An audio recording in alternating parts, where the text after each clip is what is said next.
The main character, Brian, is at the start of the first mission. You need to get to the hospital building. It's amazing that in this hot and humid weather, the lantern retains a modicum of coolness. The smells of earth, trees, and moist air melded together. An extremely familiar but indescribable odor. Everyone says this mysterious world is real. At first glance, it seems so. 10 minutes ago, the school day was in full swing. Kids can't contain their emotions. And the reason for that was that they were about to enter the secret world. Brian remained completely calm. One boy said that since the hero is so relaxed, he must have already found a way to pass the test. Another said, saying that in the secret world, you can't rely on a pretty face alone. The headman came in. Our hero is Brian Holland, and he is a time traveler. Even though this world is almost nothing different from the one he used to live in, but the difference is that there's more than just the real world here. The most important thing here is the existence of the secret world. The headmistress asked for a moment of attention. She had heard that the difficulty wasn't too high this time, so there was no reason to be nervous. Well, since the teacher said so, the boys calmed down even though they said the same thing last time. It is said that since the first appearance of the mysterious world, it has appeared time and again in different places, sucking people in.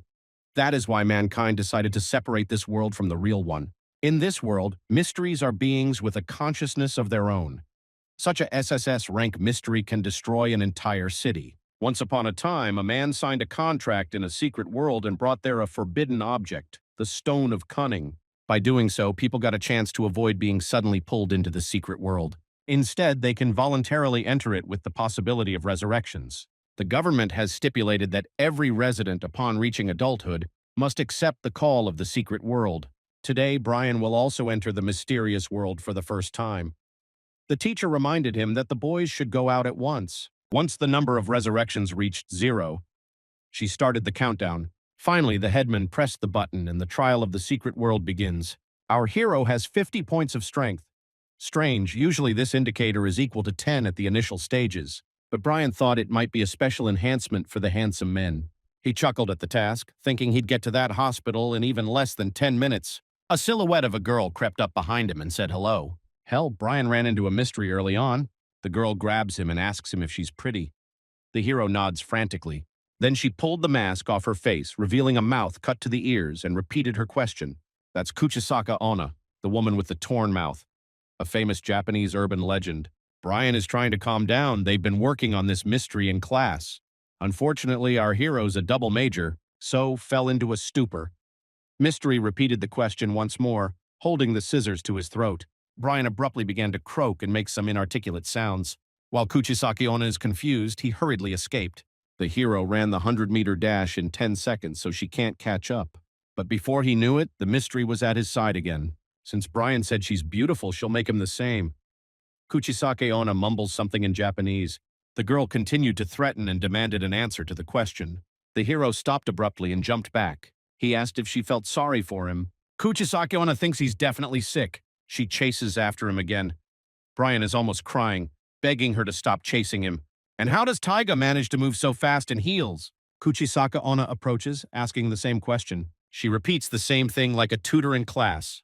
The girl thought the little guy was sly and deliberately didn't answer. She'll torture him a little. You can get away from the regulations to improve performance. Kuchisaka Onna pointed her huge scissors at him. That seems to be what was mentioned in the beginning. Latent threat detected, system activated. Brian has blocked the attack. A system prompt has appeared. Deception has stained Kuchisake Onna's hands with blood, and ugliness and loneliness drive her to take revenge. All she craves is a drop of love and warmth. Oh, well, that's different since there are clues here in this format. Brian calls out to the ugly monster, saying he'll put an end to her tonight. The hero is more confident than ever in himself and his abilities. However, the system prompts disappear. Brian urgently started looking for a blade, a sword, or anything. The system might have given him a hint somehow. Mystery's attack was only able to be blocked by her interface. Kuchisake Onna was outraged that a boy dares to tease her. What she hates most of all is a man who behaves like that. Brian screwed up. Now she's gonna eat him for sure. It's too scary. I can't stay calm. She's asked it before, but she'll ask it again. Is she beautiful? Suddenly, the hero picked her up in his arms. Kuchisake Onna blushed as he approached her. Brian doesn't remember what the teacher told him, but his head is cooking. The system gave him a little clue, hinting at what to do. The clue must be that the mystery craves a drop of love and warmth. The hero hopes he got it right. Brian began a sweet speech about believing that true love is only found once and they don't appreciate it until they lose it. Kuchisaka Onna abruptly demanded to stop talking. She doesn't seem to believe him. Then Brian immediately leaned toward her and kissed her. At first, the girl was in a stupor, but then she gave in to her feelings. The hero suddenly pulled away, making a disdainful expression. In addition to the taste of blood, he senses some sweet aftertaste. The red with embarrassment mystery said her name was Sheila. She ran away, promising to take revenge on Brian without fail. He stood pillar to post. Kurisuke Onna's kiss had turned out to taste so good. Thus, the hero managed to fulfill a hidden mission by obtaining a forbidden object: bloody scissors. Brian didn't expect to receive a forbidden item at the very beginning, although it's the lowest level item. However, even items like this can be sold for around 100,000 points. Too bad those scissors are tied up. Well, there's an aura of protagonist lurking in the hero. He's not allowed to be sad. He managed to get to Yellow Spring Hospital. Got to take care of patients as a nurse. It's very dangerous to make patients angry. As night falls, you can sleep soundly, just don't open your eyes. Brian looks around the hospital as he is greeted by a nurse. She said that as a newcomer, he's responsible for 4 patients. He'll be back here tonight to get paid. By the way, the patient in room 401. Special care is required. We need to get on that first. Hero asked if anyone else had come besides him. The nurse replied that she would find out while working. Although one person had died a little earlier, even though it was garbage, it was damn tasty. Someone died in the beginning. From what she said, that person was eaten, but what about the resurrection? Brian came to an empty reception desk. Strange, there should be a nurse on duty. Well, there are 8 rooms on this floor, but only 4 are occupied by patients. Great, half the work. That's right, after all, this is a level E mission. Come to think of it, it shouldn't be too difficult. Brian went to room 401 first. He stopped when he saw the bloody marks on the door. The hero tried to reassure himself that not everything was as bad as it seemed. The system told me that there were some very noisy patients in this room. When Brian opens the door, a human head will fly at him. Even if that attack is fatal, it's dangerous for a hero to lose respect in the eyes of his patients. They might smash someone's head in for fun. How interesting. Brian stabbed the scissors into the girl's head and decided to look around. There was a silent boy and girl. And who says they're noisy? It seems pretty quiet in here. The girl doesn't understand what's wrong with the hero. The patient was just joking, and he stabs her in the head. Brian introduced himself as the new nurse. The head nurse said that some of the boys needed special care. She meant the girl. The hero is about to take out those scissors. But the system wrote that when he did, the mystery would eat him alive. The girl asked in a pitiful voice to help get them out, not to stand like a stooped man. And at that moment, Brian grabbed the scissors by the 2 ends and with a sharp movement chopped the head apart. Oops, he apologized. I didn't realize her head would be so fragile. Now the patients will be afraid and won't be cross. Brian asked if anyone else needed special care. The boys shouted fearfully that no. And to that girl, he offered to put her head in its place. But she also refused in a panic. Suddenly, the loudspeaker announced that room 402 needed a nurse. Extra work? The hero thinks that after completing the task of the head nurse, he can go straight home. Walking up to the ward door, there was no system prompt. It looked like it was going to go smoothly. However, as soon as Brian opened the door, he was pounced upon by a terrifying monster in the form of a girl. The guy hanging head down replied that the girl's baby was scared and asks the hero to calm him down. The boy pointed to the bed with the baby. Brian asked about the fact that they couldn't handle it themselves. The patient said that's what a nurse is for. Makes sense, but the hero wants to see what happens if he doesn't. He's not the kid's grandmother, after all. The clue says that if patients eat the nursing staff who don't fulfill their duties, the head nurse won't do anything to them. The baby is hungry. If Brian's tail is bad, he'll eat it. However, the kid was surprised that the hero remained so calm. To calm him down, Brian tells a tale of 4 babies with antennae on their heads. The little boy opened his mouth. He didn't like the story. He's hungry and can't sleep. At this point, the hero gagged him with a pair of scissors. I guess mom didn't teach the child not to interrupt those telling the tales. Meanwhile, classmates gathered in the hallway, sharing nightmares they had seen today. Someone got eaten by his own patient. 7 more days to go. The guys are afraid they won't make it. The head nurse showed up. One guy wanted to suck it up and praise me for a great job, but she cut off his head in one fell swoop. The head nurse resents incomplete assignments, numerous patient complaints, called them useless creatures. She handed out salaries to the kids based on their success. Each floor has vending machines where you can buy food and drinks with your points. Now the nurse said to go to sleep in the waiting rooms on their floors. She tells the janitor to follow her. His bedroom is in the basement, and again she warns, at night, everyone must sleep and never open their eyes, no matter what happens. Otherwise, they will pay with their lives. All the students received 100 coins. 30 of them took away for water and food, quite expensive. But beyond that, Brian saw a flashlight in the vending machine for 500 points. Never mind, we need to eat and go to bed. Tomorrow's assembly is set for 6:30. For the umpteenth time in a month, the hero has dreamt of a heavenly prison. And lo and behold, he came to this imaginary place again. Brian tried to lift the bars, but nothing worked. They dream about this place, but they won't let me in. Okay, he'll go back to sleep. Since his eyes are closed, he has no idea what kind of creature is looming over him. The next day, everyone gathered and began to share their scary impressions of the night. Brian didn't hear any strange noises because he was sleeping too soundly. He noticed that there were fewer boys. Suddenly, a classmate ran up to him asking to borrow 50 coins. Everyone's had a hell of a night, and Brian's the only one who seems awake. Maybe he found the treasure. Mila only got 5 coins yesterday and spent it on water. She's so hungry. She asked the hero to lend her some coins. In return, she'll do whatever he wants. In 7 working days, you can earn 700 coins at best. The flashlight is probably worth 500 for a reason. The conversation was interrupted by the head nurse. 5 losers overnight. I clearly told you not to open your eyes at night. Forget it. The nurse said to proceed as soon as the boys got the assignment. Today, the hero was told to take the medicine to a patient in Ward 403. Brian had been asking other patients about it. Even though no one has met them, everyone knows that the patients who ate their nursing staff are in rooms 403 and 404. The guy in the room with the infant remembers the last time she bit her nurse's hand off but hasn't met her either. On a hint to make the medicine more edible, you have to add coffee or blood to it and also broken glass. Judging by the reviews, the patients of this ward are not so simple. The hero came in and said that he had brought the girl's order. Instant coffee costs 50 coins. Why didn't she buy it herself? It's a good thing Brian had enough money or he would have had to sacrifice his own blood.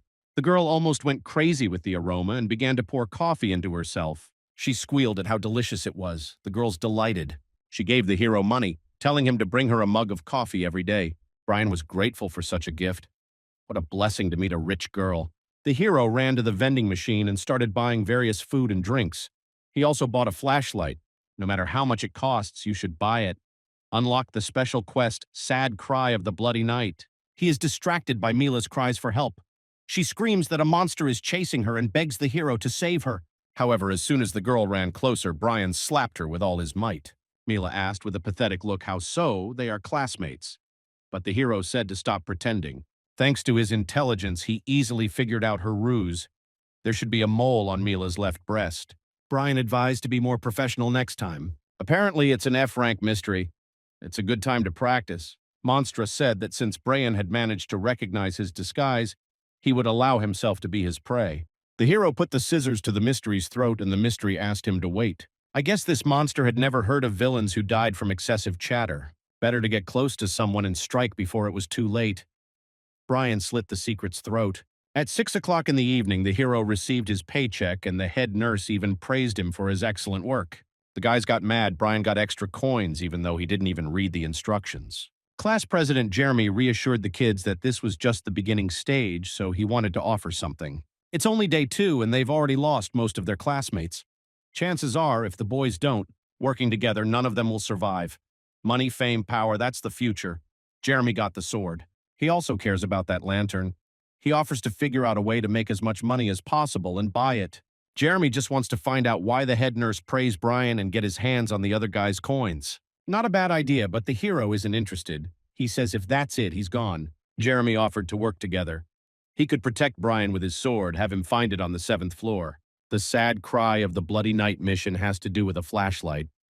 It literally tells you to leave the room, in the middle of the night looking for clues, even though the head nurse told me not to open my eyes. But Brian has forbidden items in a system, so there's no point in staying here. The results of the first mystery quest are extremely important. If the hero can fulfill the main quest, we'll get a guaranteed seat even despite his meager marks in the entrance exam. And if a special assignment can be accomplished, the top schools will want him. Well, Brian decided to take a nap and see what happens tonight. He was shocked when he opened his eyes at 10 o'clock at night. The ward had turned into a place out of a horror movie. Maybe this is the true face of the hospital. Brian had a feeling things were going to be a lot more dangerous this time than he thought. He turned on the flashlight and walked to the door. It felt like there was someone behind it. The hero looked through the peephole and saw a creepy red eye. Someone starts banging on the door asking Brian to save him from the monster. It was Jack's voice, though he was usually quiet. The hero can't open the door as he doesn't know what's behind it, plus they have resurrection. If he hurried, he would only hurt himself. The entity kept knocking, asking to open the door. At this point, Mystery screamed that he hated Brian and to go to hell. The hero thought the problem was over since everything had subsided. But suddenly a voice from behind asked why Brian hadn't saved him. He and Jack went to school together for 3 years, so why should a guy die alone? The flashlight's light casts out shadows, so the monster vaporized. That ghost could have come in here directly, but he decided to knock on the door. He must have been an actor in a previous life. Suddenly, Brian heard a woman's scream. Clue received. Task progress is 10%. A high difficulty of a task means an increased reward for completing it. If Brian wants to increase his progress, he has to find this woman. From the sound of it, she's not here. Only 2 hours and 47 minutes left on the flashlight. We've got to hurry. The system does not react in any way, so the hero will only have to sleep until tomorrow. He brought that patient coffee in the morning and asked her if she knew about those loud screams and crying. Brian hadn't expected her to react so acutely. The girl advised him to ignore the matter. She grabbed him, telling him that the head nurse would finish them off so you can't get in. So it has something to do with the head nurse. This patient seems to be very afraid of her. Brian needs to finish her assignment for today and head out to look for clues. Today he needs to find a patient in room 404 on the 8th floor. Someone called out from behind him. Brian swung the scissors, but it turned out to be his classmate Jim. The hero apologized for his reflexes. Jim had worked alongside Tom a little earlier and they were in charge of patients on the 8th floor. However, when the class president went to take a leak, he simply disappeared. After he was resurrected, he revealed that there was a mystery in the toilet that asked you to choose red, yellow, or white paper. Tom chose white. Jim knows that Brian won't work with him, but he hopes he can fulfill one request of his. The hero said he would do his best and went to that restroom. Finally, a hand with 3 pieces of paper appeared from under the partition. Mystery didn't have time to say anything before Brian asked her question himself and nailed her with the door. The hero demands Tom's life back by threatening him with scissors. The monster holds out the money, saying it's all he has, and asks to be let go. Mystery said that man was lucky to have such a friend. Brian replied that he didn't really know Tom. Afterward, he grabbed the mystery by the hair and asked about where the patient from room 404 was now. And he knows. That patient in the ladies' room across the hall. Brian found him sitting on the toilet reading magazines. The system gave him a clue. At a time like this, only alcohol can keep this patient company. When the man started to chase the hero away, he offered him Mao Tai, a Chinese strong alcoholic drink. They came to the ward and the man was pouring alcoholic liquid into himself. Alcohol on an antibiotic. He's gone mad. The bottle also cost 50 coins, quite expensive. Still, Brian asked about the crying in the hospital in the middle of the night. The man inquired as to why he was asking that. The hero said he was just curious and reminded me that he had a couple more bottles here. The patient asked me not to say he didn't warn you. If Brian keeps digging into this case, the head nurse will kill him for sure, but if he's really interested, he can go upstairs and look. Brian went there, but no matter how you look at it, it's just a regular hospital roof. Even the sky here is red in color. I wonder if this is the whole mysterious world or just a small part of it. From here, you can't see the road that the hero came here on, and the other buildings can be silent about it all. No, now's not the time to think about that. We need to find some clues. If he can fulfill this assignment, the journey to this world would end earlier than planned. Suddenly, he noticed an object. It turned out to be a cell phone, a fairly cheap one. The system congratulated Brian. He found a special proof item. Job progress 50%. Must be a key item. Lucky me. A system clue has appeared. A secret no one knows is lurking in the shadows. When you pry into other people's secrets, they may start prying into yours too. While Brian was wondering what it meant, he sensed an aura of secrecy above rank F. That's not good. He could still deal with F-rank mysteries, but he definitely couldn't deal with the stronger ones.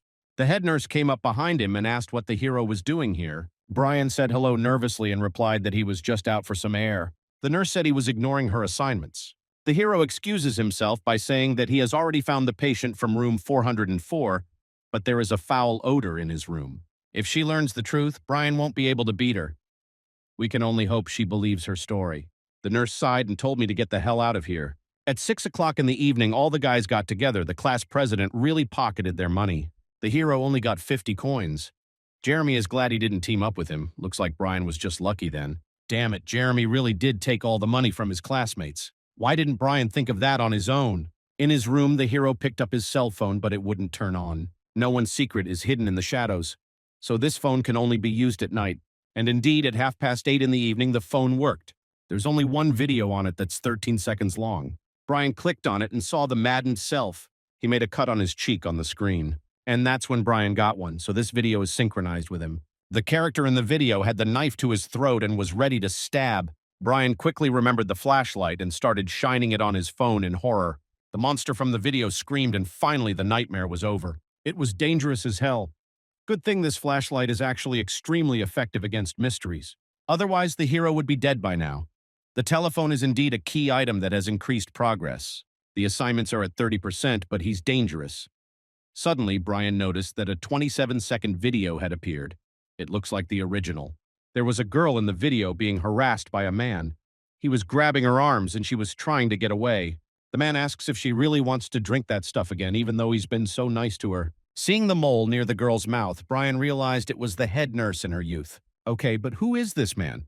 The progress of the task didn't increase. The hero thought he was missing something and started scrolling backwards. There he saw the room number, 1401. Mission progress is now 60%. Brian's getting closer to figuring it out. The next step is to go to the 14th floor. It's so hard. The hero wanted to take the elevator, but the system said it was dangerous. Room 1401 should be on this floor. Suddenly, there was the sound of heels. Brian hit himself. There was a nurse walking around the floor with a knife. The hero thought it was the head nurse, but no, a regular nurse. Fortunately, he wasn't spotted. Wait, there wasn't another nurse at the hospital. At that moment, mysteries surrounded Brian. They asked his brother to play. The hero shrieked and started shining a flashlight on them. The monsters vaporized, but at the screams came that nurse. Brian is ready to pass out from fear. It's not fair. He started shining his light on her, but the flashlight doesn't work for her. Then the hero ran upstairs with the nurse crawling after him. At one point, she threw the knife at him. Brian has no choice but to take his chances, and he runs into the roof of the hospital. My intuition worked, thank God. When a person finds himself in such a situation, he reflexively starts to run away. But given the nurse's speed, she's bound to catch you. The clue to that scream was fear. Those patients were afraid to cry, and it affected the nursing staff. The source of the crying was on this roof. And then Brian's thoughts were interrupted by a little girl's question about who he was.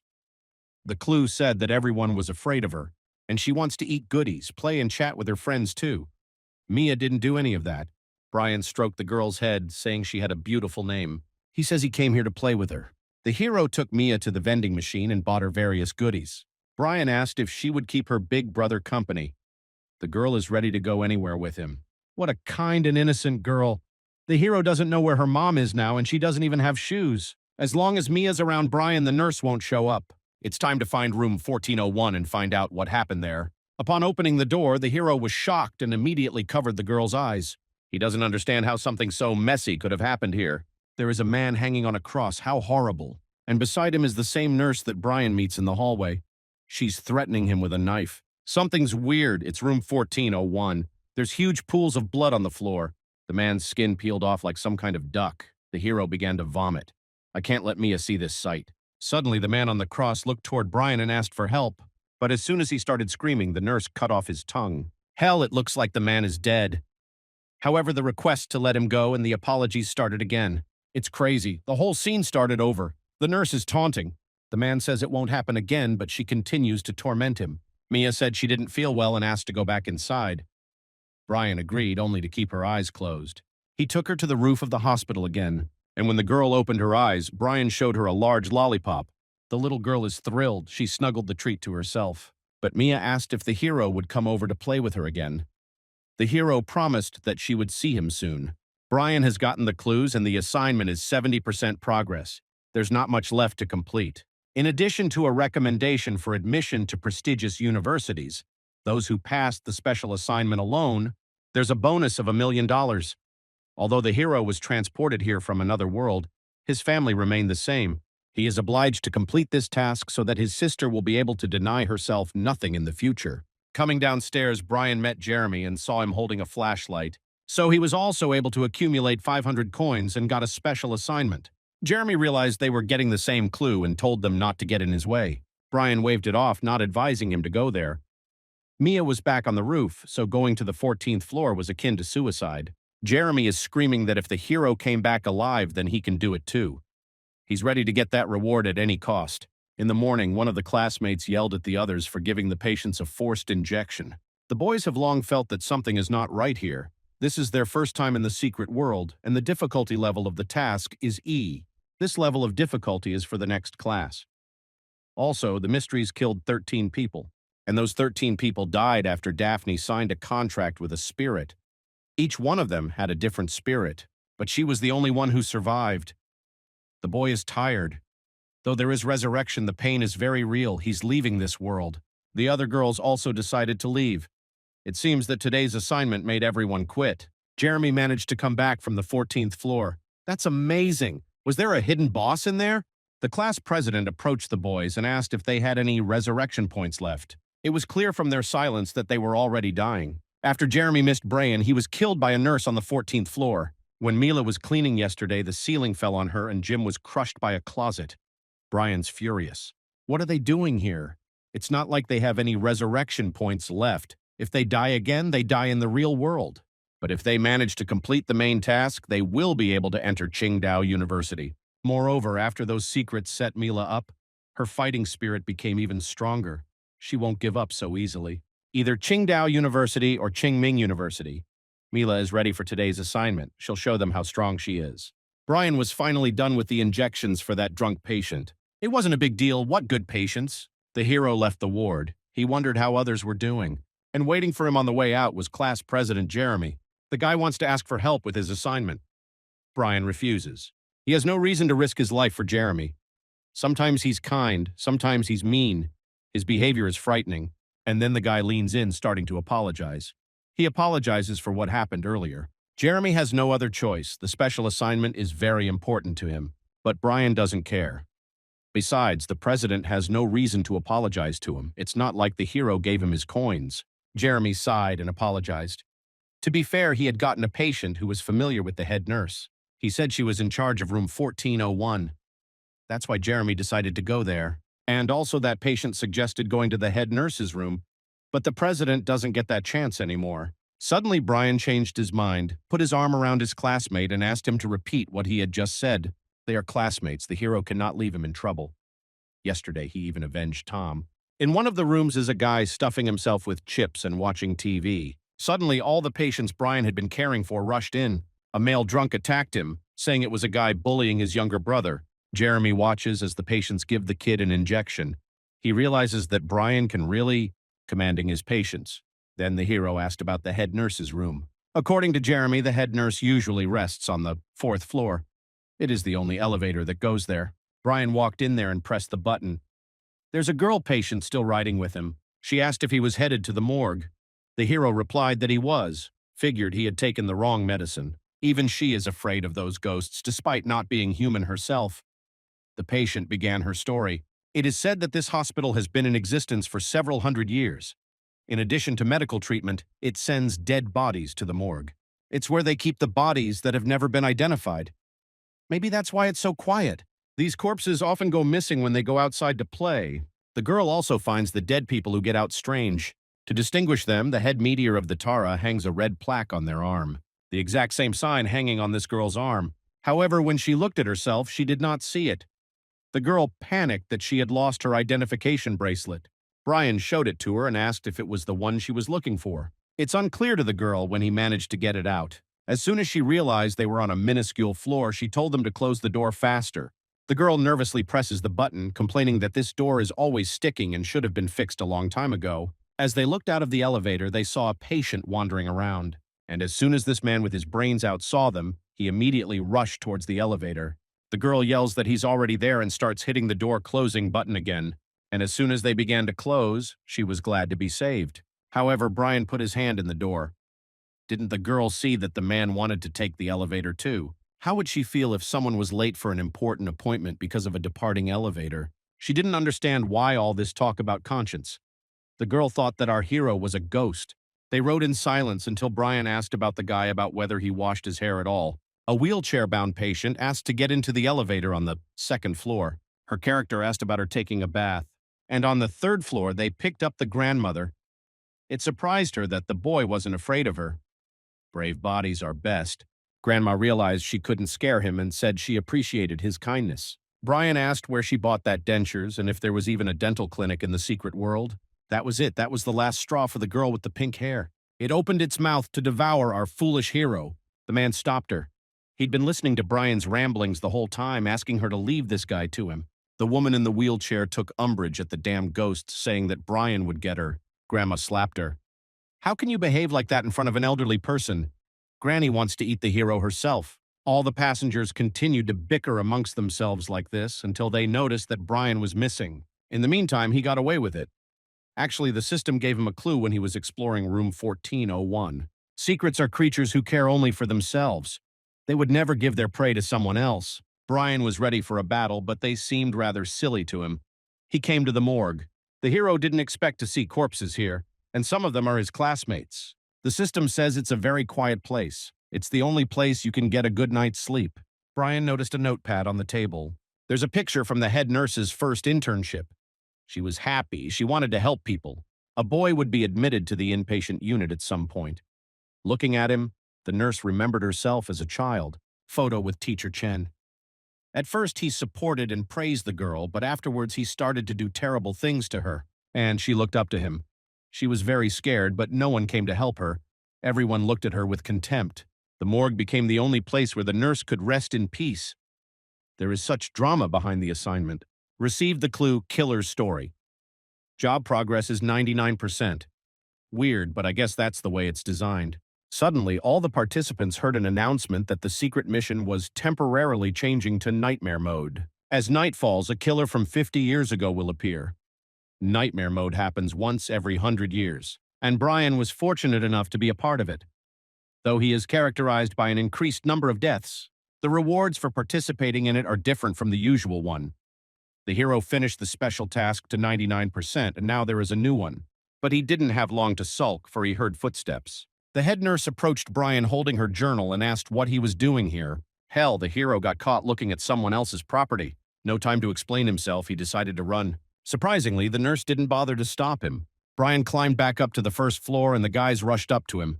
They were worried if he was okay. The hero asked in bewilderment what they were doing here. The monitors said he went to the morgue. Mila worries if Brian is okay and what they will do now. The character said that he met the head nurse, but she didn't attack him for some unknown reason. However, nightmare mode is no joke, especially for those with no resurrections left. We need to stop. But Jeremy said that if they succeeded in this assignment, the reward would be even greater. Jim is screaming that the president is crazy. For newcomers like them, a nightmare regime is akin to suicide.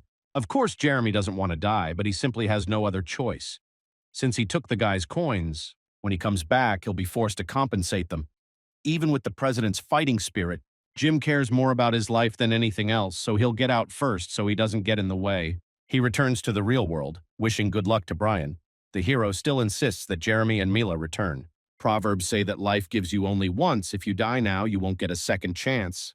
But the guys grabbed the hero by the legs and started coaxing. Okay, Brian understood. But first he's going to say one thing. If they die, it's not his fault. The head nurse has waited so long for this regimen. It's her favorite mode. The killer will come for the contestants at 12 o'clock at night. The story of the killers of a 50-year-old head nurse begins. The clock strikes midnight. The three guys come together. Jeremy says not to worry, there's a chance together. Just then the head nurse started knocking on the door. She says that everyone must be in their rooms at night and co-sleeping is forbidden. The guys didn't want to open up, so she kicked the door along with the wall. The nurse pulled out her huge knife and, giggling, suggested we get started. Jeremy told the guys to run while he held her back. The nurse had made a huge hole. It was time to escape. Mila tried to reply something, but the president demanded to just leave him alone before he changed his mind. So Brian grabbed her and they started to walk away. While the girl was procrastinating, worrying about Jeremy's fate, she received a cut on her leg. The girl fell down, unable to walk, and saw the president look at her and just run away. Mila hadn't expected betrayal from the person she trusted the most in the class. Brian shouted for her to get out of this world faster. However, the girl didn't have time to do anything before the nurse finished her off.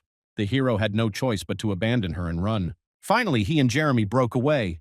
The president only asked not to be asked why he did it.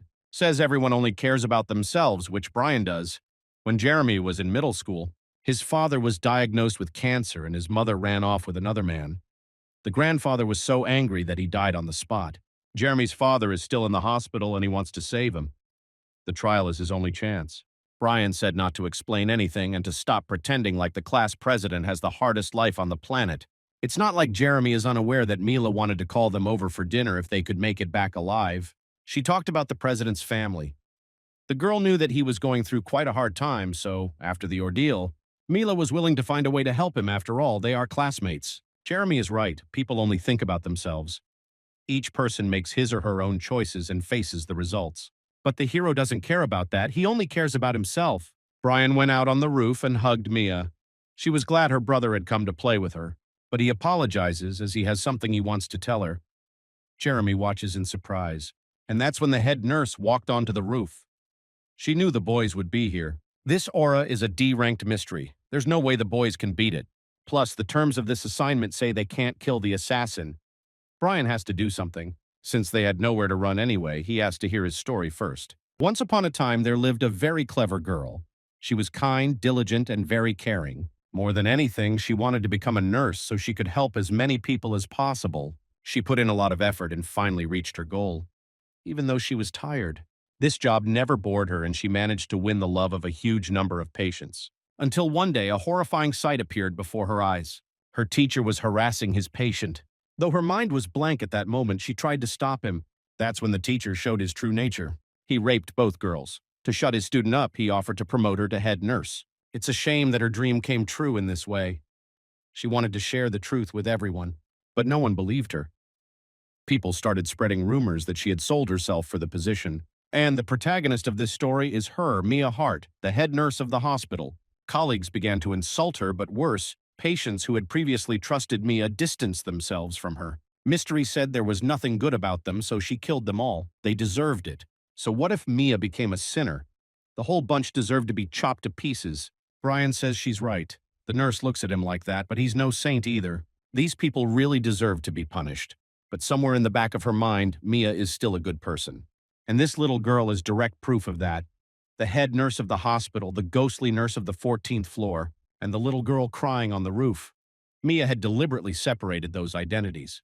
At first, Brian thought that, little Mia is her daughter, but then realized that the ghosts of the hospital fear such an innocent girl for a reason. The nurse left all the goodness of her heart in her and made sure she stayed on that roof forever. But what about herself? Does she really want to continue living with this curse? Mia asked. So what, even if the hero is right? She had gotten herself out of this mess on her own. No one had helped. She doesn't need sympathy or pity. The nurse suggested to end it. Now the guys are going to hell. Even though Brian didn't want to say it, he has a hostage. The little girl is connected to Mia, and if she gets hurt, it will refuse to be on the nurse as well. At that moment, Jeremy struck the little girl with his sword. The guy said with a creepy smile that the challenge prize was now his and thanked Brian. However, in an instant, his head flew far away. Mia called them stupid people since they actually thought something like that could kill her. She got tired of these games, walked up to the hero and said, "This is the end." Suddenly, the little girl got between them and asked the nurse not to do it. Mia's right. She's not a sinner, and neither are the guys. Those people were indeed cursed, but that's long gone now. Mia cries out that this is not enough. Not all darkness needs light, and not all sinners need redemption. But no, the little girl isn't talking about those people. She's talking about her and Brian. Those people paid their price, and so did the guys. The girl always felt that Mia was actually unhappy, all because they feel the same way. Mia kept the little girl here for years. Did she think that would make her happy? Quite the opposite. Even now, the little girl was always waiting. When Mia gets here, she hugged her adult self, saying she didn't want to see her suffer. This time, the little girl offered a proper rest and vanished into thin air in an instant. Mia cried. It turned out that the little girl had been unhappy all this time. Woo. Brian was scared. Luckily, everything went according to plan except for that jerk Jeremy. As they say, happiness and sadness pass by themselves. Only man himself can give himself a sense of redemption. And that's Mia's redemption. She, finally letting go of all resentment, vanished into thin air. The hero has completed the final redemption quest. The trial in the secret world can be considered complete, since the shard of kindness of Mia Hart's killer has been restored. Later, Brian will be rewarded. He pulled something out of his jacket. He ended up forgetting to give the little girl those sneakers. She's so small and she's barefoot. I guess he'll never get to see her again. The hero's individual score is S level and strength have increased. Brian has received several items. The best burial urn. If you open it in the secret world, you can get items to complete the quest. Mia's medical suitcase with bandages, heart pills, tranquilizers, and blood thinners. Special uniforms the color of blood. A garment of infinite resentment. If you put it on, you'll be no different from the mysteries. Big harvest. Now it's safe to go back to the real world. However, there was an unknown disturbance on the return. The hero is in a panic. The textbook didn't say that this could happen. He's traveling into unknown space. Meanwhile, there were only 2 people in the hero's class. Principal Mr. Hillman asks them if the assignment has definitely changed to nightmare mode. Jim says it's like that. When he came out, Brian, Mila, and Jeremy were still there. If it hadn't turned into nightmare mode, Jim wouldn't have been able to get out beforehand. There had been 3, and now there was only 1. Jim thinks the one left alone is Brian. A classmate said he was mad with fear. If even the president was dead, could that lazy bum Brian have survived? Mr. Hillman called a halt. In their school, it was already a nightmare regimen that many students didn't fall into. No matter who completes it, he'll be the pride of the school. But the mission's already over and Brian hasn't come out yet. Daphne is watching the teachers intently. She's interested in our hero. Meanwhile, Brian has made it to the entrance of the heavenly prison. I guess this wasn't his dream. Why was he moved here? Suddenly, the door opened automatically. The hero doesn't know how many times he's been kept out of the door this month. We can only hope it's not a trap. The system welcomed a subordinate of the heavenly prison, Brian Holland. The hero has gotten his hands on some extraordinary power. He feels everything here. Everything in the prison is under his control, so it's not just a dream, it's a real place. Anyway, this prison is very dirty. Suddenly, Brian sensed some movement from the top floor. As he went up there, he saw a girl in shackles. She was headless. The hero knew it. That nothing good is to be expected. Prison Cell 1, the prisoner is Lillian's headless dark spirit. Increasing her sympathy level will give you better control over her and let you get some of her abilities. Wait, the feeling of pressure is the same as the head nurse. What level of mystery is this? Brian asked if she wanted to eat and offered different options. But the feeling of pressure only grew stronger. He offered to get a drink, but remembered that Lillian didn't have a head. Then Brian offered to tell a scary story, and when he got absolutely no response, he suggested going out for a walk. The spirit perked up. Someone stole her beautiful head, as beautiful as the picture of the stars falling from the sky. Lillian needs to go out and find his head. The sympathy level has increased. Brian said that if she listened, he would help her find one. Still, he'd talked to hundreds of 2D girls. But the spirit was outraged by this. Lillian shouted that he seemed to want to die. As soon as she moved a finger, dozens of chains would grip him, a lowly man. But in an instant, they all shattered into small pieces. Lillian probably didn't realize the situation she was in. She's trying to outsmart him, but Brian isn't interested in being a suck-up. Still, whether she likes it or not, first the contract, then they'll talk. Lillian has only 2 choices. The first is to sign a contract and become a subordinate of Brian's spirit. The second is to die if he refuses. She began to read the contract. Lillian must protect, love with all her heart and soul her master, to do chores and ensure its owner's physical and mental happiness and health. But what angered Lillian the most was that she should provide her master with warmth and care when he was lonely. She became disgusted. She would rather die than be humiliated by some man. Lillian wanted to tear up the contract until she saw Brian's promise to help find her head. Meanwhile, there are only 3 students in the classroom, and the teachers and principal are actively discussing something. And then our hero finally returned. The teachers can't believe their eyes. He actually completed the challenge. The principal ran up to him with hot tea. All the teachers say they saw great potential in Brian beforehand. The hero tried to say something but kept getting interrupted. Mr. Hillman asked not to be embarrassed as he has completed a nightmare regimen. Brian is the school's beacon of hope. He's not shy at all, it's just that this tea is too hot, his hand is burning. Mr. Hillman threw back the mug and said, "Hurry up and put it away. No harm can come to Brian's hands." Suddenly, Daphne entered the classroom. She asked the hero to come out to talk. Brian's in shock. The school's hottie needs him for some reason. Did his protagonist aura activate and she suddenly fell in love with him? On the porch, Daphne congratulated the hero on completing the ordeal and with a nightmare regimen. Brian said he's no match for her after all. She signed a contract with the secret. She won't tell anyone about Lillian for now. The girl smirked. She actually thought the hero had signed a contract with the secret too. Otherwise, how did so many of his classmates die? Brian asked at Lillian what was going on and why Daphne knew of her existence. Mystery said that once the contract was signed, the subordinate spirits could interact with each other. And she didn't mention such an important thing earlier. It's a hero's blunder. He wanted to cover up the fact that he signed a secret contract. So Daphne asked him how many items his spirit asked him for. She thinks he killed Mila and Jeremy. Daphne says not to pretend she doesn't know anything. She signed a contract with the spirit too, after all. Otherwise, how did those 13 people in the class die? Brian asked if Lillian knew about something like that. Spirit replied that people are always at a disadvantage when contracting with secrets. Equal contracts are practically non-existent.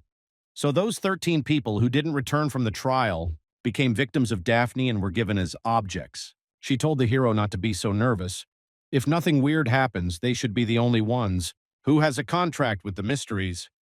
Daphne asked Brian to give his contacts to get to know each other better. A crowd has gathered in the schoolyard. The trial has already been completed. The death toll is about to be announced. Parents, old people, all the people tensed up. This year, dozens of people from the first, second, and third grades died in the secret world. Lillian said that there would definitely be trouble with that girl and offered to kill her. Branya was angry. How could a beauty like her kill every day? In the secret world, okay. But if Lillian does such a thing in the real one, it will easily attract trouble and unfortunate consequences. Besides, it doesn't belong to the secrets from the secret world. You can't reveal the existence of the heavenly prison to anyone. Lillian sighed, saying she would obey her master. Brian saw the grief of Mila's parents and Jeremy's father. None of the ancestors cared about school or the ordeal, just as long as their children were alive. Lillian was surprised that the hero sympathized with them. After all, this is the real world, real life. Although participation in the trial was forced, the school did not take away the right to leave the secret world at any time. If they really didn't want to participate, most would have walked out right after the move. Suddenly, the hero was called by his sister and asked what he was thinking about. She was screaming and screaming, but he couldn't hear her. Brian replied to Stephanie that he wasn't thinking about anything, just walking. His sister called him home. She's going to cook his favorite pieces of pork in Sichuan-style hot sauce. Stephanie doesn't understand what's good about the secret world. With his grades, Brian won't get into university anyway. His sister tells him not to go there anymore. Lillian is furious. This girl dares to stop the master. The spirit demands to help her find the head, and then she crushes Stephanie's head. Hell, Brian said she was his sister. Stephanie asked if he was okay. Everything is fine, it's just that Lillian can't be seen by other people. By the way, Brian bragged to his sister that he passed the challenge, completed the nightmare mode and the challenge task. Stephanie said not to mess with her head. After all, she knows her brother's real strength. She says to come home immediately because we still need to find clothes for the graduation ceremony. His sister forbade him to go to the secret world and decided that he would work at the factory from now on. Too bad she doesn't believe it. Later, the graduation ceremony began. Working in a factory is not for Brian. He will definitely not be there in this life. He thought he was going to get everyone's praise. It seems that the school tries to hide every student's grades, unless rumors spread among his classmates. Suddenly, someone asked if they could sit next to him. It was Daphne. Strangely, she didn't sit with her second class. She sat with her third. Abruptly, Lillian said, "Forget about this girl. Something is going on." Daphne said to look in Mr. Hillman's direction, but he seemed fine. And then darkness stroked the room, dozens of bloody ghosts hanging over the principal. The students scattered in panic and started calling for teachers. Mystery invaded the real world. Bart Tracy from the Bureau of Weird appeared on stage. He says a bunch of scum didn't learn anything from the trial. What just happened is a kind of invasion of the spirit that is within him. Mr. Tracy is disappointed. This is ridiculous. If the younger generation is like this, what future can the country have? It's over. But there is an exception. The bosses were right. Brian's really amazing. He's the only one not reacting. Mr. Tracy walked past him with a creepy, disgusted smile. Daphne says the man from the Bureau of Oddities came here himself. Brian asked if they were very secretive. The girl said that in previous years, universities had deliberately raised a fuss about enrollment to check the reaction of new students and the veracity of their grades. And the Bureau of Oddities is a government agency. This is the first time its members have appeared in a high school graduation ceremony. Looks like there's a big incident waiting to happen. Lillian asked if Brian was scared and offered to cut the man open. The hero said not to make it up. Lillian is confident in his abilities. The spirit inside Mr. Tracy is a Class D. He'll be like a brother to her. Brian reminded him that a surprise attack on him was a violation of the law, and he didn't want to be in jail at all. So Mr. Tracy gathered all the guys back together and asked for silence. On September 23rd, 121 on the calendar of the secret world, 3,214 residents of a neighborhood disappeared overnight, and their skins were made into clothes and hung on balconies. On March 13th, 122, in the famous amusement park in Shanghai, a clown dismembered people. As a result, 144 people died, including 86 minors. People can enter the secret world just as beings from there can enter the real world. How many people entered the secret world and came right out? How many people have completed the ordeal in some way? Do we have to wait for the end of the world to realize how important it is to pass the test in the secret world? The purpose of Mr. Tracy's arrival is very simple: to once again conduct a secret trial. Not forced, of course. Those who don't want to participate can leave now. For those who remain, he will make a pledge on behalf of the Bureau. Students who complete this assignment will be enrolled in Tsinghua University in the capital city. Those who distinguish themselves can even become alternate members in the Weirdness Bureau. In addition to that, there will be other rewards that the guys will find out about later. Now they can choose. Some screamed that they wouldn't risk it again, and someone agrees and is not afraid, since the Bureau of Oddities will take care of them. Most of them started to get up and walk toward the exit. Brian sat because Lillian was holding him. He doesn't want to because it's only been a few days since the last challenge and he hasn't had much fun yet. Lillian doesn't care. Her master has promised to find her head. And how will he find it if he doesn't return to the secret world? Is he trying to deceive her? In that case, she's not allowed to control his body either. He's Brian's master after all. Lillian reminded herself that he was the one first agreed to find her head, and signing the contract doesn't count.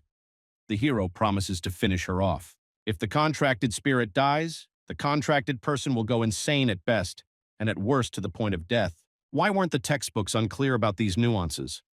Who wrote these textbooks in the first place and why? Mr. Tracy praised the remaining students. As a reward, they each received a prize the size of a 200,000 yuan. The director will give the money to the guardians soon, so let's get down to business. Brian screams that he doesn't want to and asks to be let go, but the countdown has already begun. There is no choice. As students who enroll later, it is imperative to build relationships with the teacher and students sooner rather than later. At school, you have to obey the teacher or he will get angry. Test difficulty B. The assignment is to post the final exam in 5 days. In the first 2 days, it is not possible to opt out and withdraw. The teacher told the boys to come in and introduce themselves. Beathead 1. The guy was confused but started talking. His name is Steve. He is 18 years old, likes to sing, rap, and play basketball. Steve told the teacher he was done, and the teacher told him to sit down.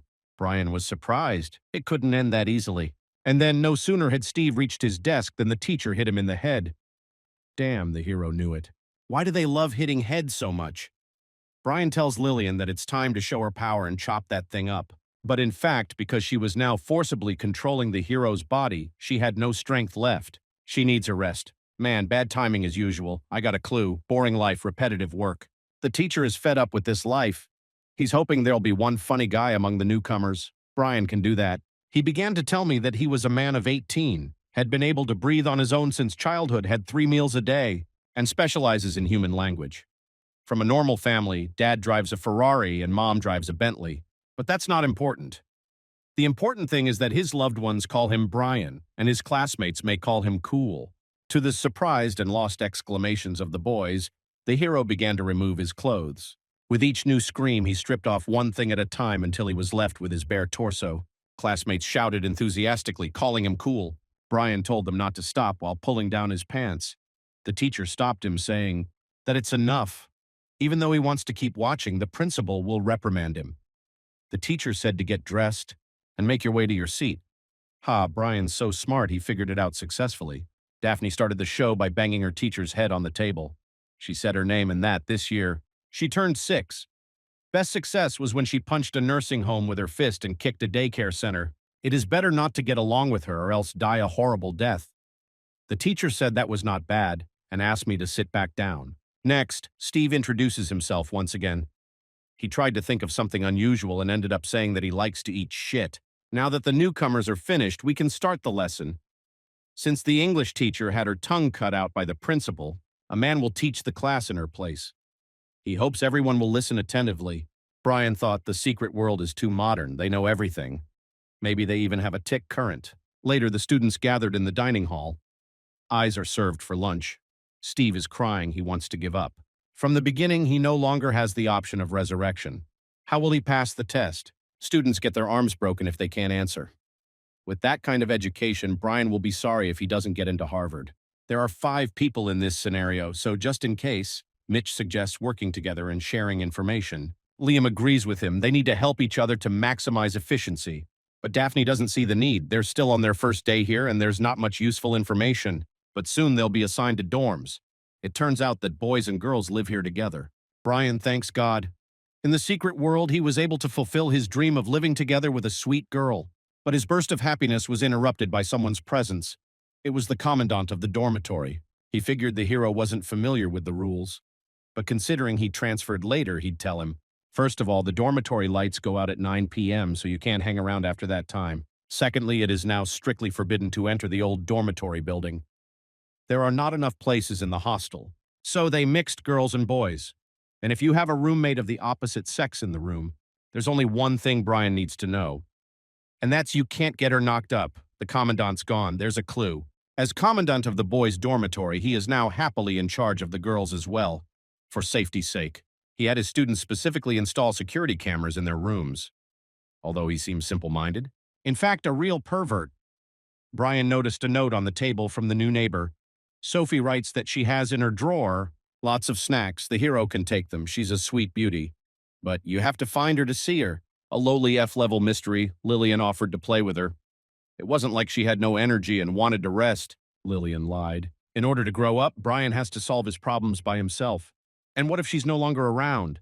But the hero's mind was only on the box.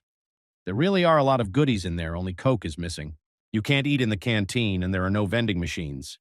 For the next 5 days, we'll have to rely on Sophie. Each level up gives an additional 5 points of arcane power, and given the bonus, Brian has 105 of them. The higher the secret power, the greater the influence of forbidden things, and still the physical condition improves. To get items for the quest, the hero opened a funerary urn. He got a hairpin, a marker, a official pass, and modeling log. Who needs one when your roommate is a sweet beauty? When Lillian sees the pass, she asks to go for a walk. It is issued by the commandant and allows you to enter and leave freely. Brian doesn't see what good it does to get out and walk around. Lillian hopes to look for her pretty head. Despite her defiant behavior earlier, she began coaxing the hero in various ways. Brian asked me to calm down. He would definitely do what he promised. We can go out, but not now. They'll take care of the main case first, and when they're done, they'll definitely go look for Lillian's head. I was tracking something in the hallway last night. We have to be quiet, or there'll be trouble if the superintendent finds out. Suddenly, the hero is caught by Daphne. She's awake too. Brian was very surprised. He must have screamed suddenly and startled everyone here. And Daphne, for some reason, left the commandant's room. He's a pervert, isn't he? The girl said to stop speculating. She dealt with the commandant so he wouldn't wake up until morning. Daphne wants to go to the old dormitory building. Lillian says that girl definitely has some kind of agenda. It's best to stay away from her. No one would pay attention to them now. Daphne offered to go with her, and Brian agreed. She found out the location of the old dormitory, so she told me to follow her. Lillian is annoyed not being listened to. She thinks that if she doesn't listen to Sophie, the hero will fail. Even though it was Lillian who got her into the ordeal, Brian's already here, so why come back empty-handed? Now that a nice dorm building has suddenly become abandoned, a fool will realize that something is wrong with it. The key to solving the mission is most likely hidden there. It's just that while there are problems with the old dorm building, the scale of the mystery inside is unimaginable. According to Daphne's observations, there are 6 floors. She suggested we split up. I guess she didn't watch horror movies. From there, you can remember one simple rule that if you split up, something is bound to happen. The girl thought it was logical. Then they would go together, looking out for each other. Brian had long ago sensed that Daphne hadn't just walked up to him and her intentions weren't pure. Even Lillian keeps saying there's something wrong with her. The guys started searching the first floor. Instead of keeping your distance, it's better to get closer to her and watch. Let's see what she's up to. Daphne said there didn't seem to be anything on the first floor and suggested we go upstairs. Floor after floor, there was nothing of interest. Brian was already tired of going upstairs. It was a good thing this building only had 6 floors. Lillian warned him. He senses that something is wrong here, especially on this floor. In fact, this place is suspiciously clean. In such a dilapidated dormitory building, there is not a single clue, as if the clue was deliberately hidden. Everything was clean, and finally the last room, number 614. As soon as Daphne pulled the handle, red lights lit up and a chime was heard. She screamed that it was a trap and told me to run away. Brian tried to stop her, but the girl was gone. Lillian pointed to the side. She told me something was wrong here. The entire floor was covered in bloodthirsty tentacles. Lillian will move into physical form for a short time to help Brian fend them off. But it won't be long, as she's outside the heavenly prison, and she told him to rather run while she can. The mysteries here didn't show from the start, but after arriving on the 6th floor, they all showed up. If they wanted to set a trap, they would have waited for people to enter the dead zone and attacked. Instead, they seemed to be preventing the guys from going any deeper. Brian grabbed Lillian sharply. What has begun cannot be stopped. The hero does not want his strength to be wasted. They hid in the room. Lillian yells that he's sick of living. She said she'd distract the mysteries while Brian walks right into this room. If he doesn't want to help find her head, he still shouldn't be so hard on himself. Lillian told him, rather, looking for a way out, she doesn't want to die with him. And that's when they saw the girl at the window. She and her lover are separated by mountains and seas, but mountains and seas cannot be leveled. The sea can be crossed by boat and the mountains can be crossed by trails. This love can conquer mountains and seas and they can be leveled. Both mountains and seas could be leveled. This thought does not let the girl go. It's unclear if it's a ghost or an NPC. Her appearance is much different from normal girls. There's a reminder. The girl doesn't know why. She was so close to seeing the sky full of stars, but the sky suddenly lit up. And then Lillian urgently told me to finish. She estimated that there were at least more than 10,000 mysteries. If they come in here, they'll just drown the boys. Brian needs to finish this quicker, then they'll be gone. He wanted to take the girl with him at first, but as soon as he took her hand, she turned into hundreds of butterflies. The character received the clue, obsessive thought of a loved one, and the next task is unlocked. The girl didn't leave anything behind, just gave the assignment and left. Lillian abruptly grabbed Brian, saying there was no more time. She took him in her arms and stood on the edge of the window. The hero tried to tell her that if you fall from such a height, you could easily say goodbye to your life. But it was too late. Daphne watched from the street as they jumped. They landed successfully. Brian threw up. It's much more exciting than a free-fall ride. Daphne walked over, holding out a handkerchief to him. She asked why he hadn't run away with her. Brian said he chickened out and ran to the restroom. How would he have caught up with her anyway? She ran faster than Bolt. Daphne's face changed. She realized that he had found the clue and unlocked the assignment. Brian quickly replied that he got it, handed the handkerchief back, and was about to run back to his dormitory. But then Daphne offered him $100,000 for the lead. Brian asked if he was really that kind of person. Everyone gets leads at the expense of their abilities. Let her not even think of insulting him by using the money.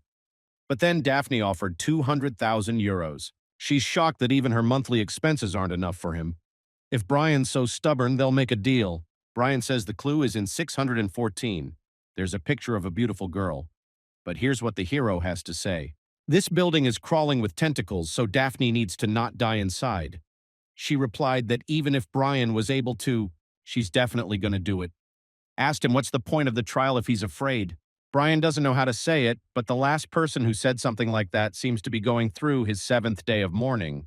All right, he'll stay out of the way. Come back and rest. If anything, he warned me, I'll see you tomorrow. Daphne's spirit asked why she hadn't sacrificed Brian to him yet. Lillian, on the other hand, is just defective goods. Daphne is borrowing power from her spirit after all. She says not to worry, there will be a chance soon. She plans to give Lillian to Daddy so he could investigate her properly. And Daphne lied about the money. She doesn't even have enough. For his own use. Says this poor guy doesn't even know where to spend it, and the thought of receiving it is nice. In the morning, the hero wakes up and asks what time it is. Lillian says it's 5 minutes before class starts. Brian jerked up quickly. Why hadn't she woken him up? Lillian woke up, but the hero was sleeping like a dead man, not moving at all. There was nothing she could do.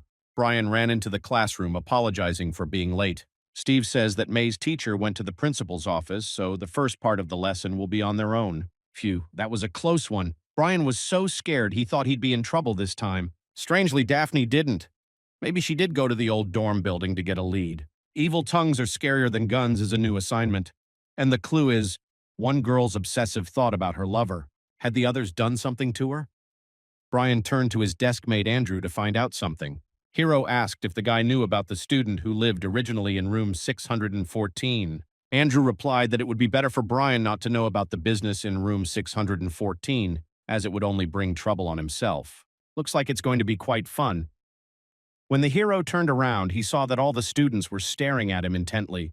Brian startled as Andrew suddenly asked if there would be any other questions. The hero yelled for the guy to stay away from him. Shit, what to do? But then Teacher May finally came in.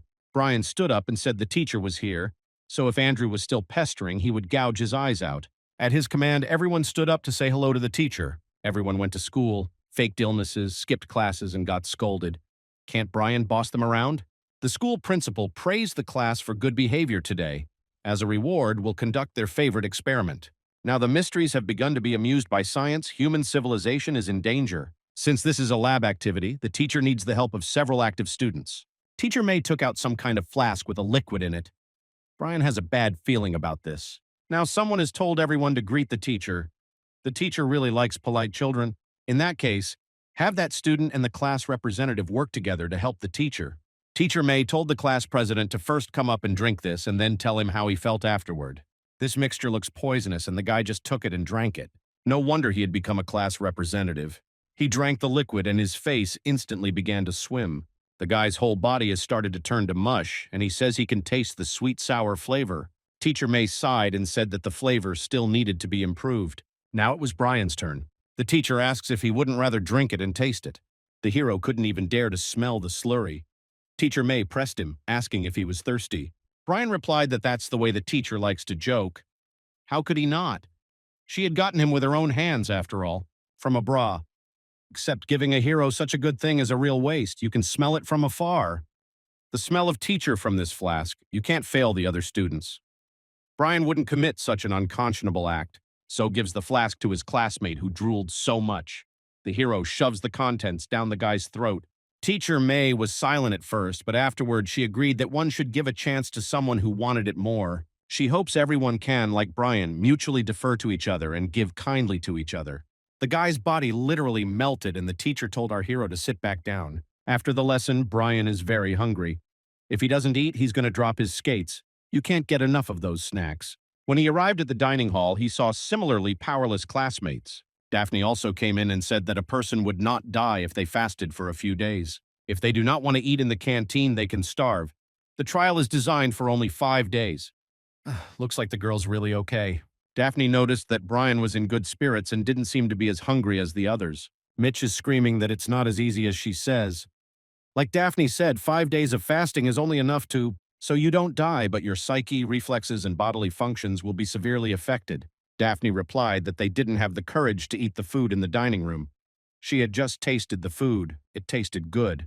The girl actually ate sashimi made from human colon. At least as of today. It'll be 2 days since the trial started, so he'll be out. He also doesn't have any leads for the assignment. Liam said he'd go talk Mitch into it, glad he wasn't in the mood. They'll look for a way to find good food at the same time. Steve is even starting to miss his mom's extreme foods like moon pie and boiled bullfrog. Daphne doesn't think you should count on those losers. They offered to talk to Brian about cooperating. Lillian said to be careful. Although this woman seems very friendly, but she feels that Daphne and her spirit are filled with evil intentions. Lillian asked me not to do the opposite again and to believe her. It was worth staying away from Daphne. Brian answered her that he didn't want to. His sister said he shouldn't fall in love early, and he doesn't like being a prima donna. At any rate, they have the same clue. He offered to talk about it when it unfolded. Daphne is pissed that he won't cooperate further and is being a jerk. Even to the offer of money, he replied that he didn't know what a euro was. Got up and left. Lillian said, only to look at her. The girl is beyond angry. That's right, you need to stay away from her. By the way, it's unclear why Daphne has so many bad intentions towards the hero. Besides, she didn't show up for class and she's fine. When did the teachers here become so nice? Since Brian is so obedient, Lillian suggested that he explore tonight. There's no progress on this challenge. So it's much more complicated than the Yellow Spring Hospital. The hero remembered that when the sympathy level, once it reaches the right level, we can extract some of Lillian's power. To be honest, he'd promised her something, but hadn't done anything yet. So he told her they wouldn't explore today, but would do something else. Brian, on the other hand, had promised to take a walk outside the school, and so finally they set off. He put on his blood-colored special uniform. Now he would be no different from the mysteries, but how uncomfortable. Lillian can't stop laughing. Brian yells that he's doing it all for her, also leaving the scene of the ordeal. Now the number of resurrections is unknown. She said not to worry, the master's life is her life. Lillian asked if he had any mystery money with him. They have to go to Tiandi's trading house by cab, and she demanded not to cheat her. She would pay her back double. Lillian started pawing at him, looking for the money. Brian, like a granny, put money in his underpants. Suddenly, a motorcycle cab pulled up. Sheila, the same Kuchisaki Onna. Looking at Brian, she thought he had changed his orientation. The hero thought of many situations when they would meet again, but never thought it would be like this. Sheila's driving him to the place with the wind. Still, it was lucky they could meet in a place like this. Brian asked if it was ventilated. The girl replied that she had eaten a lot of people, so she was going to the hospital to buy digestive pills. Shock. That's right, the hero remembered that he did bad things towards Sheila, so he apologized for it. Moreover, he is very grateful to her. Her scissors came in very handy. With their help, the hero solved a lot of problems. Sheila abruptly stopped the bike and told him to get off. Using her scissors and completely forgetting about her, shame on her. Lillian thought the landlord had a lot of debts from the past. Sheila waited so many days for Brian to come home. Every day, every night, but she never waited. She called him an animal. Brian asked her to calm down. She hadn't told him the address of her house after all. The girl stopped talking and blushed. Sheila said to sit back down, forgiving the hero this time, but demands that this never happen again in the future. Finally, they arrived. Brian never imagined he'd come to a dubious bank in a secret world. It's got everything. Lillian resented it. It's actually the only trading house in the secret world. She says to go quickly. But Brian noticed Sheila's depressed state. She knows that they were unlucky with men in the first place. But that doesn't mean they can't fall in love. The only thing her society won't allow, it's coexistence and marriage with humans. Not because they are Kuchisake Onna, but because they are mysteries. Suddenly, Sheila said that she still didn't know the hero's name. He replied with a smile that his name was Brian. It was likely to be their last meeting, so Sheila gave him a parting gift and left. This stiletto will save Brian's life at a crucial moment, but she hopes he never takes advantage of her. The hero can't lose this stud, so he decides to hide it well. Inside, he was met by an employee of the trading house. He inquired about the guest's business. This man appears to be human. Could this be the traveler who was assigned to this mission? Abruptly, he fell to his knees, calling it insulting that the hero was being served by a vile human like him. It seems he considers Brian a mystery because of that special uniform. It seems to be someone else's test site, but the hero's resurrection count hadn't kicked in yet. He held out his hand to the man, telling him it was all right. And suddenly all that was left of the man was a river of blood. The manager called him useless garbage who can't even greet a customer. The manager inhaled warily and looked intently at Brian. Our hero smells strongly of human odor. It's bad. Apparently the exposed body parts give off the odor. The monster came closer and started sniffing him. Brian asks Lillian what to do. She says not to worry and leave it to her. The hero needs to relax and let her in. He embarrassedly replied that such words cause misunderstanding. Yeah, well, everyone thinks in terms of their own depravity. Lillian connected with Brian and asked the manager how dare he doubt her. This is how the mall treats VIP customers. Lillian gave the number and the password. Then the man recognized her immediately. Once understood, she demanded less than a word and to bring her thing immediately. Lillian is drinking tea from a human tray. Brian asked what was going on. The manager's attitude changed. I wonder if she's some kind of rich woman. Well, not that rich. She once commissioned a man to find, her head, and they agreed that when he found it, he'd put it here. Lillian was brought a trunk with her belongings. The manager apologized for being inconsiderate and would not bother her again. She quickly closed the door and ran happily to the box. That man really helped find her, her beautiful head like a painting when the stars fall from the sky. But Lillian was deeply disappointed when she saw nothing in the trunk and began to cry. Brian began to comfort her as best he could, saying that maybe that man hadn't found the head yet. But in this box, Lillian sent him the money and he sent back an empty box. So he abandoned the assignment. It must not be about the money because she gave him $1 billion. The hero didn't realize it at first, but when he did, he was shocked. $1 billion. And she said she wasn't very rich. But there's no use of money for Lillian if her pretty head can't be returned. She called out to Brian and took his hand. She still had some money here, wanting to give it to him. Lillian seems to be very upset. The hero asked her not to worry, she still has him after all. Brian promised that he'd be sure to find her head. Their cases are common, as are their problems. And the hero is sure to find that kid who didn't do the assigned job to return everything. Still, that's a whole $1 billion.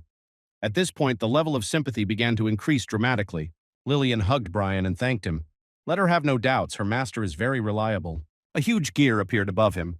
The character has fulfilled the requirement for a sympathy level increase and gained the ability to extract power. There are different powers at each end of the gear, for example, energy strengthening, fatal torture, and so on. But most of all, Brian asks for a temple rope as he loves to jump. As they say, the more you want it, the harder you can't get it. That's what they call the evil eye. There aren't many people as witty as Brian. Looks like his plan failed as the arrow fell exactly on the temple rope. No luck when you need it. But luckily, the arrow went a little further and the hero got an energy boost. And he'd already had time to be scared.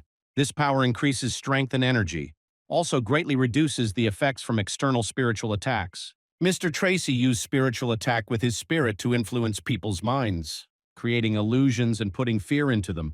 Such attacks can kill and even counteract other spiritual attacks. It's the equivalent of another layer of defense. Brian didn't listen to Lillian for nothing. He scared her with his creepy smile. The hero replied that he was just thinking of good things, like how beautiful Lillian's head was, the most beautiful head in the world. While they were talking animatedly, the cab stopped abruptly. Brian almost hit the front seat. He asked the driver why they had stopped. Mystery turned around and said she was hungry. Lillian immediately punched the driver, telling him to eat his shit. She pulled a lowly D-level Mystery out of the car who dares to be cocky in front of her sister. Lillian slapped him again, teaching him to be more polite. Pathetic toy, she wasn't in the mood as it was. The driver says pitifully that he made a mistake. He says he'll be a vegetarian from now on, but it's too late. Lillian has learned bad things. Even she's blowing up heads now. Brian cautiously approached her and said they had one problem right now. She killed the driver and it's unclear how to get back to the hostel. The character has no rights, not to mention its mechanics. After a few hours of walking, Brian returned home. His legs could barely hold him up. Lillian said that although he was very tired, he immediately changed his clothes as soon as they came to school. It was a matter of honor for him. The guys his classmates in real life, if they saw him in women's clothing, would scoff. Moreover, the whole way Lillian flew, of course, she was not tired in any way. The girl says that his legs were tired. Her mouth was very active. But Brian wasn't listening to her. He'd noticed something strange under the bed. And when he bent down to look, he was shocked to see the girl. Sophie quickly got up and covered his mouth so as not to wake the commandant. However, this guy still heard the sounds and entered the room. The commandant tilted his head grimly and asked why the boys were still awake. Man, Brian just got back from a mile-long walk and now this. Meanwhile, Mitch and Liam wander around the dorm. The other is afraid since it's just the two of them. Mitch replied that those two only think of themselves and won't help, and Trash Steve is useless at all. The guys aren't eating anything, they won't last a few days at this rate. Decided to look for leads. As long as their minds are in order, if they don't, they'll get out of the ordeal. Liam says it's best to be careful. Mitch thought with a wry smile to himself that those were the guy's last words. The commandant says that after the lights are turned off, you have to sleep. Brian tries to explain it to him. The girl said to explain and she would go back. The hero is always unlucky with his comrades. They all run away. We'll see if he can get the commandant through first. Brian says he really can't help it. If the commandant is so concerned about him in the middle of the night, he's actually trying to keep world peace. Outside, I fought 300 rounds of invading monsters. When I ran out of energy, I remembered that he needed to get back to the room before the lamp went out. And then Brian had a power he didn't know he had. Illuminated by the light of justice, he instantly defeated the monsters and rushed back to the dormitory. But he didn't expect it to be too late in the end. The hero hopes that this story will work. But no, the commandant pounced on him. Brian shut his mouth with a pair of scissors. Lillian says that this uninteresting mystery exists only for looks. But he's got a mouthful of sparks and big sharp teeth. And she says she's only there for looks. Lillian offered to lend her host the power, but she underestimates Brian. He kicked the commandant with his foot, knocking him backward. If he's going to rely on Lillian for every little thing, how do you justify being the main character in this manhwa? But that's why Brian can't kill these low-level mysteries. Even if they're only a level higher, they are still crushing in strength. The hero swung his scissors. Meanwhile, Mr. Tracy was enjoying his noodles. The principal came in to see him, saying that there were only a few hours left. He suggests that the return restriction be lifted in advance. Even though these children had previously completed a trial, but this time they have to stay there for 2 days. If anything happens to them, it's premeditated murder. The Bureau of Oddities certainly isn't looking for trouble on its own. In fact, Mr. Tracy didn't make them. Over the past few years, the number of mystery invasions has increased and the Mystery Stone has become unstable. In truth, the mandatory ban on leaving the trial is just a gimmick, another way to stabilize situation in the community.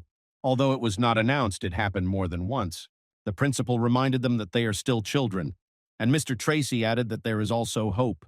Under normal circumstances, these guys get into university after their first exposure to the secret world. By the time he graduated, only a few of them had become members of the Bureau of Oddities. But given the increasing incidence of mystery events, 4 years is too long to wait. Therefore, the superiors instructed that if there were outstanding students, they could be admitted to the Bureau at once. Mr. Tracy doesn't want to discuss that forced testing in the secret world breeds public resentment. A few days ago, the mystery Infinite Fear appeared in the city. She can increase her power at the expense of people's fear. This mystery is only at level D but has killed 2 level C travelers. There are also many dead and wounded among those below the level. Mr. Tracy is not well read, but he knows one thing. The rise or fall of the state is the responsibility of every commoner. The principal still thinks that starting the draft of middle school kids at 16 is wrong. Suddenly, Mr. Tracy's assistant burst into the office screaming that endless fear was headed this way. The speed of this mystery is tremendous. We need to prepare as quickly as possible. Mr. Tracy asked, "How many students there are in the school? We have to evacuate all of them.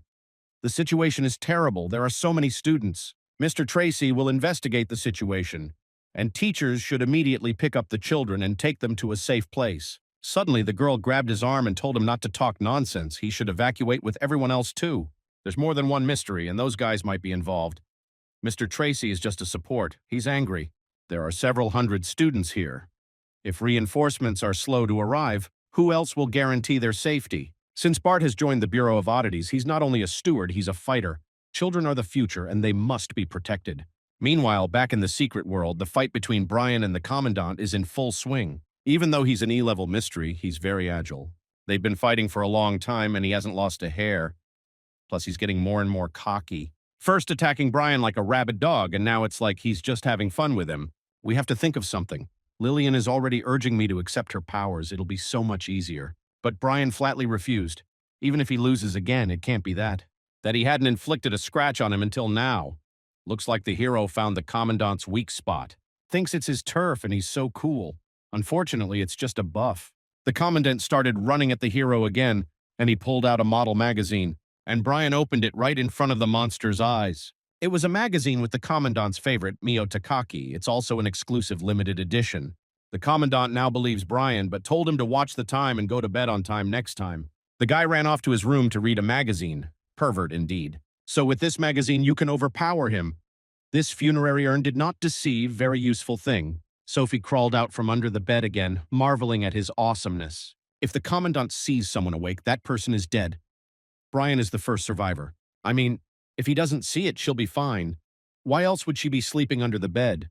The hero didn't understand the logic, so it's okay to go out all night. There are clues. A little cowardly girl, she seems nice. But now that her sister is in trouble, everyone seems to be afraid of her. Sophie immediately fussed and told Brian to eat a Snickers after a long fight. Unfortunately, she hadn't prepared a first aid kit. The hero is shocked. He actually thought her sister was the busty one from the 6th floor of the old dormitory. Sophie seems to be a key NPC. He said that since he protected her just now, he'd like to ask her for something. Sophie replied that you can't. She doesn't know anything about room 614, but she can answer any other question. She also said that Brian had a past smile. Lillian demanded to be more confident and serious. Then the hero said that the reason for his vulgar smile is that there is a curse on him since childhood, and transferred, because there's a victim at the school waiting for him to save her. If he did, the curse would go away. Brian questioned his classmates, but no one was willing to give any clues until he met Sophie. As soon as he saw her, he realized she wasn't like them. She was the only one who saw his vulgarity. Sophie is a good-hearted girl and will certainly help. The girl swam and agreed. Lillian says she's just a coward, not that she has no brains. She doesn't think it's possible to fool her. But then Sophie asked if Brian was telling the truth. He shouted that of course he was. If he wants to tell him any clues, there's not much time left.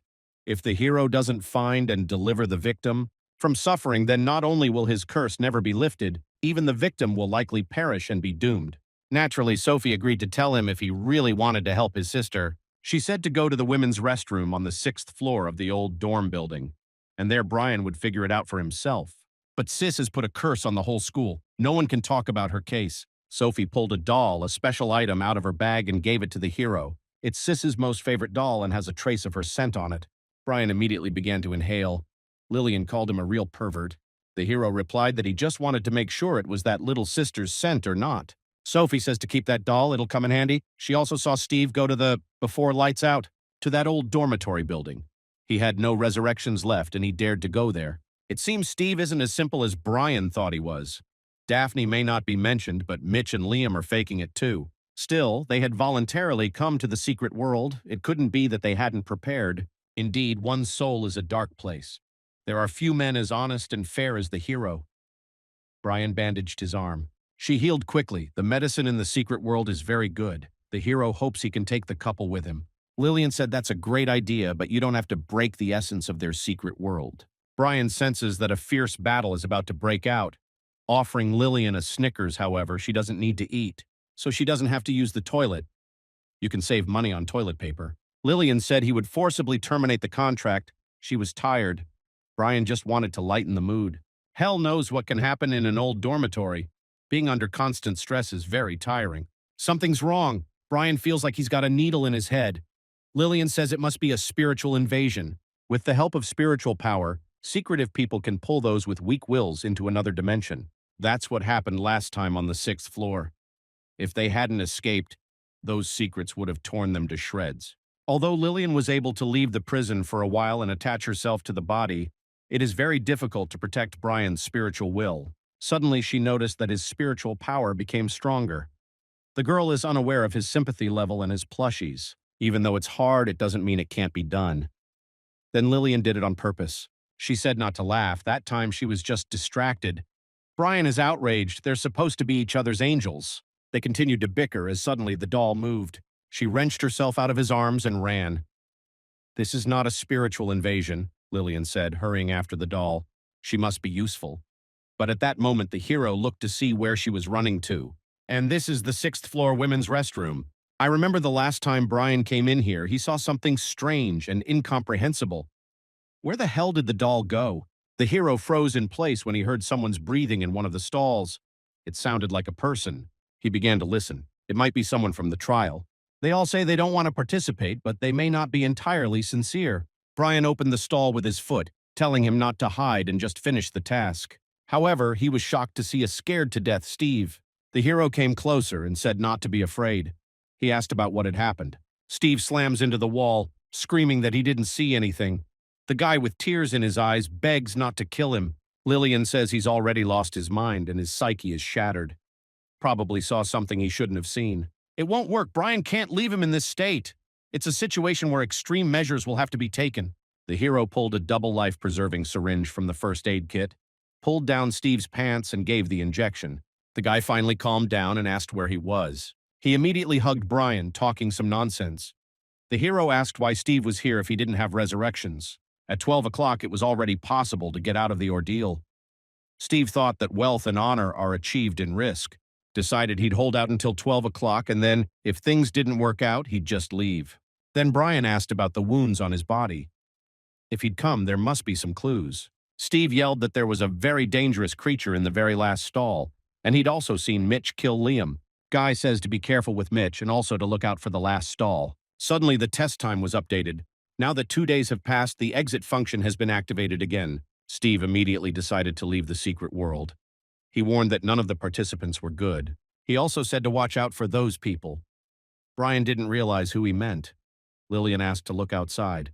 He thought she was the only one here, but was shocked to see a room full of ghosts. Lillian, on the other hand, said that if Brian's spiritual power wasn't influenced, he wouldn't meet them. However, she didn't say such a thing. The girl meant that he would not be dragged away to another space. There is no fundamental difference between being in that situation and being pulled into that space. Damn. But here's the interesting thing. These mysteries came here, but they're not attacking Brian. It's like they're afraid of something. But they're mysteries, so why would they be afraid? And then Lillian saw the doll. No wonder she couldn't find the spirit. It turns out she had run off into a blind spot. Judging from the reaction, these mysteries are really afraid of this doll. And she keeps looking in that booth. There's definitely something complicated in there. Brian began to speculate. Maybe it was some kind of corpse or miscarriage that had accumulated resentment. He opened the door, armed with scissors and ready to face any foul thing. Turns out there are 2 fetuses lying there in the blood. Meanwhile, Steve has already landed in the school's auditorium. He can't believe he survived. But the boy screamed when he saw the traces of blood on the floor and started calling for the principal and teachers. Abruptly, Mr. Tracy closed his mouth and showed him a gesture of silence. Steve recognizes that he is the man from the bureau who was at the ceremony. He asks what happened and where everyone is. Mr. Tracy reassured him. The school is involved in one mystery case. The teacher and classmates are fine. The master said that when a secret penetrates from the secret world into the real world and causes harm, a case is formed. And dealing with a mystery case means a lot of people are bound to die. Steve is terrified. Mr. Tracy says not to be afraid. The Bureau will protect the school. The kid has to believe in himself. He's a fighter, too. The man received a call from Yuna's assistant, the small unit that was supposed to support the school, under attack by a mystery and already cut off. Mysteries are popping up in many places. It's obviously planned. The nearest unit may not arrive for help for 3 hours. Mr. Tracy says he's underestimated. He told Yuna to come and get someone. The man told Steve that support from the Bureau would be here soon, and he should stay and help the rest of the high schoolers who haven't come out of the ordeal yet. But Steve could not perceive any words, for a terrible monster loomed over Bart Tracy. Brian is trying to figure out where the stillborns in the restroom come from. Suddenly, they start crying. The hero is in a panic. They probably need to be calmed down somehow or cover their mouths with scissors. Lillian says to keep your hands to yourself. There is a lot of resentment in these creatures. Steve seems to have gone mad for them. While Brian was thinking about what to do, the doll came over and began to soothe the little ones. So she not only points the way, but also helps. But suddenly, the embryos grabbed the doll and began to chew on it. Brian heard the students talking about someone named Emily. Her belly had gotten bigger. She's probably pregnant. Secrets stick out their long tongues. They gossip, saying the baby's father is unknown. Wait, there's something written on these ghosts' tongues, like it's a huge embarrassment, and the whole school already knows. Emily denies it and won't say who the father is. The gossip is horrible, accompanied by harassment of the girl. Brian cut off the ghost's tongue to read more closely. The apprentice boy heard who did it. He didn't think he and Emily were in this kind of relationship, but damn, name crossed out, basic information withheld. No wonder this assignment is called Evil Tongues Are Scarier Than a Gun. Slander has a way of striking to the bone.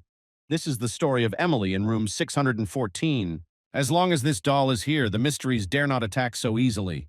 But the doll is mauled by these creatures. Brian thinks there's no more time and he has to get out of here. He snatched the doll from the fetuses and he and Lillian left. Strangely, she's not in Emily's room. There must be some new clues here, though. It seems that Brian's assumption is correct. Those 2 dead children are her children. I have a feeling something's wrong. I heard Emily's voice. She says beauty comes in youth, but not in old age. Brian turned around and those ghosts burst into the room. Emily is 18 years old. At this beautiful age, she got pregnant by the man she loved the most. Isn't that a blessing? All the secrets go here, probably because this is Emily's room. What's more, they go crazy and attack each other. Those ghosts had closed the road, so there was no way out. Lillian suggested we do that jump again. She said that these mysteries are strong in spiritual attack, but now there is soul strengthening, so they won't do any harm. In this case, hand-to-hand combat is involved. Brian has nothing to fear from these F-level secrets. You need to concentrate and achieve maximum soul strengthening.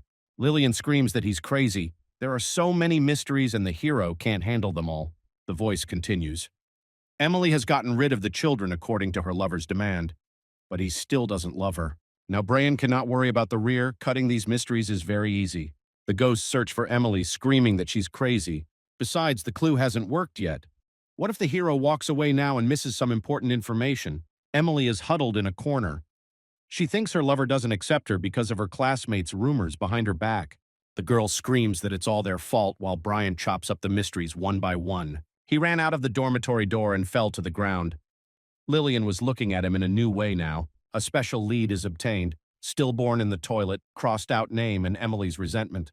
3 whole leads, not wasted on Brian. It's only been 3 days and this assignment is already almost 90% complete. Suddenly, the hero saw Daphne running out of the dormitory with secrets chasing her. She doesn't understand what's going on here.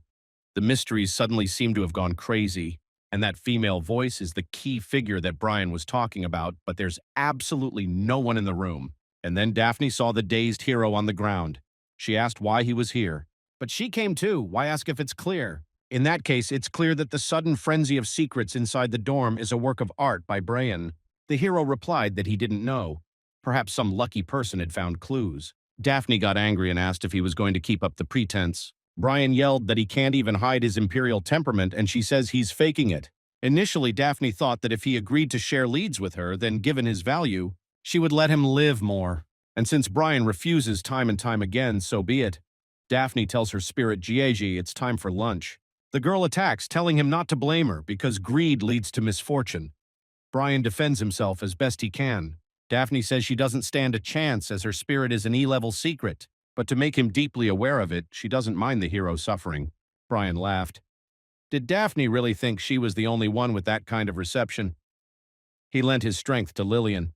The girl knows this, but the hero's spirit is but a paltry marriage, and Brian still dares to bluff her in front of her. The hero has blonde hair. You can tell he's not to be trifled with. And how did Daphne know it was a marriage? Her spirit seems to have senile far-sightedness. The girl is furious. She is going to cut off Brian's tongue first and then teach him a lesson. Daphne ran up to him, wanting to pierce his head but only hurt his nose. Brian's in shock. Lillian said that her and Giegi's powers were very different, but the girl somehow managed to pierce her face, that he was bleeding now. Lillian didn't know he'd brag like that, and he's only holding a pair of nail scissors. Daphne panicked. Bloodblade spirit, level E mystery. She gathered all her strength into one blow, but only hurt her skin. Okay, now Brian would provide some solace for her broken heart. He walked over and punched the girl in the stomach with all his might that she started coughing up blood. The hero has crippled all her organs. Gigi says things are bad. Brian's spirit is a minimum of level D and needs to run away sooner rather than later. Laughing, Lillian deliberately concealed her aura when this mystery first sensed her. She doesn't have a head, but she has a brain. Lillian didn't want to cause trouble, but JGA forced her to. In the beginning, Daphne's spirit said that the Lillian inside Brian was very weak. Gigi demands that they stop talking and leave soon or else they will both die here. However, it wasn't nice to run away. Brian sent the chains after her. They bound the girl hand and foot. The hero initially had no enmity with Daphne, but she lit it herself. Once the wick is lit, you can stop it whenever you want. Daphne recognized that provoking Brian had been the stupidest decision of her life. But she wondered how he was able to sign a contract with such strong secrecy. But what other reason could there be? Brian's handsome. Lillian said she's about to switch and make the hero flop face down. Daphne is so hurt but is stalling and won't come out. She admits that she acted rashly and apologizes. The girl's never been on her knees before anyone and asks to be spared, and she exchanges 200,000 for 2 million. Lillian says not to believe it. If Brian doesn't kill Daphne, let him wait for the negative consequences. The girl screams that money is nothing to her family, and not just money, but valuable secret treasures as well. Brian tells her to shut up and remember this is the last time. Lillian can't believe he's going to let her go. The hero may spare her, but if he attacks again, he will end up regretting it. Daphne promises not to hurt him again. She looks like she's about to die. 3 more days to go, might as well take your only chance to come back now. Daphne said not to worry about it and rolled his head. They'll meet tomorrow. Lillian was angry that Brian had let her go like that, but he replied that since the girl had killed herself so quickly, she had more than one chance of resurrection. The mysterious Daphne clan has had many test subjects for generations, and they've wrangled quite a few mysteries, so she must have other techniques. In order to kill her, it is necessary to find another way. The hero is closely watched by the English goo teacher. At the same time, in the real world, Yuna has gathered the students and arranged the mystery candles so that nothing will happen to them. Plus, support from the Bureau of Oddities is coming in 3 hours. I haven't heard from Bart Tracy. Yuna's worried something's happened to him, and the man is desperate to deal with the ghost. However, another mystery crept up behind him and knocked the sword out of his hands and grabbed it. Now Steve is defenseless. It seems the target of this mystery is a student. Mr. Tracy quickly covered the lad with himself, and unfortunately, the mystery cut right through his back. The man fell back, covering the wound with his hand. In this case, it is not surprising that schools were the sites of several attacks. Bart is a boundless great sea. From one edge to the other is its base. He is a marvelous land, and his future is ahead of him. As long as he's alive, no one will dare touch even a hair of the child. Steve saw the sword next to him in a panic. He grabbed it and said he was a fighter too. Brian, who had protected him and even used the only medicine on him, had not yet returned. Guy attacked the mystery, saying he had to protect the school and wait until Brian returned. Teacher May noticed that one of the students was not in attendance. If she understands correctly, it's the one with the seaweed on his head. Hey, the others would have warned her, but this one... Suddenly, the school principal was contacted over the loudspeaker. He thought that everyone had gone through a lot of stress, so I decided to organize extracurricular activities for them and asks teachers with students to go to the gymnasium where there will be an assembly. The kids don't care what classes they have as long as they don't have to go to school.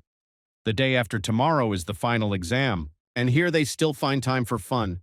I wish schools in the real world were like this. When Brian reached the hall, he met Mitch and Daphne, who were chatting. Liam had died last night. Mitch replied in a panic that he had invited to go with him to an abandoned dormitory. But soon after entering, there was something otherworldly. Mitch escaped, but Liam, he says he went looking for him this morning, but he couldn't find him.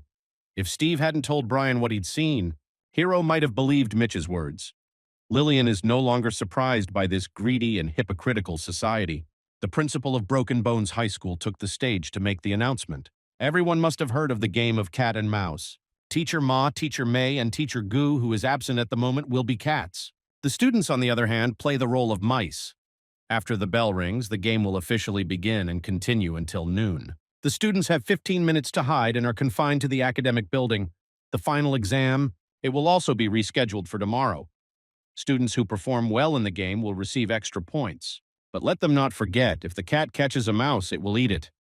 Is it okay to shorten the preparation time like that? Judging by the reaction of my classmates, they have no idea what's going on either. An extracurricular activity and an early exam. Looks like someone is deliberately preventing the challenger from researching the assignment. Brian was given an assignment, required to participate in a game of cat and mouse during the main mission. Hint: mice should be wary of cats if they want to participate in the exam. Those who manage to survive. The students started to scatter. After all, they need to find a place to hide sooner rather than later. Teacher Ma asked the hero why he wasn't hiding. According to the clue, it was Teacher Gu who convinced the principal. It's been so long since the teachers have had an event like this. They are so eager to slice up all those mice. Teacher Gu is that English teacher who never got caught on camera. Teacher Ma said in the first lesson that the English teacher was injured. The crossed-out name suddenly changed after much progress. Could there be such coincidences? The teachers prepared their weapons and asked if all the mice had hidden. Brian hid behind the desk in the study.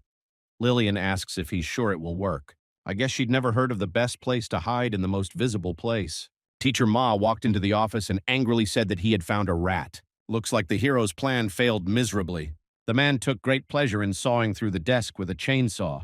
Afterward, with a satisfied smile, he left, and Brian was finally able to get out in peace. He thought Ma's teacher was going to bring the chainsaw down on his head, but thank God he didn't. One of the local students was able to turn into a desk. Kind of reminds me of a game of fetch. Well, things were starting to clear up a little bit. Emily's student was pregnant and the others were gossiping. She ended up giving birth to twins in the first-floor bathroom and killed them herself. Emily could not withstand the pressure of the cruel students and finally lost her mind, which was the beginning of the end of the school. The name of the quest is Evil Tongues, and the name of the key clue is Thoughts of a Lover. Apparently, this is another story about a student who was bullied by everyone, goes berserk, and gets revenge. But not only are there tons of students, but the name Father is crossed off everywhere. Plus, Brian never leaves a vague sense of wrongness about what was happening. Lillian thought he had some inkling, but no. Just drank too much water, need to go to the bathroom. He asked her not to peek. Lillian said to go already. Suddenly, Andrew walked into the restroom. But this is the men's room. Andrew said no kidding and asked for help going to the restroom. Teachers have already killed tons of students.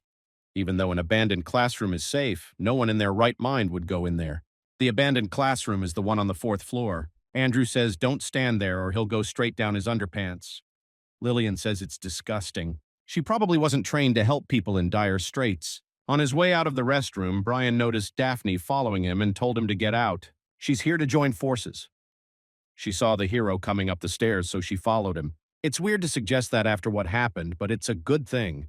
Brian doesn't think he could have done it alone. It is possible to unite, but he does not give rest to her dark thoughts, so let him stay out of the way. Daphne said not to worry. She won't. She has her own spirit after all. Brian swept up. It's that unpowered piece of garbage. The girl asked to stop talking about it. And here they reached the right classroom. The father from dorm room 614 must have studied here once. One of the teachers had told Daphne that there were only 2 places in the school where you should never go. There's this abandoned classroom in dorm room 614.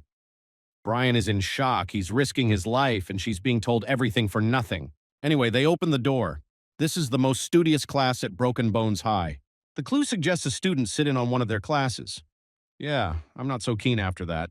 This class clearly has something to do with Emily, so Brian will have to go in there. There's no point in delaying. Well, let's take a look at this diligent class. In the classroom, there was a seemingly ordinary class going on with Teacher Gu, whom Brian had never seen before. He asked the boys why they were late and told them to take their seats sooner rather than later. Daphne timidly acquiesced and sat down guiltily. Lillian said there was clearly a strong spiritual influence here, and that hypocritical wench is already under him. Everything here is just an illusion. Thanks to the hero's spiritual resistance, this mystery cannot affect his will. Illusions are his maxim. Lillian's spiritual enhancement has been incredibly helpful, and at one of the desks sat a pensive Emily. There is such a calm atmosphere in the classroom, as if the hero has fallen into some romantic series about school children. It's a pity it's all just an illusion. Suddenly, Teacher Gu asked the children if anyone could translate the sentence. This seems to be that famous ocean of knowledge of this school. Suddenly, Emily stood up and said he could translate. The sentence goes like this: "Only by being with you can I find happiness in my life." Lillian says that between Emily and the teacher, that's how this pink atmosphere hovers. It turns out Teacher Gu is her lover. The secret world has surprised me so many times, but Brian never thought that the problem of love between teacher and student would be revealed here. Suddenly, the teacher said that there were a couple of students in the class who didn't give a damn about the school rules. They didn't even bother to wear their school uniforms. Looks like the fight's starting again. Classmates turned into mysteries, eager to eat the naughty kids. What about the words about this class being safe? Brian began to fight off the monsters. Daphne stood up abruptly and began chopping down the ghosts as well. So she's free of control. Secrets surrounded the boys. Daphne yells to Brian that they need to get their act together and get out of here. They'll deal with it afterward. Teacher Gu said not to dream of escaping. He gives off an aura of D-rank secrecy. This place is already full of monsters, and now he's here. Brian yells to Lillian that it's time, but then Daphne stabs the hero in the chest with her blade. So to speak, she repays the favor. Something along the lines of greed leads to misery, but no, the girl just wasn't used to sharing with anyone. She said goodbye to Brian and kicked him right into the crowd of mysteries and started to run out of the office. Funny how the hero expected something like this. It was obvious that she wasn't just going to let him go. Then why the hell did Brian take that fucking verbal agreement? But as soon as Daphne walked out of the office, she was caught by Teacher Ma with a chainsaw. Teacher Gu tells the hero that the game has come to its logical end and it's time for him to hit the road. But Brian showed the hairpin to Emily. The teacher asked where he got it. He couldn't say it was from the burial urn, so the hero said he came here on a secret mission to save one of the victims, but whatever. It was Gu's teacher who suggested this game of cat and mouse, and he is also the father of Emily's newborn twins. Apparently it surprised him, but Brian knows a lot more about the truth than Teacher Gu thinks he does. The hero knew that. That's exactly how he will react. No matter how difficult the quest is, Brian won't be forced to go out alone against a D-rank mystery. The burial urn only grants useful items, so this hairpin could only belong to Emily. She fell in love with a teacher and got pregnant. Teacher Gu's name was crossed out everywhere because she wanted to protect him. Emily really loves him, took all the dirt on him, and he continued to act like a coward. He has to help her. Wait, it doesn't add up. If Emily did it of her own free will and Teacher Gu also loved her in turn, what does it have to do with thinking about a lover she can't be with? It seems that feeling of wrongness earlier wasn't for nothing. Teacher Gu called Brian a smug boy, who thought he had it all figured out and the man was about to attack him. Lillian immediately kicks it, saying he's just a pathetic D-rank mystery. Brian once again procrastinates until the very last moment, and then he blames it on her. It's about time you wised up. Lillian's an unbelievable badass who took him down with one kick. That it was Gu's teacher who gave Emily the twins, Brian is certain, but that doesn't seem to be all. The teacher says it's too late to hide anything and he has no regrets. He stuck to his principles to the end. Stop, just don't let it dare to dissipate. Could it be that he, a D-ranked secret, was killed with a single kick? And what was that look of relief on his face? Did seeing that hairpin, shouldn't the man have felt searing guilt for his inaction and repented? Brian fell silent. No clue yet. The bell rang, which means hide and seek is over. We should go to the old dorm. Daphne had a doll that allows you to transfer all the damage to her once. Otherwise, she wouldn't have survived. The girl has no more resurrection attempts. GAG asks what she is going to do about leaving the world. But no, there's something I need to check. If he goes out now, he'll fail the main quest, not to mention the side quest. And what will Daphne say to her family? How will she explain all this to her father? She's going to the old dorm too. And then she meets Brian. She must be surprised at the sudden encounter. Daphne didn't mean to kill him. She knew he had resurrection, so deliberately threw on distracting those critters. She needs to complete this quest. Brian won't turn down 2 million and the support of her family. The girl thinks that there's no way he would have overcome the D-rank mystery. And since he was here, he had to die and spend the last resurrection.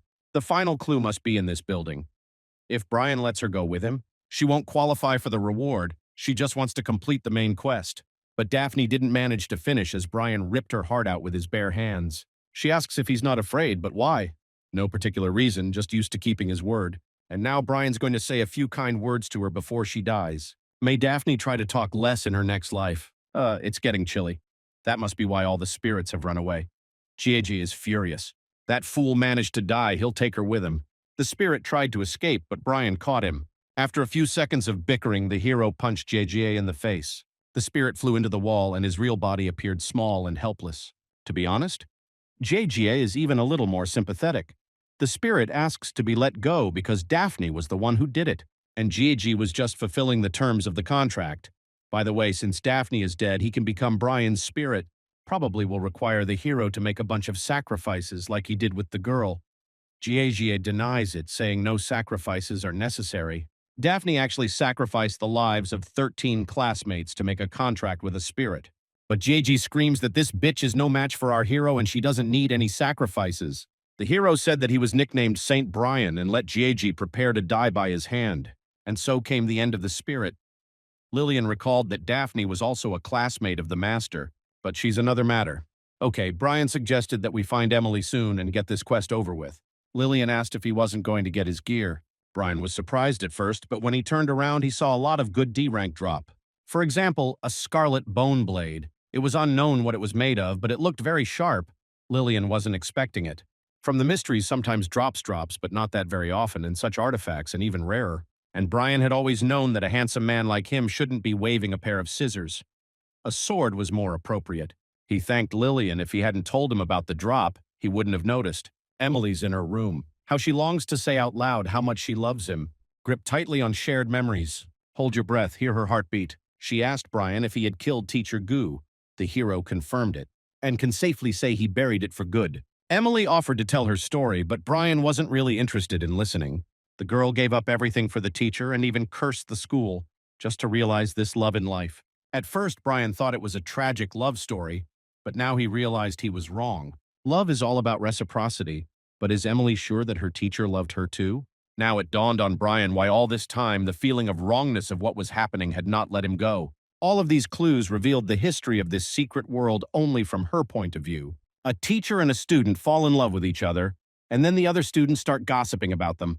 Later, the student gets pregnant by the teacher, and the teacher persuades her to get rid of their children. In the end, the student going crazy and cursing the whole school.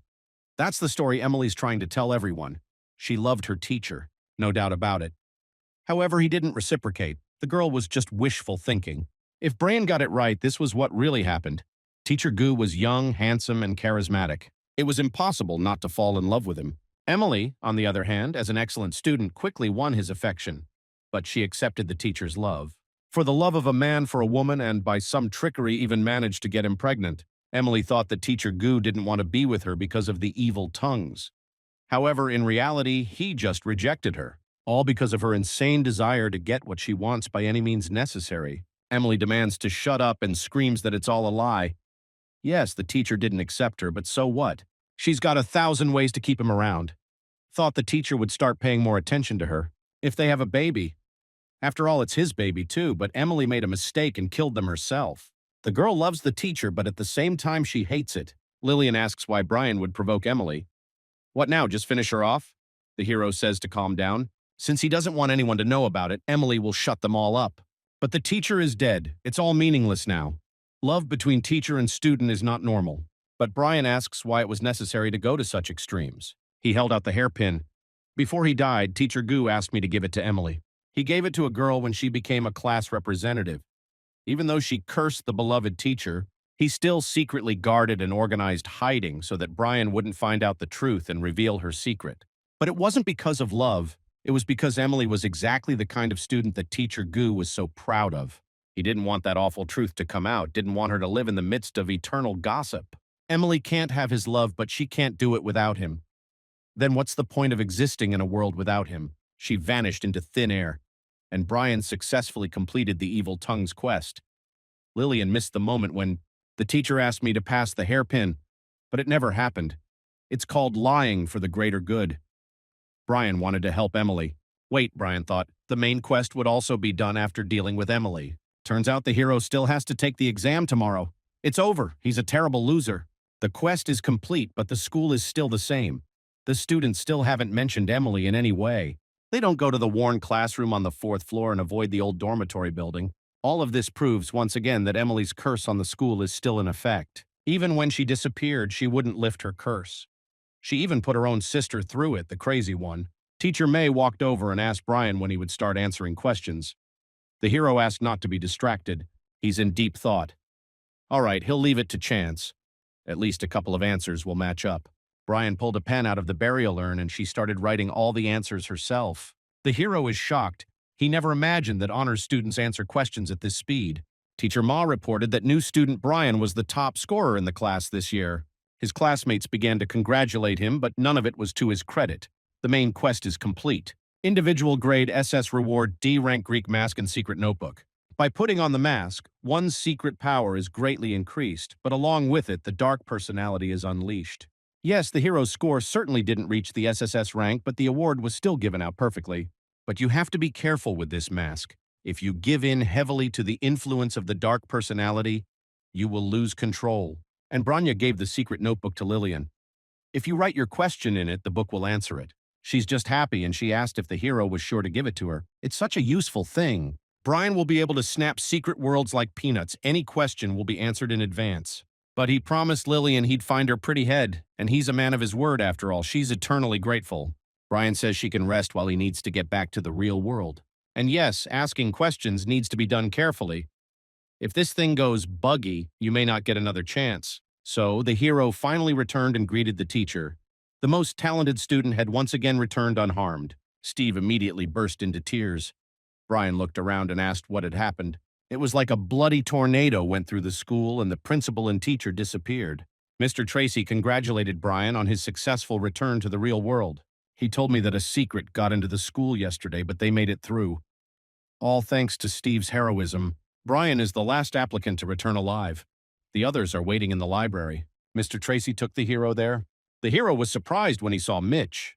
He didn't understand when the guy had managed to sneak out of the secret world. Now I can see why Steve looked so scared. At this moment, there was no one left in the secret world. Of the 12 applicants who entered, 4 have died. Tom, Liam, and Daphne are the familiar dead. The guys are confused, but the girl has made a contract with the spirit. They know that Brian and Mitch were the last ones to get out of the secret world. They wonder if they saw her die. But Mr. Tracy interrupted them, saying that some events are better not to be blabbed about at every turn. The boys must grasp one truth. Life and death are determined by fate, and wealth and nobility are determined by heaven. Hundreds of thousands of disciples enter the secret worlds every year. Naturally, many of them drop out after their first attempt. To avoid unnecessary spending, schools typically purchase limited entry devices. But the Bureau's devices are very different from the stripped-down versions.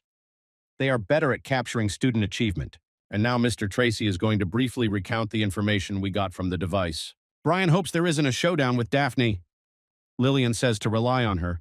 She spotted the girl right away. Some kind of recording device, so I masked the host's face just in case. Lillian showed how she perfectly blurred his face and changed his clothes to his blood-colored special uniform. In this disguise, Brian looks like some low-ranking mystery. God forbid anyone recognizes him. So Steve spent 2 days in the secret world but didn't complete a single quest. The same goes for the other 2 guys. The other 2 guys spent 3 whole days there and completed the main quest. Mitch has been in the secret world for 4 days but has not been able to complete a single quest. Lancey was there for 3 days and did an advanced assignment, grade A. The guy said it was no big deal. Just finished the E-rank mystery. He asked for better praise for his appearance. He cared about it much more. Lancey, single, incredibly handsome and healthy. If anyone has any beautiful girlfriends, request to get the word out. It's not like no one praised him. At first, Brian had thought he was cool, but now he'd changed his opinion of him completely. Okay, let's move on to our hero. He's been in the secret world for 4 days. Completed both the main quest and an additional difficult one. Individual assessment, SS. The guys are shocked. They're saying how cool Brian is. Suddenly, someone kicked in the door to the library. The man waited for all the applicants to gather.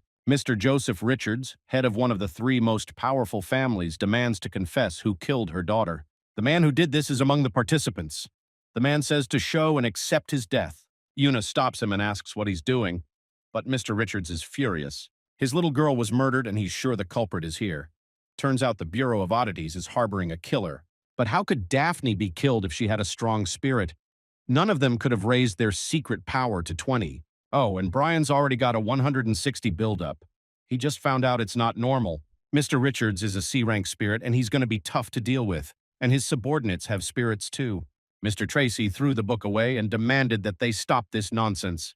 They hadn't seen Joseph for a couple of years, and he still hasn't gotten over his bad temper and dares to say such things to the members of Troop 3033.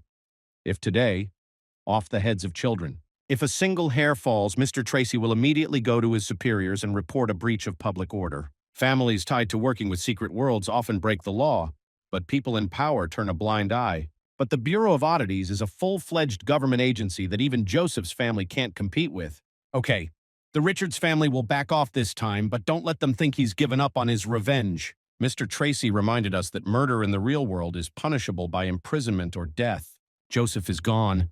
Damn it, Bart doesn't know if he has enough power to handle whatever that old fox is up to. Afraid that if the other squad hadn't arrived in time, there would only be their corpses lying in this room right now. Too bad that secret got away after all. But looking at those kids, Mr. Tracy knows it was worth it. He told the boys that they had already recorded the results so they could go home. They've all proven themselves. The Bureau of Oddities will make sure that all returning participants received invitations from top units. Whatever decision they make, Bart wants them to think hard about 3 questions. What they do in secret worlds, what those worlds need, and finally, what should be done with secret worlds. Each is responsible for the dawn and decline of the country. Bart hopes they can become comrades in arms. As early as tomorrow, the boys will be able to visit the Bureau and pick up their rewards, namely the Ring of the Trickster and 500,000 yuan. This ring alone is worth several million. Now those who didn't agree to the trial will die of envy. You could say that the Ring of the Trickster is a portable peniscope to the secret world.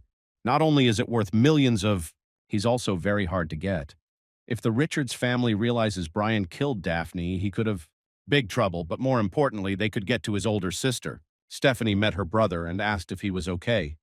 Brian replied that he was fine, not to worry. Stephanie is furious. Let her remind him what she said about these secret worlds. Brian says he really didn't mean it.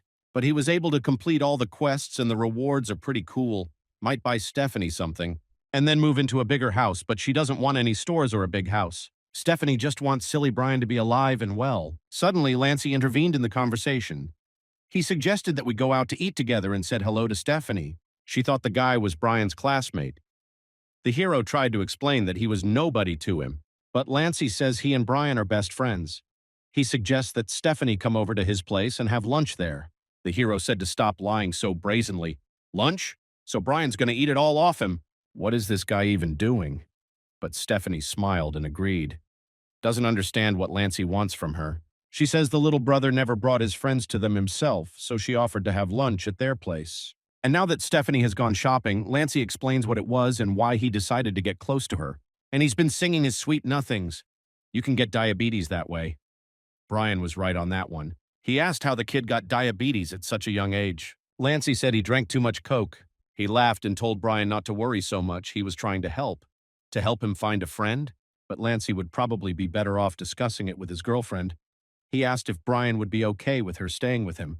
The hero is furious and replies that Lancey's rubber doll is to the rescue. If he has something to say, let him say it now. So Joseph's only daughter, Daphne, was the cherished jewel of the family. And now that she's been murdered, there was no way the man would stop until he had punished the guilty party. Brian asked what that had to do with him. Lancey says it's not up to the hero to decide whether or not it has anything to do with him. If his hunch is right, what Daphne had in the secret world was a not quite authorized device that kept her in touch with the outside world. And since Richard's family are so adamant that she was murdered, the killer is one of the trio. Steve, Mitch, or Brian. Of them, our hero is the only one who was able to complete both the main quest and the difficult one. And the more people who take part in the harder quest, the less valuable the rewards will be. That's why it's not uncommon for members of the same team to kill each other in order to get a more valuable reward. But there's no proof. Lancey's not sure Brian's the killer yet. Then we don't need to lay it all on the line. Maybe it was the Richards family that sent him. But Lancey denied it, saying he wanted to help Brian so he wouldn't be framed for the murder. Lillian confirmed that the guy isn't bound by a contract with the spirit and doesn't sense any hidden devices around him. Stephanie finally returned, asking Brian to open the door for her and help her with her things. Lancey beat him to it, saying he'd do it. He had to do something to thank the boys for their hospitality. No spirit, no artifacts, maybe he can read minds. Plus, Stephanie's behavior is strange. Brian has known her for almost 20 years, and there's no way she would be so nice to a stranger. The hero is out with Lancey to send him off. Brian buys a bun and the guy asks to buy him one too. The hero said that he had the nerve to live in his house and beg for food. This is not a five-star hotel. But when Lancey talked about a plan that would solve the problem with Richard's family, Brian bought it all to him. It's better for the guy, though, if his plan doesn't backfire with some bullshit, otherwise they'll pour the whole bottle of Mao Tai into him, and he'd give me a cup of coffee with a little sugar in it. One sip and Lancey's gone. Oh, Brian's so impatient. All right, the kid's starting to talk. The hero just needs to get rid of Joseph. Seeing the hero's angry face, Lancey said he was just kidding. Then you might consider joining the Bureau. Their people had said that those who did well in the test would be able to join them immediately. And they're not just asking to pick up these not insignificant awards in person. They're trying to make it interesting. Brian had already guessed that, but there was no compulsory military service in this world.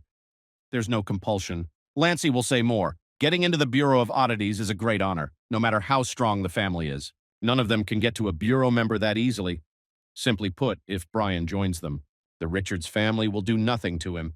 I can see why Joseph, with a C-ranked spirit, retreated when it came to Bart Tracy, who has the spirit of only a D rank. But Brian still doesn't know if he'll join. Joining the Bureau is tantamount to joining the Army, and the Army puts the responsibility of defending the country on you. Soldiers have to go into the lion's mouth all the time trying to keep civilians safe. Noble warriors. But for Brian, protecting everyone and everything is too much. He's only venturing into secret worlds to help Lillian find her head and become stronger so that he can then protect only those he cares about. There are no resurrection points in the real world. What will happen to his sister or his father when Brian dies? Did Lancey really think that they, little brats, really get in there and start protecting? Suddenly Lillian said to look away.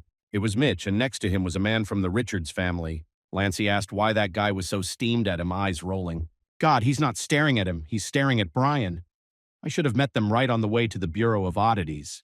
That man approached and clarified whether our hero was Brian. He's the Richards family's head of security, Cole.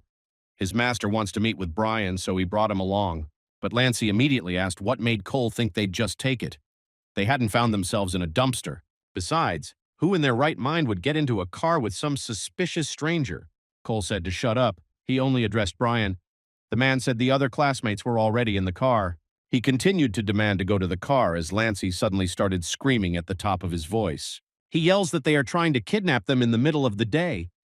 Naturally, passers-by stopped and started to get angry. And while Cole was in a stupor, Lancey grabbed Brian and they ran off. So they ran to the Bureau's office.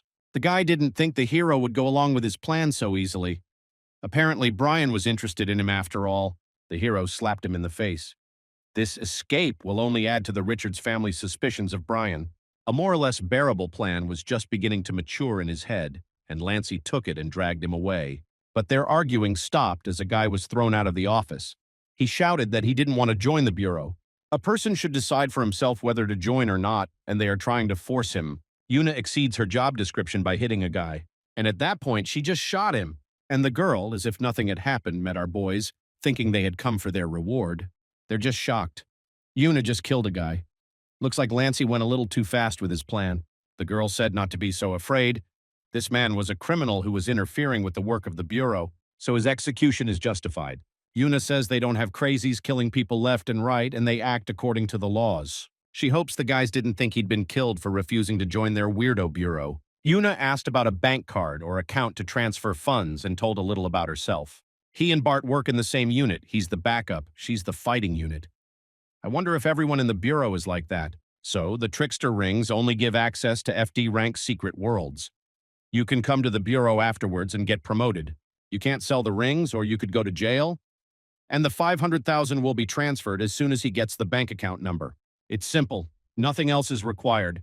Brian's other classmates have already been to the Bureau this morning. Lancey is just thrilled with the ring, immediately putting it on and admiring himself. The hero tried to talk some sense into him. Una thought that Brian was unhappy about something, but he replied that he wasn't and apologized for his inappropriate shouting. Since they came later, there were only a couple of rings left for the lovers. Suddenly, Una remembered something else. Brian and Lancey are the two who managed to complete a difficult task during the trial. Bart said that any student who can fulfill it will get the opportunity to join the Bureau directly. Una told them to sign the papers and congratulated them. From today, the boys are honorary employees of the Bureau. She's sure they wouldn't turn down such an honor, Lancy asked Brian's opinion. But that's obvious, considering what happened 10 minutes ago. The hero really needs their patronage now, but joining the Bureau of Oddities is no joke. Brian asked if it was all rushed, but Yuna immediately replied that it wasn't. He wanted to ask something else, but she forbade it. What about saying the Bureau doesn't force anyone to do anything? Brian is afraid he'll get his head shot off right here if he decides to turn down the offer. No, something doesn't add up. If the Bureau of Oddities really did force people to join, it'd be all over the internet by now. And it's weird that Brian and Lancy were the ones who witnessed that murder. This Yuna has been pressing them with indirect hints from the beginning. She says to sign sooner rather than later. Lillian laughs that Brian is only now realizing it. That guy who'd been shot in the head was shrouded in a strange secret power. Simply put, it's all a planned trap. Suddenly, Mr. Tracy walked in and said he told me not to scare the kids. Lancy immediately bursts into tears and asks if he'll be killed if he doesn't join the Bureau. Lancy's too young, he doesn't even have kids yet. Besides, he can't leave his girlfriend a widow. Bart says not to worry. And no need to lie, he knows full well that Lancy, a hardened bachelor, has... There's no girl. Mr. Tracy got the guy off his back. Brian also addressed the gentleman, but the man asked to be referred to simply as Brother Bart, without the officiousness. The hero has one question. He thinks Bart is also involved in this performance to lure the boys to him. Mr. Tracy complimented him on his intelligence, which is what he likes about Brian. He offered to get to know the Bureau a little better, but the hero somehow did not think that coming here he will witness a brutal murder and then he will be threatened. Brian thought that serious people worked here, but in fact there are a lot more young guys working here. They're just as scared. They get together often just to talk. Sometimes they fight, of course. Youth is a once-in-a-lifetime gift. But this is not a time of peace. Every day, secrets invade the world, and Bureau warriors have only two states of mind: fighting the mysteries or preparing for that fight. Yes, Bart can't promise golden mountains or might, but by joining their ranks, the boys will forever find honor and glory. They were in the prime of life, so let them serve their country. Bart thought they were impressed with his speech. It could have been, however, Brian and Lancy saw that he was reading his text from the cheat sheets in his hands. Later, Lancy says the Bureau has good pay and benefits. Brian tells him to join if he wants to, which he doesn't. The guy's been trying to push our hero all along. Oh, Lancy being exposed is so embarrassing, which is to be expected from a best friend. Lillian wants to blow that joker's goddamn brains out, even though she and Lancy went to the same high school, but they never really crossed paths. Brian doesn't know why he targeted him, and he doesn't want to know. He'll tell you one thing. He's always been more used to acting alone, and he's not going to change that. He can only trust Lillian. Lancy brushed it off. He thought that after they put on matching rings, they would be together until the day they died. Lillian said he was acting like he and Brian were the main characters in some cheap melodrama. The hero yelled out that they were actually both guys. Well, now that they've cleared that up, Lancy can go back where he came from, and Brian needs to pick up his sister from work. But abruptly, he felt an aura of mystery. But how? He's in the real world. Damn, that aura is pulling from the side of his sister's work. The hero hopes she's okay. Did someone in the Richard family get to Stephanie? But it's too soon for them to act. Brian is running as hard as he can. Finally, he reached the mall. Lancy, out of breath, asked what was wrong. But the hero just keeps quiet. He saw his sister being held by a clown on the roof of a building. Mystery clutched at Stephanie's throat and chuckled evilly. And then the creature let go of her and the girl began to fall. With a huge rustle, Stephanie fell and crashed to her death. Lillian yells for Brian to wake up. It's not his sister. It's all just an illusion. The hero, however, believes her, so she asks her to trust her and concentrate. Finally, Brian came to his senses. No sister was there. However, Lancy continued to yell as he did so. The hero slapped him in the face to make him wake up. Even though it was an illusion, Lancy knows that damn clown. It's boundless terror. He asks to get out of here quickly, for this is a very strong C-rank mystery. But Brian isn't going anywhere without his sister. He'll do anything to save her. Lancy says the Bureau will be here soon, and they'll do the rescuing themselves. But Brian won't hear any of it, won't stand by while his sister's in danger. It's not like he's asking Lancy to go with him, but the guy can't leave the hero alone either, so he runs after him. The captain is informed that a boundless terror has shown up at the mall, and Brian and Lancy go there as well. They will try to delay the mystery. The captain says to do everything in their power to protect these young men while he rides. And they have to block all the exits of the mall. You can't let the boundless terror get away this time. Brian is screaming, trying to find his sister. Blood is splattered everywhere, but there are no bodies. A completely lifeless wasteland, as if the place had been in chaos for years. Plus, no one's been in or out, although there was quite a large crowd outside. The mystery must be affecting people's subconscious, to keep them from having fun. If Lillian's assumptions are correct, this clown has taken all the people hostage. She knows how much Brian cares about his sister, so as much as she resents her for keeping him out of the secret worlds, I would never come between them. Lillian suggests going straight to the floor where Stephanie worked. Meanwhile, Lancey found Brian and gave him a talisman that protects him from the effects of mental attacks. The hero asks the guy to get out of here. There's nothing for him to do here. But the Lancey family was known for its resourcefulness and plans. It's just some kind of boundless horror thing. Guy believes that together they can save Stephanie.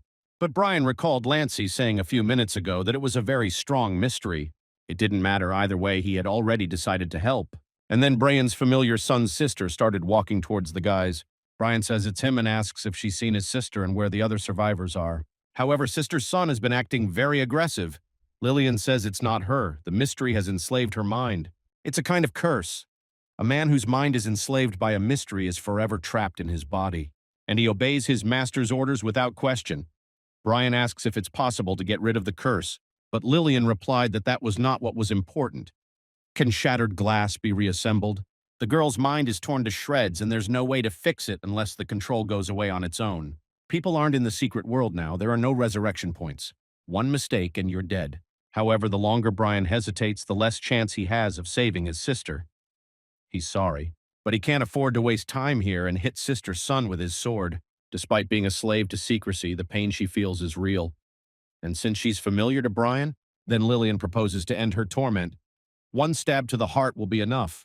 If she was lucky, she might even regain some of her sanity before she died. Brian didn't hesitate to do it. And then she looked up at him, calling the little one Brian. It's like he's been doused with cold water.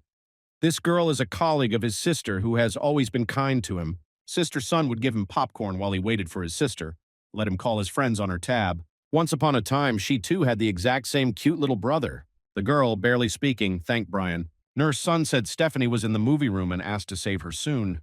Brian said the people from the Bureau of Oddities would be here soon, so Lancey could wait for them here. But the guy objects, saying he'll go with the hero. Brian says he really has no reason to go with him. If Stephanie ran out, he asked that she be taken outside at once. However, Lancey continued to object, saying he never leaves his friends behind. Brian doesn't know when they had time to become friends, but still asks the guy to wait here. A hero rarely trusts anyone, so Lancey must not fail. The kid's got it all figured out. If Stephanie does run out here, he will keep her safe at the cost of his life. Yuna informed the captain that they had finished setting up the Seal of Souls, but 3 sticks of incense wouldn't be enough to provide a stable spatial confinement, and she won't be able to get in until 5 minutes later. The captain demands that no action be taken until the seal is working steadily. This secret is sensitive. Bart doesn't know if the people inside can last the full 5 minutes. He wants to get as many people out as possible, including those 2 young men.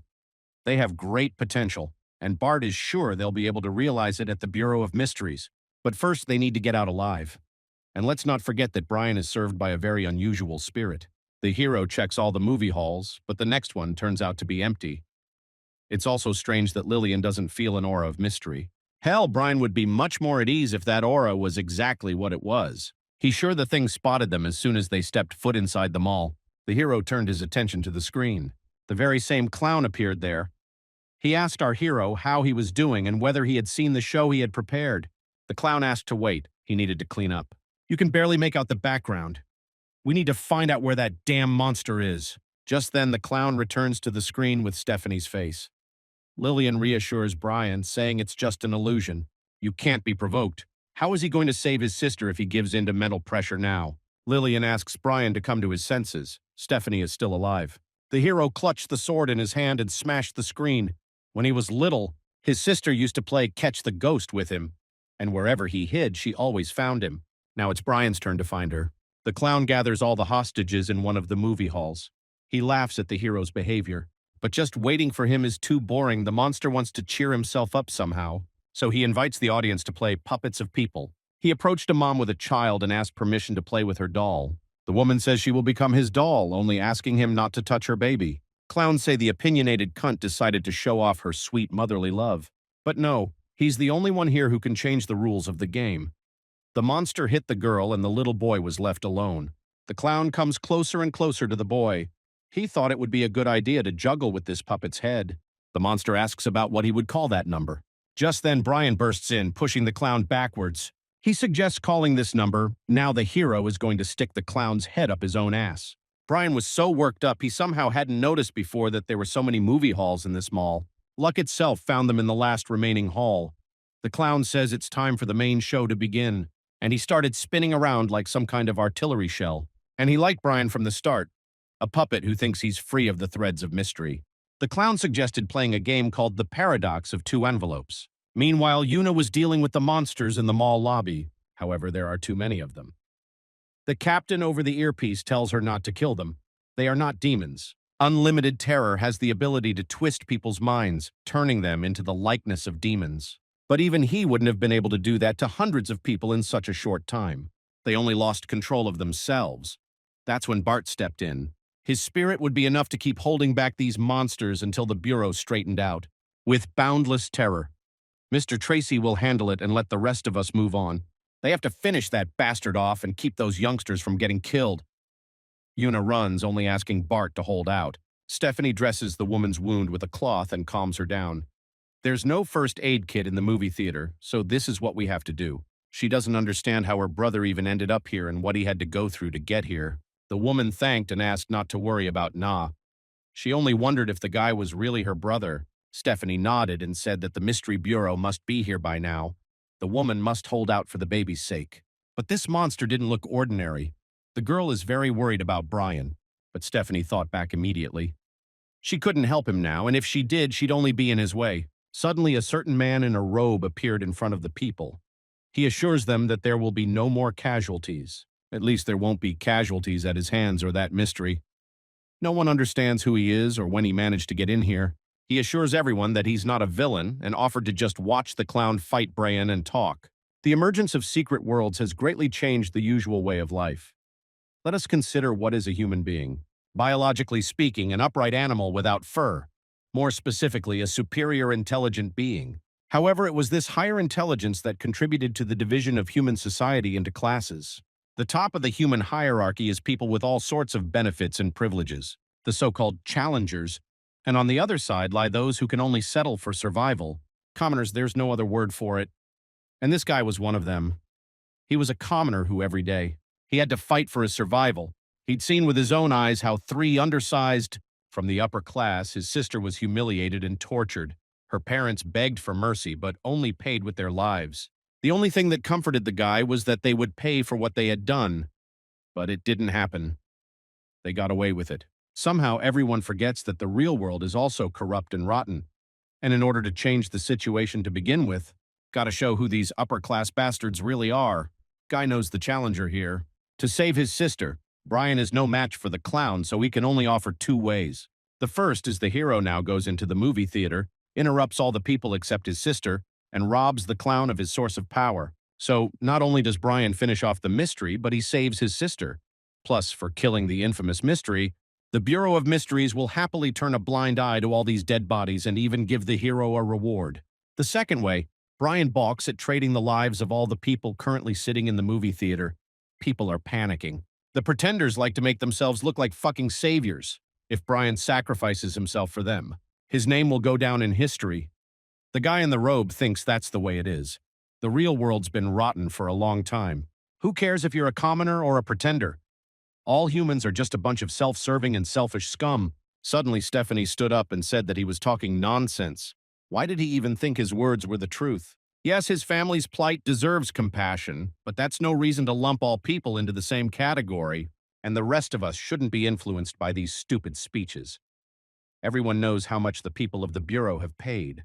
To continue to protect the city and its people, protecting the weak is not a duty they are born with, it is their choice. So the source of the clown's power is people's fear. Well, Stephanie's not afraid of this guy or this thing.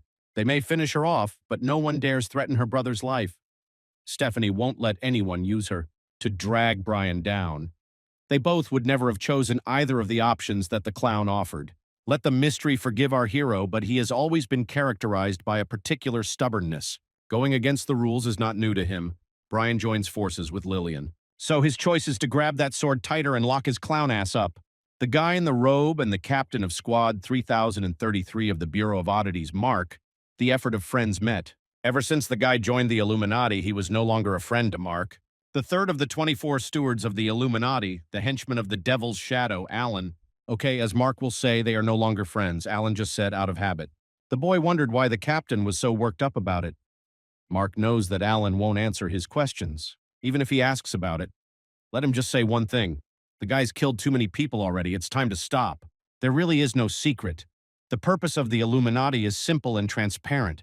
They are only here to preach. Alan thinks their world is boring as hell. The world, no matter how it is, has to evolve. And in doing so, people have to fight for the light. Mark says not to waste time on this nonsense. He's not interested in the so-called light. Okay, then we forget it. At first, they were going to leave at noon, and yesterday it seemed like a good idea to Alan to go to the bureau to say hello to Mark. In the end, he squatted all night and the captain never showed up. But when Alan was about to leave, he came across this interesting kid, Brian. He's the most important thing now. Alan wanted to see, can this kid dare to kill hundreds of innocent people? The Bureau of Oddities is going to cover up this little misunderstanding. It's very important to Alan. He wants to know who's more important to the Bureau, all these people or Brian. After all, they've always liked promising young men, contracted to the spirits. Mark replied that it was just pointless madness, but Alan disagrees. He says it's a game between the challenger and ordinary people. The Bureau of Oddities exists to protect the country and its people, and he's foisting his games on innocent people and children. But there's no use in talking about it now, so Alan suggests we just observe. He says don't underestimate the selfishness of human nature. He's afraid Mark will be disappointed. The captain knows that Brian is not a righteous man willing to die for his country, but he won't play by anyone else's rules either. He's not the man Alan sees him as now, so Mark will repay the Illuminati in the same coin. Don't underestimate the greatness of human nature. The fight between Brian and the clown is in full swing. The monster is outraged that the hero dared to ruin his appearance. Now he's really pissed off. Brian keeps in touch. Usually those who utter such phrases are ingloriously dead at the end. The clown is sorry to upset the hero, but such a fate will not befall him. The monster seemed to think he was the exception. Apparently his mouth was torn open by too much smugness, too. The clown said it was time to rip Brian's filthy tongue out and threw it back. The hero asks Lillian if she can borrow some more strength. He can, but his body is already at its limit. It just won't hold up. It's not just Brian, it's everyone else. Any obtaining of arcane power has a tipping point, after which increasing that energy will only be to your detriment. The clown, on the other hand, seems to be far from that point. Just how much secret power can a C-rank mystery absorb? It's like Brian's being mocked. He took such pains to chop off the monster's arm and he just grows it back. Lillian offered the hero an escape. Her recovery also depends on him in his condition. There's nothing she can do, but then what about Stephanie? And Brian said some pretty big things. If she runs away, then he'll just hang himself in shame. Lillian fears that if he continues to use his secret power, he won't be able to recover in 10 years. However, Brian said that her master's health was very good. He asks her not to worry, he will definitely recover. In fact, that's an order. When Brian says so, Lillian must start him off with everything he can. He'll run out of steam quickly if the clown keeps recovering like this. Lillian thought Brian was crazy, but there was no choice. Master said to act. But that's when Lancey intervened and told the damn demon to eat his secret weapon. The guy wants to save Brian and throws a sneaker at the monster's face. And that sneaker went right into the clown's mouth. Brian's shocked. Is this really Lancey's secret weapon? The guy put on his glasses and asked if the hero believed in light. The clown is furious that he was dared to be mocked like that. When he took the sneaker out of his mouth, Lillian said in surprise that it was a forbidden item of the highest order. At that moment, the sneaker exploded and the clown was pierced by a hot jet. Now Brian proves that he doesn't throw words to the wind and thrusts his sword right into the clown's anus. If he says so, he'll do exactly that. Everyone in the mall heard a scream of boundless terror, including Mark. The clown screams that Brian is a real monster and how the Bureau of Mysteries thought he was a talented sprout. Would a normal person shove a sword up someone's ass? The clown says our hero is a monster, not a human, and he'll make sure he experiences the same. But then came the same sudden attack, but from Lancey. The clown fell to the ground without strength. Who's the villain after all this? Guys are more vicious than all the worst secrets put together. The clown finally realizes into whose hands he has fallen, but it is too late. He himself had awakened this viciousness in the hero. The monster asks the void to save him and get him out of here. But the boys have now finally finished him off, taking numerous blows for all his dirty deeds. Yuna finally found them and ran into the room in a rush. She was just shocked to see the guys mercilessly massacring the clown. After a while, Brian woke up in a hospital bed. Yuna was next to him. She said he wasn't bad, only 3 days down. The hero forcibly overloaded himself with secret power, what caused the body to suffer. Yuna assumed he would lie unconscious for a couple weeks, but he surprised everyone. At that moment, Lancey, Mr. Tracy, and Mark entered. They were anxiously waiting for him to wake up. Who would have thought that these two guys would be able to overcome the mystery of boundless terror? Brian asked where the sister was. Bart replied that she was fine, resting in another room. He had heard from a survivor that Stephanie didn't want to get in the way when Brian got into a fight with one of the Illuminati. A very good sister. The hero thought that all this time Yuna had been peeling the apple for him and reached for it. But at that moment, she took a bite herself. Mr. Tracy introduced the captain of their unit 3033, Mark Watson. The man says Brian's performance during the incident was exceptional, which is why the Bureau decided to. The hero stopped him, he realized. If they had come here to recruit him for the Bureau, they had only wasted their time. But Brian's face changed when Mark said the Bureau had decided to reward him with money. He immediately started telling me that he had given at least 80 years of the rest of his life to end this mystery. He's afraid he won't last long without proper treatment. But at that time, it was a matter of life and death for hundreds of people. That's why he doesn't complain about making such sacrifices. Brian asked for $1 million and not a yuan less. Mark doesn't know how much will be given out as it is controlled by certain rules, but will try to influence it. Lancey asked if there would be a reward for him since he did a good job too. Brian suggested splitting the $1,080,000 by 20. The guy is outraged. He says he's entitled to 50% of the reward. Brian told Lancey not to get cocky or he'd lose his share. By the way, the hero asked about who these Illuminati are who set this whole thing up. Mark replied that they could be considered a kind of cult. They promote intrusions of mystery into the real world. They endangered the lives of millions of innocents. It was they who brought boundless terror and that massacre into the world. That man, Alan, was the 10th of the 24 stewards of the Illuminati, called the Void. However, there was a second steward involved in this incident. These are highly unpredictable and secretive people, so Mark assumes they've started hunting Brian. To be exact, on the spirit he contracted with, Lancey says it's not even surprising. He'd seen with his own eyes what Brian had done with his spirit power. He must have gotten a worthwhile spirit. Lillian was flattered. She said that Lancey had a good eye, that she was really worthwhile. About the Richards family. Mark hinted to them not to touch Brian, so there's no need to worry for the near future. However, don't blindly trust in your safety. After all, they can do things by other people's hands. That's why Stephanie will have a guard on her at first. She was shocked when she overheard all this. Brian realizes that free cheese is only in the mousetrap and asks if they want him to join the Mystery Bureau. Mark replied that maybe Bart hadn't told him about it, but it wasn't easy to join their ranks. In their town alone, there are countless people that want to join the Bureau of Oddities. And thanks to a rigorous selection process, only the best get in. But why are there so many applicants if it's so dangerous? Privilege, endless battles, and money are just the tip of the iceberg. The most important thing is this. Each member of the Bureau is given a special, forbidden item that can protect the applicant's family. Tomorrow at 3 p.m. there will be a tryout to join the Bureau. Mark just got 2 invitations. If they screw up, joining is out of the question. It's up to the guys to choose whether or not to participate. Mark was leaving the room and met Stephanie. She asked if they were finished. She wasn't eavesdropping on purpose. Mark nodded. He asked Stephanie to check on her brother soon, now that he was awake. Bart doesn't understand what the show was about. The boys would have been accepted if the captain had vouched for them. Plus, those forbidden items to protect members' families Mark bought with money out of his own pocket. Yuna replied that the captain was trying to lead these youngsters to the right decision, but was not forcibly forcing them. Bart hadn't been warned, for he reads his speeches by the inscriptions on his hands. Mark laughed, and I suggested we hurry up and get ready for tomorrow's event. Somehow, I'm sure these guys will show up. At lunch, Lancey asked if Brian would go, but the hero said he hadn't decided yet. He's sure Stephanie won't be happy about him going into the secret worlds, especially after this incident. However, the girl immediately told her brother not to worry about her and to do as she sees fit. Stephanie had long ago guessed that the little brother was destined to follow the same path as his father.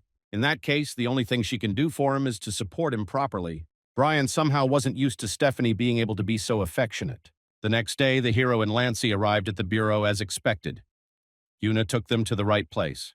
but before she did, she asked about their rank. Brian replied that he was the strongest man alive, and Lancey had a silver one. He hadn't gotten to the gold one yet. But Yuna was referring to the actual level of strength. The test that is about to begin has a difficulty level of D. However, both guys would prefer to keep it a secret so no one would know. As always, good intentions are mistaken for bad intentions. Okay, maybe Yuna's worried about them for nothing. However, she reminded them that this challenge is fundamentally different from anything they've done before. Here, you may have to face all sorts of criminals, murderers, and even psychopaths. Finally, the guys and the other challengers moved to the challenge card. Lancey was standing in Brian's arms. Yuna was right. The closer the body contact, the more likely they were to bounce in the same place. The hero gave him a kick in the ass and told him to fuck off.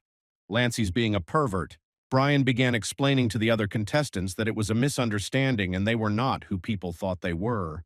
The main quest is to get to the village and find the missing headmen.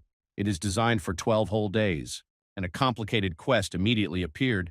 The clue advises against breaking the rules of the village. One guy shouted out that he had already studied the perils of going on such quests, and a crowd gathered around him. They offered him money, but he, David, is a righteous man. He'll do everything in his power to help the kids get through this quest, so everyone will act out the same scenario. All the people agree. Lancey seems to think that David is indeed the son of heaven, and suggested that he just follow him and quietly complete the quest. It can be compared to exam tickets. For example, when you've only studied one ticket and it's the one you got, that's when a man is called son of heaven. Brian said that fools are lucky, but that didn't apply to him. The only thing left to do is to watch from the sidelines for such show-offs. Lillian knows nothing of the village's appearance. How would she know about this wretched village? This girl is the real rich girl of the secret world. How could she end up in prison? Since I remembered, Brian asked if Lillian had written her question on that notepad about the head. She replied that she had accidentally messed it up. How was she to know that this notebook was so greedy for information? Lillian inquired about the exact location of the secret world her beautiful head was in, and the pad simply replied that her head wasn't in the secret world. Did you have to add secret world? Brian knew she was up to something. At least they knew the head was outside the secret world. Lillian has no memory of how she lost her head. She only knows that she was looking for her head all this time and ended up in prison. Maybe some mystery had cut off her head and then entered the real world with it. Joseph comes to the Lord of the Void, Alan, and asks for Stephanie. A man wants revenge for the murder of his daughter. He is sure that Alan will understand, as he has been in the same situation himself. But Void had heard that Joseph had already finished one of them off. I think he put Mitch in the incinerator. Yes, but he's only one of them. Joseph would rather kill 1,000 more innocents than spare a single guilty one. Unit 3033 is willing to go to great lengths to protect Brian. The man has fallen to his knees. He asks me to bring Stephanie to him. Since Joseph has become a follower of the Illuminati, their Lord of Light will reward him with his patronage. The Illuminati are now at a very important stage in their plan, so they cannot afford to take liberties. Joseph will have to do what Alan says.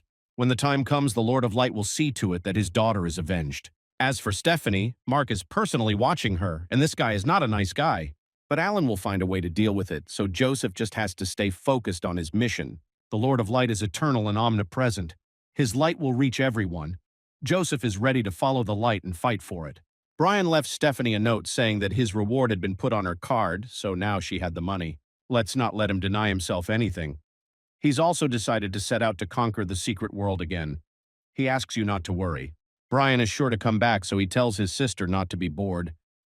Suddenly, there was a knock at her door. Albert Maines, Chancellor of Cindy University, came to see her, and then he was pushed aside by the Chancellor of Capital University, William Barron. Albert says no pushing, he was here first, and William says not to bother Stephanie, he knows better. The rectors are yelling at each other, kicking each other out. Stephanie timidly asked what the occasion was. It is said that behind every successful person is a silent but dedicated person. No wonder that Brian was able to make it this far with his sister's support. Men flatter Stephanie. She invited them inside. The girl offers them a cup of tea, but Albert tells her not to bother. He asks if Stephanie has already thought about her brother's future. The man suggests considering their university. William immediately shut him up, saying that if he was going to consider something, it would be better to start with his university. Albert says that Qingda University has the most A-rank students. In contrast, the capital's an S-ranked teacher is working. Albert replied that if this teacher is not capable of nurturing students, and if he's ranked, he's worthless. But a metropolitan university doesn't concentrate all its resources on a handful of students. There is a fierce argument between the rectors. Each of them asks Stephanie to choose their university. She answered timidly that she could not decide for her brother, it was his future. Suddenly there was another knock on the door. Now it's Mark. He asked if Stephanie remembered him and she invited him inside. The rectors are outraged that another recruiter has come. They are ready to fight to keep their student from being taken away. But all Mark wanted to do was discuss with Stephanie the fact that Brian had decided to participate in their selection trial. What a shame they didn't know the rector. Brian is incredibly good even despite his young age, so there's nothing. What's surprising is that he decided to skip a step with the university and join the Weirdness Bureau right away. The rectors have now started fighting with Mark as well. Stephanie is shocked. She didn't realize her brother was so unbelievable. She never would have thought that the Bureau of Mysteries and two major universities would be fighting over him. Meanwhile, the participants, led by David, had reached the fork in the road. But why worry? He was with them. There's a clue.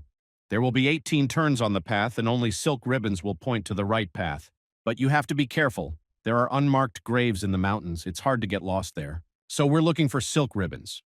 If David remembers correctly, we need to go to the right. But he doesn't guarantee it's the right way. Yes, he has a ready-made manual, but something may have changed here. Lancey's happy to have someone to lean on. You don't even have to use your brains. It all comes together. He asked if Brian thought the same, but our hero broke away from the crowd and went in his own direction. People are pissed off that he's acting different. Except they say he'll be dead soon with that approach. An impulsive young man going against the crowd. He won't be of any use, David told the boys. That he was holding no one back, and those who believed in him and his decisions, let them follow him. They decided to move on. After thinking for a bit, Lancey ran after Brian, saying he couldn't leave his best friend in trouble, but it seemed to him that it would be easier to just take the easy route with those idiots rather than split up. And the road is bleak, too.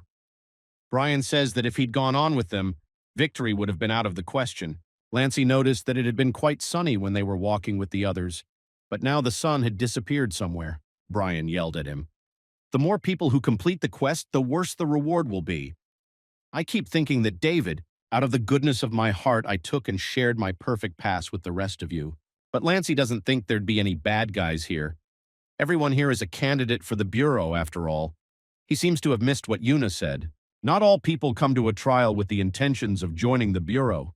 There are many dangerous people in the world, especially since Brian already has some leads, so he doesn't need to cling to others and rely on luck. Lancey said he had faith in his best friend from the beginning, and Brian just told him to go silently. So after a while, they saw the village of Shalene in front of them. Lancey was over the moon. Brian is really good at this. Who would have thought they'd find her so quickly? The hero's eyes are better than electronic maps, and he can't get lost. Suddenly, a child's voice was heard. A little boy was sitting by the water trying to catch a duckling. Albert would not be disturbed again, but asked me to tell my brother that he could visit the university at any time. William also said that university is a very valuable life experience, so you need to think things through carefully. A man grabbed Albert and took him to the door. They'll ruin their reputation if they keep making faces around here. Mark also said that if Stephanie had a moment, she could come to their bureau and look around. He already has a few fighters in his squad about the same age as Brian. Mark gave his card and left. Stephanie closed the door and finally breathed a sigh of relief. It had been a long time since she'd been so exhausted. She looked at the picture of her parents and said, Brian is doing well. May they bless him. In the meantime, the boys had an additional quest of duck fishing.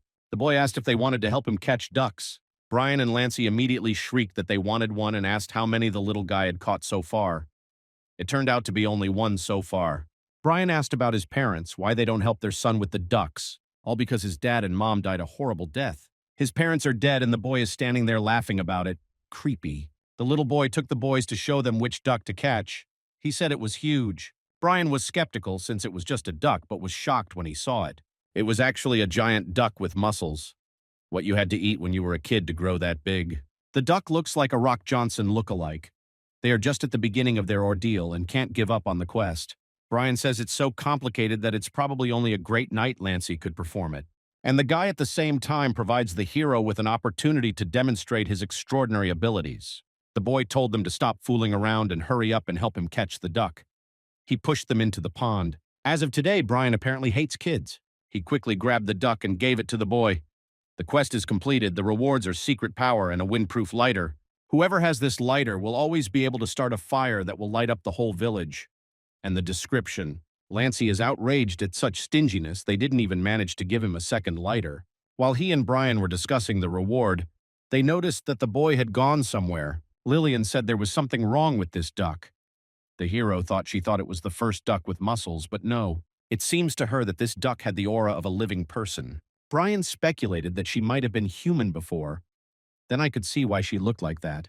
So a living person couldn't turn into a duck after he died in this secret world. He was turned into one. Lillian doesn't think so. At least it hadn't happened in any of the secret worlds she knew. Okay, let's forget about it for now. Guys, we need to get to the village. Even though this place looks kind of creepy, they need to go there to fulfill the main quest. All the while, the boy was watching the boys from behind a tree. He laughed and said there were a lot of new ducks today. In the village, Lancey started knocking on houses and yelling to see if anyone was there. Brian rolled his eyes. It wasn't like they were here for a field trip. And then the guy called out to the hero saying there was something in the well. Brian thought it was Lancey's jokes again and was about to finish him off, but the guy wasn't lying. At the bottom of the well, someone was begging for help, saying how cold it was. It sounded like a girl. Even a fool would know it's some kind of mystery. But isn't she being a little too direct in luring her victims? Lancey says that as much as he loves women, there's no way he'd fall for that kind of hackery. But he leaned so close to the pad that he was pulled there in an instant. Brea immediately cut the threads that grabbed Lancey. The boy was scared to death. Our hero doesn't understand how Lancey even managed to complete the complicated task last time if he's such a coward. A clue appeared. For learning the secret of the village, the headman threw her down the well and she was abandoned by everyone. But who knows, maybe before this incident, she was a beautiful girl in the prime of her youth. Looks like he's the key NPS. Lillian said it was a new E-rank mystery, nothing special.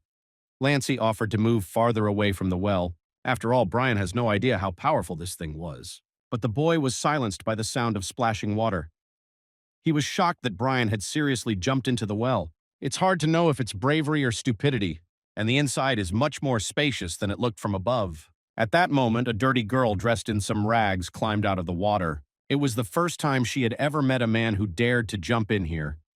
Mystery asked if Brian was so impatient to die. He only replied with a smile that he had come to help. The girl said she didn't need any help. Brian, on the other hand, seems to need it. The hero, with a serious look, began to tell that he is an ordinary monk. He came here from the eastern lands of the Tang dynasty. Taina thought he was here for the scriptures. But no, Brian came here to marry her. What's a beautiful girl like her doing in this musty place? The hero began to touch her, asking her to tell him who had wronged her. He will make every effort to repay her justly. Oh, the regally pale beauty's hands are so cold. The girl laughed. She wondered who had dared to jump down here, but it was just some idiot. And then she tied Brian up, hanging in the air. Mystery sent his pity to hell. She didn't need any help. However, the girl can't understand why it doesn't work to strangle him. Abruptly, Brian got out. Did she really think he'd stick his neck out here if he wasn't confident in his abilities? If he won't do it the easy way, he'll do it the hard way. Lancey is horrified. This woman had such long, strong hair. Thinks she's very difficult to deal with. The guy is certainly confident in Brian's abilities, but he just jumped into the tiger's jaws himself. However, Lancey was taken aback when he heard obscene shouts, moans, and phrases from Brian. The guy is shocked. What kind of person our hero is, even the mystery was able to coax. It's unbelievable. Lancey recoiled in fright when Brian came out of the well and asked what he was doing. The guy timidly asked if our hero was done there. Brian nodded in surprise and asked again. Lancey said the hero only lasted a minute. Brian didn't understand what the problem was at all. The sooner the better. Lancey started to teach, saying that next time, the hero should go all out and last at least an hour and take a tonic beforehand. Before Brian could say anything, David appeared with the rest of the boys. There seemed to be a little less of them. The guy asked how our heroes got here faster and if they found any clues along the way. Brian again had no time to answer anything as a clue appeared. Night is coming. All those who are swallowed up by the darkness, they will surely die. Participants should get inside the dwelling within the next 3 minutes. Lancey tries to open the shack door, but it is stronger than his 3,000 yuan steel door. He suggested punching a hole in the wall. It's not like the assignment says you have to get in through the door, but why would they break the wall? Good guess, don't do that. Brian has a key, right? It's getting dark and the hero keeps trying to open the door. Lancey's panicking, pushing. Brian finally opened up. The guy ran right in, however. The hero still needs to get the key out. Lancey asks rather run inside as he immediately slams the door right in Brian's face. Lillian enthused that it was a legendary betrayal of a friend, But a couple seconds later, Lancey opened the door and hurriedly pulled Brian inside. He fell to the ground and started apologizing, saying that someone appeared behind his back. That's why he was scared. Brian's pissed. Lancey almost killed him. Yeah, the guy realizes he treated him badly. In general, he is the first to work with someone in a team, so he did it instinctively. He had no thoughts of betraying. Okay, Brian would get away with it with Lancey this time. Suddenly, they heard our hero's voice asking to open up. Lancey was already running for the door, saying how absent-minded he was. But then it dawned on him that he had just let Brian in and he was standing right behind him. Yep, and the local mysteries are very good at acting. Even Brian almost believed it. You can't even tell the voice from the real one. But now Lancey doesn't know how to tell who's real. Brian grabbed him by the hair, calling him an idiot. The guy's sneakers can glow and reveal secrets. Yeah, Lancey totally forgot, but it wasn't his sneaker that was glowing last time. He disguised his weapon as one. The boy shone the light on Brian and recoiled in horror when he saw his grimace. Good stuff, even brighter than last time. Lancey says not to scare him like that again. It's a forbidden item that not only shines but also does damage to the mysteries. Brian asked what it was called. Do you believe in light? The hero asked, not mocked, and told the name of the thing. Lancey repeated the same thing. Brian was already pissed off, believing in the fucking light. I asked him again what the fuck it was called. It turns out that this taboo subject is what it's called. You believe in the light. But now is not the time to worry about that. The moment Brian tried to get the key, there was indeed someone standing behind him. However, Lancey didn't get a good look at it. Okay, never mind. Brian had asked me to put the thing away first. The guy refused, saying he was afraid of the dark, especially of ghosts. Just like a kid. That's what Lancey needs this forbidden object for. Then Brian told him to turn his head to the side and look at all the people who were attracted to his light. Outside the window was a whole crowd of monsters with burning red eyes. Lancey immediately hid the object. He wondered where Brian had gotten the key from anyway. Clearly that one had a secret in the well. Finally, the guy realized that the hero was only trying to get the key. But this girl only remembered that she had once swallowed a key. She didn't know about any secret. Maybe if the guys find some more clues, she'll get her lost memories back. Lancey smelled a strange odor, but no matter. Brian paused, and he was told to watch how long this darkness would last. In the morning, as soon as the hero woke up, the guy reported that the darkness lasted exactly 1,800 seconds. That is half an hour. That matches what Brian's watch says. All right, time to check out what's going on outside. And as soon as they stepped out onto the porch, a whole crowd of locals were already waiting for them. Lancey asks what they will do with all these mysteries and if they can even beat them. Brian Riley asked if the guy was scared of a bunch of old men barely reaching the F rank. One grandmother said that the kids must be hungry and offered to drop by for a visit. She is immediately rudely pushed away by a man. He says that she hosted last time and now it's his family's turn. The man addressed the heroes, saying that they had traveled a long way and they should show hospitality. He offered to stop by his house and promised that his daughters would not let the boys go hungry. People started literally fighting each other for the opportunity to call the guys over. Lancey asked Brian why the people of this village were so hospitable. They try to feed them too. And the hero responded by asking if Lancey was sure they wanted to feed them and not eat themselves. The residents decided that the guys should choose for themselves and stared at them intently, waiting for an answer. Lancey clutched at Brian. He was having trouble answering something and offered him a choice for two. The hero immediately stopped everyone and said that they wouldn't choose anyone right now. He had a good idea. Now they're going to have a contest for the tastiest meal. Whichever food tastes the best, that's where they'll go. The villagers thought this was really fair and decided to proceed. But an old man intervened. He says not to let the boy lead them off the right path. They must remember what they must do. Damn, I guess the old man's brains haven't rotted yet. The man realized they were being tricked, so he suggested that the rest of the residents just split the guys amongst themselves right there. Lancey asked Brian to stand back. He's going to use the AoE skill to get rid of everyone at once. But what's the point? How then to get the clues? The hero plans to teach this brazen mystery a memorable lesson. Brian kicked the old man between the legs, telling him to remember one folk wisdom. Initiative punishes the initiator. Apparently these mysteries haven't seen the light of day around here. Well, the hero will fix that. Actually, he didn't want to resort to that, but the old man got out himself and started pouncing on his loving fists. That's what happens when someone makes Brian really angry. At times like this, it's very hard for him to control himself. Suddenly, another old man showed up and asked me to stop. In the village, it is customary to invite the newcomers to the house and give them dinner. If any of the residents offended the heroes, the old man asked them not to take it personally. As they say, you don't go into a foreign monastery with your own rules. The system said to follow the rules of the village. So Brian finally let the beaten man go, saying that everything was fine and he had already realized his mistake. The old man introduced himself. He's the deputy mayor, Mr. Kang. It gets unsafe at night, so he suggested the boys are spending the night at his house. In this way, he wants to try to make amends to them for the residents. If you believe the hints, you need to establish good relationships with the residents in order to complete the quests. The heroes will probably get more information from the deputy headman than from the regular villagers. I wonder where David and the others are hunkered down. Suddenly, Lancey spotted one of the candidates and pointed to the balcony of the house. A woman is hanging something, looks like human skin, so someone's already used up all the resurrection points. At last, the old man led the boys to his house, saying that his house was certainly old.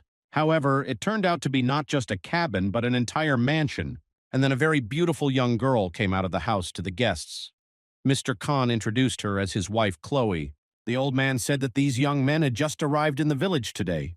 Chloe smiled and waved. Damn, there was clearly something wrong with these worlds. More than the fact that Lancey is single, it's just infuriating that others have wives like this. Mr. Khan told his wife to take these young men to the spare room and prepare more food for dinner. Chloe took Brian's hand and began to lead him into the house. Lancey is furious. Why did she reach for Brian specifically? Chloe showed the room and said to call her if they needed anything. They are dear guests, so she will do everything, whatever they want. Lancey's eyes lit up. He asked again, really anything they wanted. Chloe confirmed with a playful smile that they could ask her for anything. Brian closed the door sharply in front of her. Lancey resented such rudeness. After all, this cute big sister is so nice. Brian slapped him and reminded him that it was a secret. It slipped my mind, Lancey said, looking down at himself. Something he hadn't noticed Brian resisting when she took his hand. Lillian says it's not that simple. Yes, the people of this village are nothing but F-rank secrets, but their aura seemed strange to her. Abruptly, the same rumbling sound as last night began. The walls began to turn charred and everything around them was plunged into darkness. Lucky Lancey had a secret weapon. He immediately pulled it out and started lighting up the room. I can see why that house smelled like burning. This village was once set on fire. The darkness began to consume everything. Too sudden. The quest is to get rid of the village curse. Lancey thinks it has to do with the darkness appearing. It's a shock. The guy is finally starting to use his head. Brian tells the descendant of the Willow family to show his intelligence. His family's descendants have always been known for their high intelligence, so Lancey must have at least some of it. It's clear that the villagers were calling out to be devoured, and this behavior is most likely due to a curse. The main quest asks the heroes to find the village headman. It follows that the headman has disappeared, but where to? They also met a strange old man called the deputy headman. There's obviously something wrong with him, for he is married to a girl who is old enough to be his granddaughter. It is also noticeable how the villagers are in awe of him. Perhaps he was the one who had a hand in the disappearance of the headman to become sole ruler. So Lancey suggests that Mr. Khan be captured and tortured to find out where he's taken the headman, and then presenting themselves to the other residents as saviors to quietly ask them about the curse. Yeah, it was stupid of Brian to get his hopes up for that idiot. What about that kid by the pond? Or that girl in the well? Who was the man who appeared behind Brian's back, if everyone in the village? They want to eat the boys, and that includes Mr. Khan. Then why did he give them this room and introduce them to his wife? But this darkness is truly pernicious. It could be the curse of this village. We must find the root cause. The advice from the beginning was to build relationships with the locals. Perhaps that way they would learn something from the deputy, but they are mysteries after all and capable of terrible things, so you have to be careful. Brian doesn't want to be. They skinned him and hung him outside to dry. Suddenly, the boys' conversation was interrupted by terrible screams from the street. A certain man asked not to be killed, he really doesn't know anything, and the killer continues to pursue. Brian tried to open the window, but it was as if they were committed in this village. Lillian said it's best not to go in there. There's someone very powerful out there. The hero can't survive. Brian wondered if it was a mystery or one of the candidates. He thought the laughter sounded childish. Lillian replied that it was a secret, but it was still not worth getting involved. Even if she was afraid, it was better to stay here. Suddenly, the door to the room swung open and a black, charred Chloe appeared. Dinner is ready, she says to go downstairs. The system once again said not to break the rules of the village. Under any circumstances, one should try to adhere to them. The house looks absolutely creepy. Lancey asks if they really need to go with her. She's all burned up and looks terrible. Chloe hasn't forgotten about them even after the whole nightmare. It's so touching. And Brian said something about Lancey being fascinated by the mystery. It's not touching as hell. Mr. Kang was already sitting at the table inviting the boys. It's an old custom of the village after all. No, Brian said they would eat standing up. Their mentor said they'd grow faster that way. The deputy mayor is also burned. So he's not the one behind the village curse. The house is getting hotter and hotter. If a person is exposed to 40-degree temperatures for a long time, sooner or later, it can cause overheating cramps or unconsciousness. It's not below 50 here, and it's still rising. Chloe said to eat before it got cold. Brian apologized and said he liked cold dishes better. The girl replied that he was lucky because it was a cold dish. She asked if the guests didn't want to eat. Flames and ashes give the mysteries inexhaustible power, but rain may be able to extinguish the fire and take away the power. So the monsters are invincible now, but Brian can't eat hot coals. We have to figure something out fast. The hero asked if Lancey had any water. The boy replied that he was in no state for jokes right now. Brian's freaked out. He's talking about plain water to put out a fire. But no, Lancey's not that scared.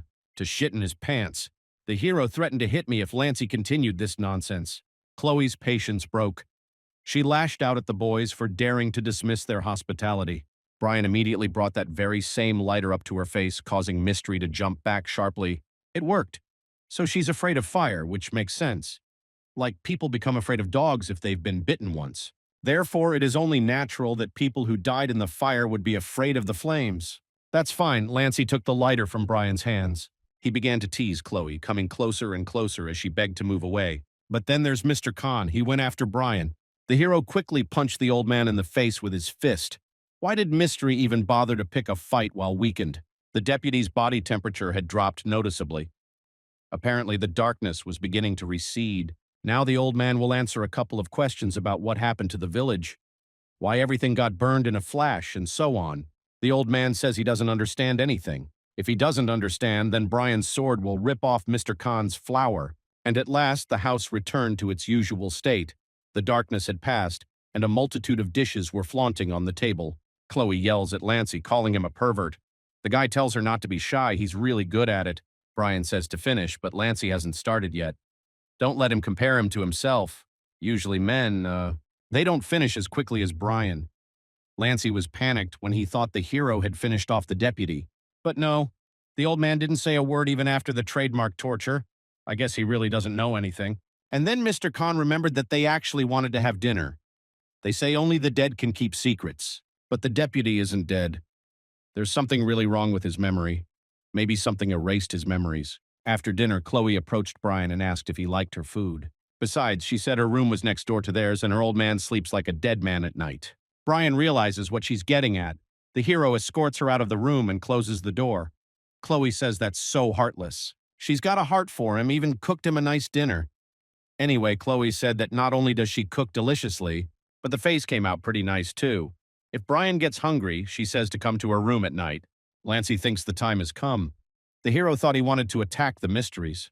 But no, it's time to pursue leads. There's a curfew in the village, so we can't look outside for clues. That leaves only the deputy's house. Lancey suggested that Brian take over the infirm old man and he would take care of his dangerous and vicious wife, so be it. But the hero has already questioned Mr. Khan. He doesn't know anything.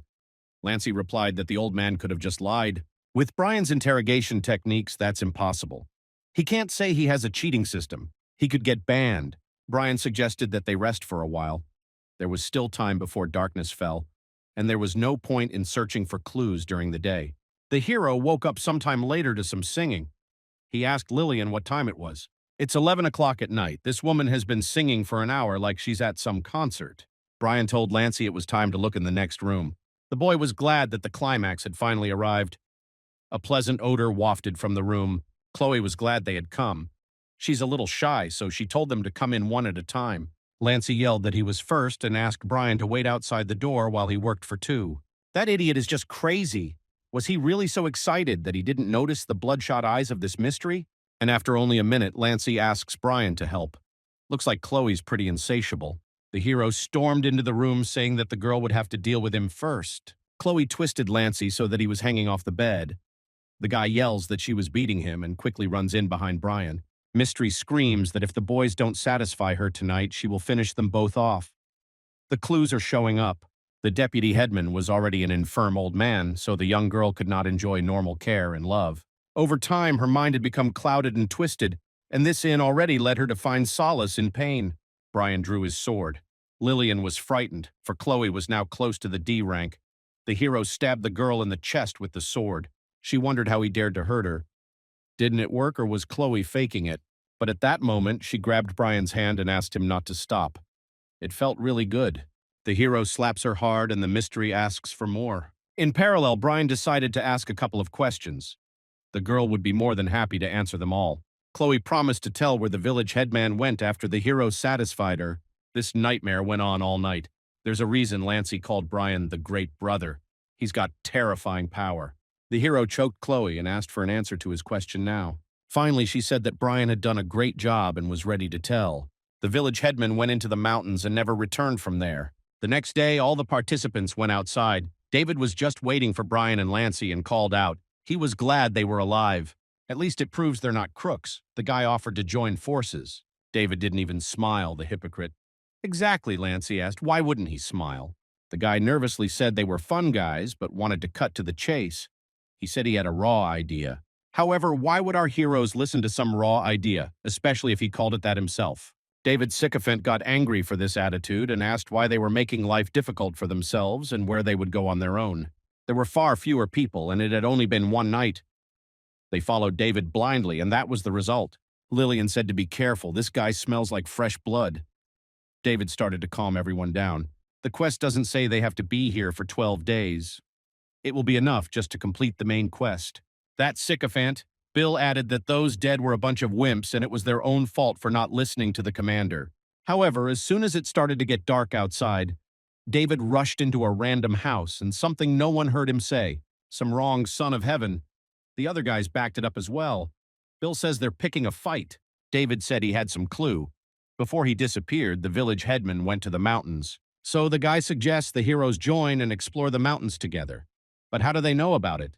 Lancey is sure David snuck into their house and eavesdropped under the door. He must have watched him change his clothes too.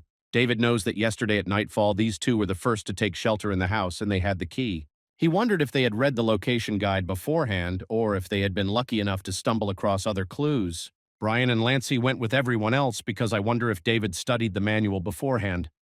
All the more reason for them to go. It is the leader who gets the most rewards for the quest if all participants obey him. And the easiest way to become this leader is to declare yourself a son of heaven. Suddenly, Lancey had a brilliant idea. If the headman was really in the mountains, he didn't have to go up there. Why don't we just set fire to the whole forest? Then the headman will come down himself. He's not going to hide. David said not to worry. Lancey must have suggested it only by way of delusion. And there's nothing to light. But then Brian pulled out a lighter and suggested we try it. Let the idiots who were blindly climbing the mountains catch fire too. David got angry and said to stop it now. It's just unbearable. And where did the characters get the lighter from anyway? What if the headman doesn't escape in time and gets burned? Or what if the other members get hurt too? Ruins the fun. Also, David said it's very much a way to cheat the system. The system might see it as fraud and punishment. But suddenly the conversation stopped when the guy came across a dead body. The system congratulated players on the discovery of the hidden location, nameless graves. Maybe these are the same graves the clue said. But there's not one whole body here. Some are missing an arm, and some are missing a head or a leg. Lillian says there's something wrong with these bodies. She thinks they're still alive. The alarm has sounded again. The darkness is coming. The guys don't know where to run. There are no houses here. David said not to panic and to gather firewood and dry branches. He's down to his last match, so it's going to be a bit of a squeeze. Those mysteries are afraid of fire, so, they'll be safe if they gather around the campfire. However, Lancey finds this plan unreliable, and he says so. Bill's patience was wearing thin. He'd put up with the white-haired man's antics for a long time, and now he told him to shut his mouth or get out. David thought these two were onto something, but it turns out they don't even know about the weakness of the local mysteries. He decided he'd rather have them dead than in his way. Brian said Lancey was right this time. Those mysteries in the village were really afraid of fire, as it was the very thing that killed them. However, the people in these unmarked graves did not die because of the fire. That means they don't care about the fire at all. The corpses have come back to life and are asking for their body parts back. They started hunting the living, that is the participants. But suddenly one of the contestants intervenes. She says there is something wrong with these mysteries and the fire will not stop them. David calms things down, though, and suggests we just wait out the darkness by the fire. However, the monsters instantly started pouncing on the guys. They're asking for help. But David, with a creepy smile, continued to stand still, asking me to just trust him and stick together. That girl nailed the monster and told him to stop standing like a stump, or she'd cut him down along with the secrets. David's been figured out. But the girl in the crowd had spotted him and protected him, so she was interested in him. Well, he thought, enough deaths for today, and it was time to show his power and greatness. David pulled out a rusty axe. Bill also pulled out his baton and asked what was even going on here. The other guy pulled out a shotgun and said, "Stop asking questions. We gotta start by knocking these things off." They each have one forbidden F-ranked item. Now I see how they got into the Mystery Bureau trial. How could Lancey miss such an opportune moment to show off? He threw his bracelet at the monsters. They immediately began to burn and scream in pain. Brian was furious. He asked what the idiot was even doing. And what was he thinking using such a powerful magical item in the open? Brian admits it was spectacular, but how would Lancey get his bracelet back now? Oh, the guy didn't think of that. Damn, there's a lot of dead people out there. Lancey considered using the flight spell back and forth, but that's even worse. The system would kick him out and ban him. Okay. Brian was about to show a real magic artifact. He started to take off his sweatshirt. Meanwhile, that girl was interrupting the mysteries one by one. There's no end to them. She's strong enough to kill a dozen monsters at once with a single blow. It's easy enough for her, but there are too many secrets. Besides, there's almost no one to rely on. Everyone either just runs away or shakes with fear and waits for their death. She doesn't understand why people would show up for a trial without even basic combat skills at all. And then she spotted Brian in his nurse's uniform. He was chatting quietly with one of the mysteries, and Lancey had to hide under the hero's crotch so as not to attract the attention of the monsters. And Brian's a quick thinker. Speaking of which, it wasn't clear to him where all these guys got such powerful weapons. Lillian assumed they got it by fusing two forbidden items together. She'd suggested that to Brian too. However, forbidden items become extremely unstable during the merge. Therefore, first, I'll have to find a professional blacksmith, but where? And what if he's bad and the weapon explodes right in his hands? If Brian remembers correctly, Lillian's wheel also had a master smith option, so she is that blacksmith. The hero knew she was the best-kept secret, so he entrusts his artifacts into her hands. She's definitely up to the task. Meanwhile, the darkness receded and this hell finally stopped. The girl noticed that the bodies of the dead hadn't changed in any way. It was strange that they hadn't left any behind after that night. No clues. Suddenly, while Brian was changing clothes, he noticed a piece of paper on the body of one of the corpses. The hero began to wonder if it had been lying here before. A child catching ducks, a girl in a well, a fire in the village, the sounds of children crying coming from the street, and mutilated corpses at the foot of the mountain. No matter how much Brian thought about it, he still couldn't find a connection between all of these clues. The character continued to change clothes and saw David walk up to that girl, asking where she was going. The girl goes back to the village. The guy says he still has some strategies and needs to get his act together. Will he just give up halfway through? He seems to think that people still believe that he is the son of heaven. David was surprised and asked in what sense. The girl answered, in the direct sense, and demanded to get out of the way. Just one word from the head and Bill is ready to teach this bratty girl a lesson. However, the other guy agrees with her. From what he's seen in the last 2 days, David is either trying to finish them all off or he doesn't make any sense in the mechanics of this location. So from now on, he will act on his own and the others will act as they wish, which is to be expected for a D-ranked trial.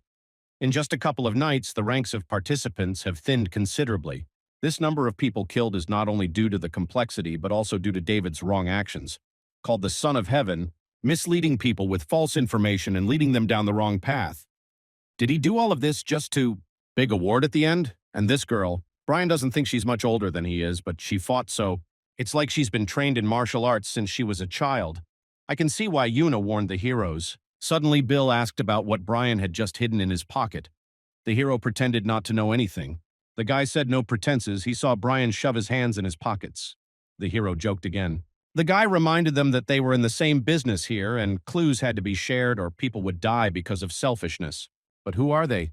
They deliberately brought innocent people to the mountain and massacred them overnight. Bill says again that we can just team up and go on the quest together.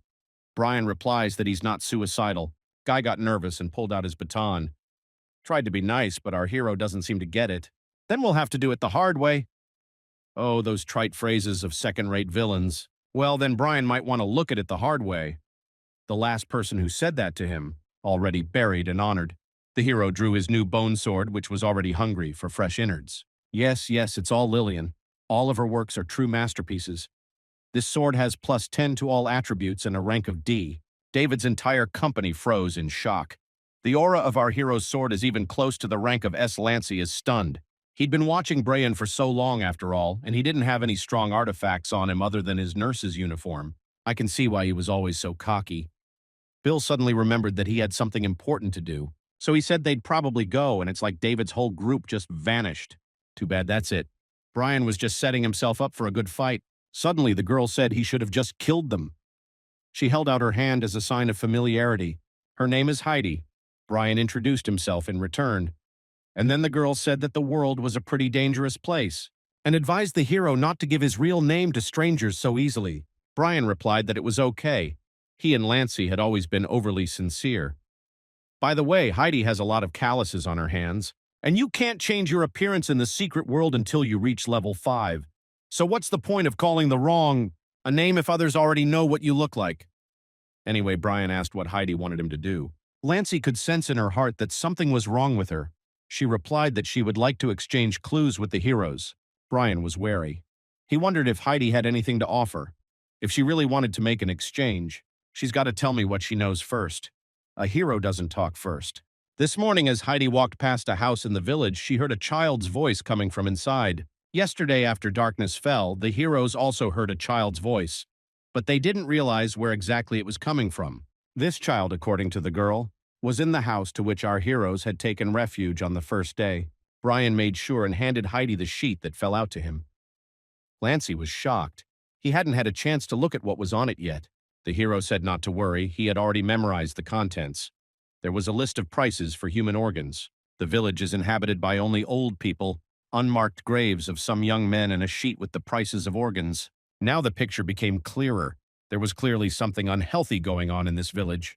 Brian stopped and asked Heidi about why she was following them. The girl replied that she couldn't get into that house by herself, but Brian replied that it didn't concern him. After all, he had already fulfilled the condition of their agreement, and then he wondered if Heidi was trying to gain his trust.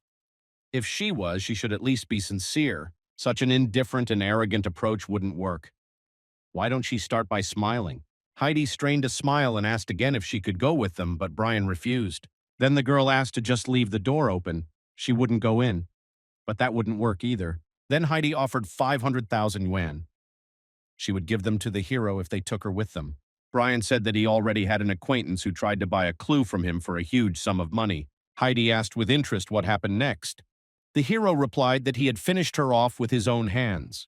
And then he walked briskly into the house and closed the door right in her face and locked himself in. Heidi's spirit is glad she didn't use force, or they would be dead by now. Lillian hides her aura, but the girl's spirit still managed to pick up her notes. Brian's spirit is incredibly strong. He asked where she was going next. Heidi decided to gather more of the other clues and then exchange them with our heroes. Lancy thinks the girl has a crush on Brian. The hero replied that it was possible because lots of people had crushes on him. Yeah, and he calls others arrogant. Lancy said he didn't think Brian was attractive. By the way, they've been in this house before and they haven't seen any baby. When darkness fell, Lancy lit up the house with his bracelet, and there was no fire and embers here like in the deputy headman's house. The darkness had come, and the house, it hasn't changed a bit and the temperature is the same. Well, now the boys can only wait. Waiting for confirmation of the veracity of the clue this girl shared with them. However, when 3 hours had passed, nothing had happened. Maybe he'll show up tonight, or not at all because there are no other clues associated with him. There were strange noises coming from the bathroom. There was a child trying to get out of the cramped toilet. The heroes stand as if stunned. The boy asked what they were staring at and said to give him a hand. So, they pulled the 4 children out. The strangers had been gone for a long time, so the boy thought that Aunt Jo had sent the boys. Brian replied that she had asked to play with them. If he understood correctly, Aunt Jo was the mystery from the well, so she had something to do with those kids. The boy has blossomed since Aunt Jo asked there was nothing to worry about. In that case, the guy's eyes turned black, and they suggested that we should start playing already. The kids are named the oldest, second, third, and fifth dog. They're kind of weird names, more like nicknames. And then the older dog asked for the names of our heroes. The system wrote that in the old days, parents tried to give simple names for the children so the demons wouldn't be interested in them. But often such children were bullied. That's why it's easier for them to make contact with others like them. That's why the characters are named Brian the dog and Lancey the dog. The kids rejoiced that they were all dogs here, Brian chimed in, saying they were family. Since that was the case, he asked the boys about the game they would be playing. The older dog replied that they would naturally act out a murder and then investigate it, just like real detectives. It's a weird game for kids. There will be 6 of them in total, but since our heroes are new, the eldest will give them the simplest roles. He's got the script. Investigation is quite a popular pastime among today's youth, something like quest rooms. The player chooses a character, reads a script, and collects clues to solve a murder case. Brian is sure these kids showed up here for a reason. The game eventually leads to the next clue. It was his turn to read the script, but when he opened the notebook, it was blank. Senior said not to worry. The characters have such simple roles that they don't even need a script. What a concern. So the game began. The older dog in the role of father started yelling at his wife, accusing her of cheating with the neighbor behind his back. While he works all day long to feed his family, he calls his wife a shameless bitch. She yells back, saying that if he wasn't so useless, her father wouldn't have to drop by the neighbor's house. Her husband does nothing but smoke and drink. And if it weren't for a neighbor who helps her, there wouldn't even be any toilet paper. Meanwhile, Brian plays the son and Lancey the daughter who watch the fight. A real melodrama plot. The husband yells that even though they are poor, the wife shouldn't have flattered the neighbor for money. And he blames him. If it wasn't for him, she wouldn't have to stoop to this. Now he smokes, drinks, and eats on her money. And he's got a lot of nerve. You've got to stop saying that. It's the end. The wife says they're getting a divorce. The man pushed her away, telling her to get lost already, since she was planning to take off. She did, running off to the kitchen at the other end of the house. Our heroes recognize that these kids' acting skills are top-notch. I guess the neighbor will be showing up soon. Brian smelled gas. And at that moment, there was a huge explosion. They ran into the kitchen with their father and saw the charred woman on the floor unconscious. The man told the children that their mom must have set the gas tank on fire. Dad is very uncomfortable talking about it, but I think their mom died in the explosion. Brian and Lancey plugged in all their acting skills and started crying and grieving for their poor mommy. The man said he was at fault, but promises to change and make sure the children have a great life. While the family was hugging, there was a knock on the door with questions about the noise. My father said it was the voice of the village chief. Brian was excited, so they could definitely get a clue. However, the man took the children to a room and asked them to sit there while Dad explained everything to the headman. The boys started suggesting that they'd better talk to the headman themselves. They say they want to stay with Dad. However, the man didn't listen to them and immediately closed the door in their face. Lancereau asked what to do now. There's no choice. Naturally, they will peek and eavesdrop. The worried headman began to ask about what had happened. Father began to tell the long story. The mayor said it's a sad story, but we can't leave it like this. He has some connections in town, so he may be able to keep this case quiet and not publicize what happened. If the headman would really help the father and his children, he would do anything to repay his kindness. The headman replied that it was nonsense. They were from the same village. They should help. And then my father was injected with something from behind. As for payment, the headman will probably take it himself. And now would be a good time. A certain doctor is also played by a toddler, one of the dogs. So the script's villain has finally shown up. But who is it? Then the headman and the doctor were in the operating room. This batch of organs is excellent. The man has health and a strong body. The doctor suggested that there was no time to waste. We should perform the operation as soon as possible and pay off the headman. He said not to worry about the rest, then he'd take the body to the right place and dispose of it. But lately, everything has started to get more expensive. The headman thinks we should rethink the prices. $250,000 for a heart is very low. The doctor said not to worry, he had just brought a sheet with the new prices. He suggested that we get rid of the body first and then talk about money. When they were done throwing the corpse to the others in the pile, the headman wanted to talk about the new prices. However, the prices that the doctor gave were not different from the old prices. He smiled, saying he must have gotten mixed up and asked me to wait a second. But from his bag, the doctor took out not a leaf, but a dagger, with which he cut off the head of the headman. Brian and Lancey stood behind the tree, watching intently. It wasn't clear now if this was all for real. The kids are playing too convincing, so that headless corpse on the way up the mountain was the headman's. The headman, along with this strange man, would trick the young men of the village into cutting out their organs and then selling them. However, an unknown person betrayed the headman and killed him. Then why did the system not count the main quest when the guys found the headman's corpse? Maybe it's because it wasn't the whole body, so we need to find the head. While Brian was thinking about how to find out, the alarm started. Bad timing as usual. He, along with the kids, went back into the house where the game began. Seeing that they were heading to the restroom, Brian asked if they were going to continue.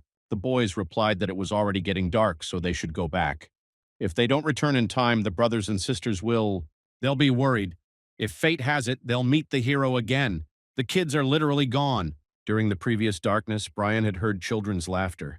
The young ones had been killed and emptied for organs. Only the old people are left in the village. But where did the children go? These kids said their brothers and sisters were waiting for them. It could be the children of the murdered men. Well, the heroes will wait out the darkness here and go looking for clues tomorrow. The next morning, Heidi was already waiting for them under the door. She had new clues to share. However, Brian said she would have to wait. Wait for him to come up with some evidence that he'll trade with her later. Heidi is 80% sure she can lead them straight to the solution to the main quest. Brian said that it seems she too has decided to proclaim herself a son of heaven. But the girl isn't kidding. She offered to check it out right now, but only if they complete a difficult quest together after the main quest. Brian agreed to think about it if they completed the main quest. Then Heidi immediately told him to follow her. Lancey doesn't know where she got that confidence from. Trade off completing the main quest on being able to join them and potentially doing a harder quest, that's just bullshit. Heidi said she had already heard of Shilin Village during another challenge, so it wasn't that hard. She knows about the murder and says to just find his head and take it to the corpse to fulfill the quest.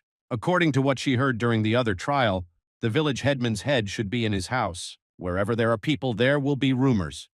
Since the secret world is one, it's no surprise that she might have heard rumors of this village during a quest elsewhere in the secret world. The guys were about to reach the place, but Heidi said back abruptly. She can sense the aura of mystery above D rank. Wait a minute, this mystery seems familiar to Brian. That's Mila, the head nurse at Yellow Springs Hospital. She recognized our hero too. The hero is shocked, he asked with bulging eyes what she was doing here. But why can't Mila be here? What's more important is what Brian's doing here. The nurse looked at Heidi and Lancey and said that our hero apparently had new friends. They went to the headman's house. Mila says they haven't seen each other for a long time. She didn't expect to see Brian here. He wondered if she would believe him if he told her he was here as a tourist. But for Mila, it wasn't that interesting. She had heard that there was going to be a sacrifice at the temple tomorrow. There should be a lot of people gathered. Brian is stumped. He thought Mila was dead in the first place. But she replied with a smile that she wasn't. The person she had been in the past, there was only the evil part of her. And now she has united with the good part and has finally regained her true self. Honestly, if it wasn't for Brian, she would have continued to live like this with endless hatred inside. She thanked him for saving her. Nevertheless, the hero asked if she too had come to see the sacrifice. But no, the hospital has started working again, so healthy organs are once again in short supply. The head doctor sent her here to find out why Shilin Village stopped supplying them with organs. You could call it a little vacation. Mila found out the reason. The headman is dead and his head is lying in his house. She was also told that there had been a fire. She seemed to know a lot more than the heroes had been able to figure out all along. Brian thought it was her hospital. Sent the doctor who was helping the headman here. Mila realized he was trying to get information out of her. Well, if he saved her, she should do something to thank him. Mila told me that Mr. Khan's son was doing it. But this time she didn't get to meet him. Elusive like a ghost. It's a pretty dangerous village. So Mila advises Brian not to stay here too long. And if he meets this guy, he should run away immediately. She's going to stay here for a couple more days until things settle down. Mila asked the hero to contact her. If he has the product she wants. It doesn't matter if it's a child or an adult. They will accept anyone who wants it. Lancey immediately ran up to Brian and told him not to give in to the mystery. If she was already going to do something, the guy's ready to replace Brian, what you wouldn't do for your best friend and brother in spirit. Heidi realized that the nurse was an acquaintance of the hero and wondered what she had told him. Brian replied that it was nothing special, just a chat like old acquaintances. He suggested we move on. Now that the head has been found, the main quest can be completed. And then David appeared out of nowhere, realizing that the boys had found a new clue. And in the bag, of course, the headman's head. David and the boys also came to poke around the headman's house, but our heroes beat them to it. They're all in the same boat after all, so the Son of Heaven offered to do the main quest together. Heidi says that if too many people do the quest, it will affect the overall grade and the reward will be cut. And David thought she was a righteous, just person. I mean, she followed him around in the beginning. The girl handed Brian the bag and asked him to wait a minute. David realized she wanted to fight. Then he's ready.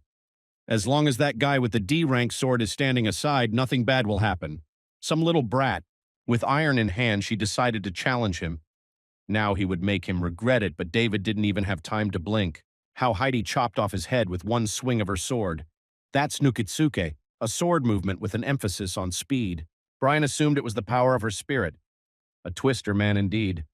Lillian confirmed that she had a spirit. However, what she showed was her own power. So Heidi is a D-ranked contender. Unbelievable. There's a huge difference between the F and D ranks. How did she even get into this trial? But Lillian finds it strange. I'm sure Heidi is E-rank, but her agility, reflexes, and strength are far above the average of a normal human. Lillian assumes she's had time to go through oppressive professional training.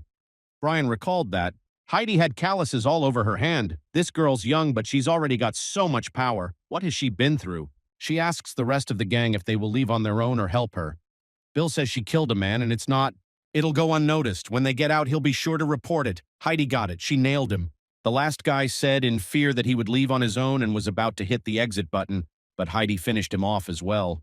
Her teacher always said that if you miss your chance, you may never get another. Brian and Lancey stood at attention.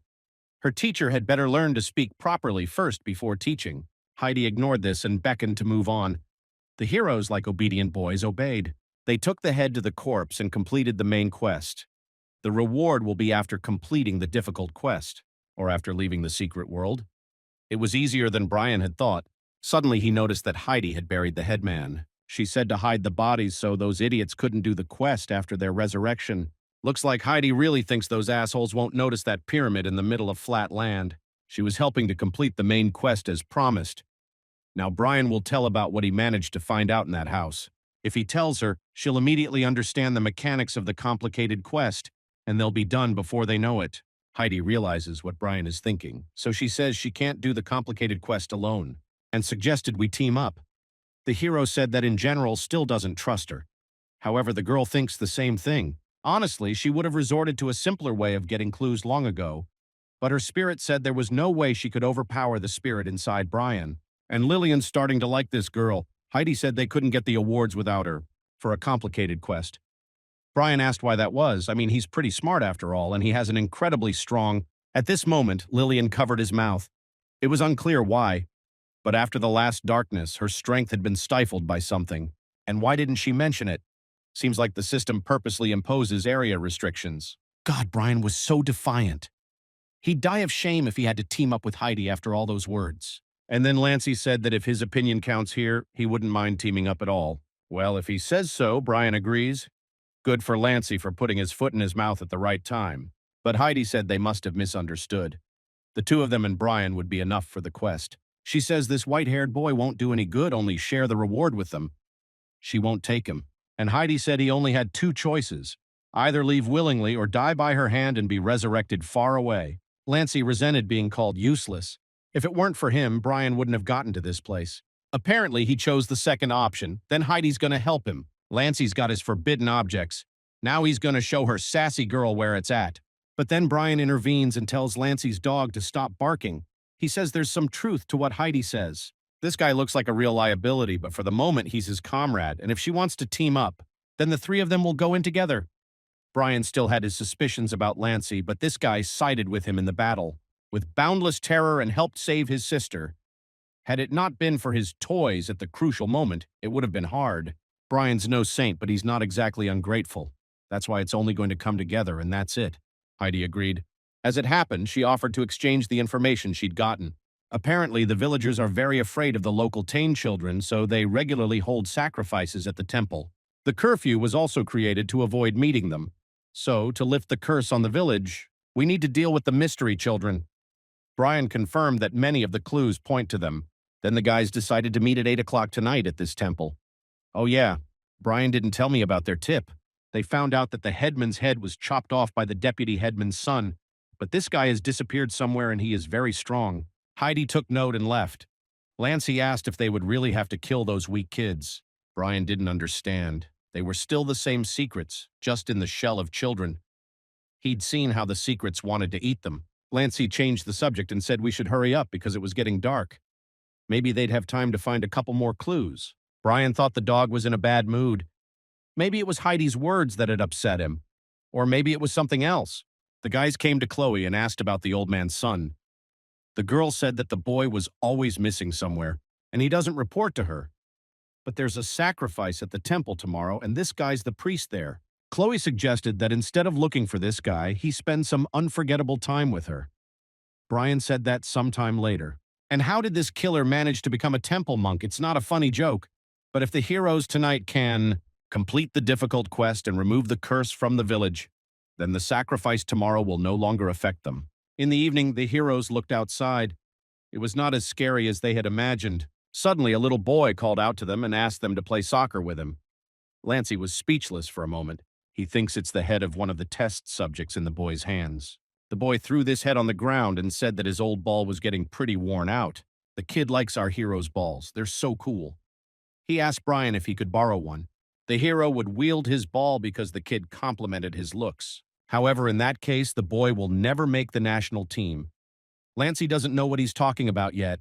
Brian put his arm around the boy's head and asked about whether he'd ever heard of the unity of ball and man. He unscrewed the baby's head and gave it away. Now it became his ball. This is the true unity of ball and man. This is the only way the boy can become a real soccer player. The child understood everything, thanked him, and left. Lancey's in shock. This little guy is now a ball man. He thinks Brian just created a new kind of biological creature. However, they were going to get rid of all the mystery children. Oh man, Brian totally forgot about that. The man in the robe walked over to the well and told Joe not to worry.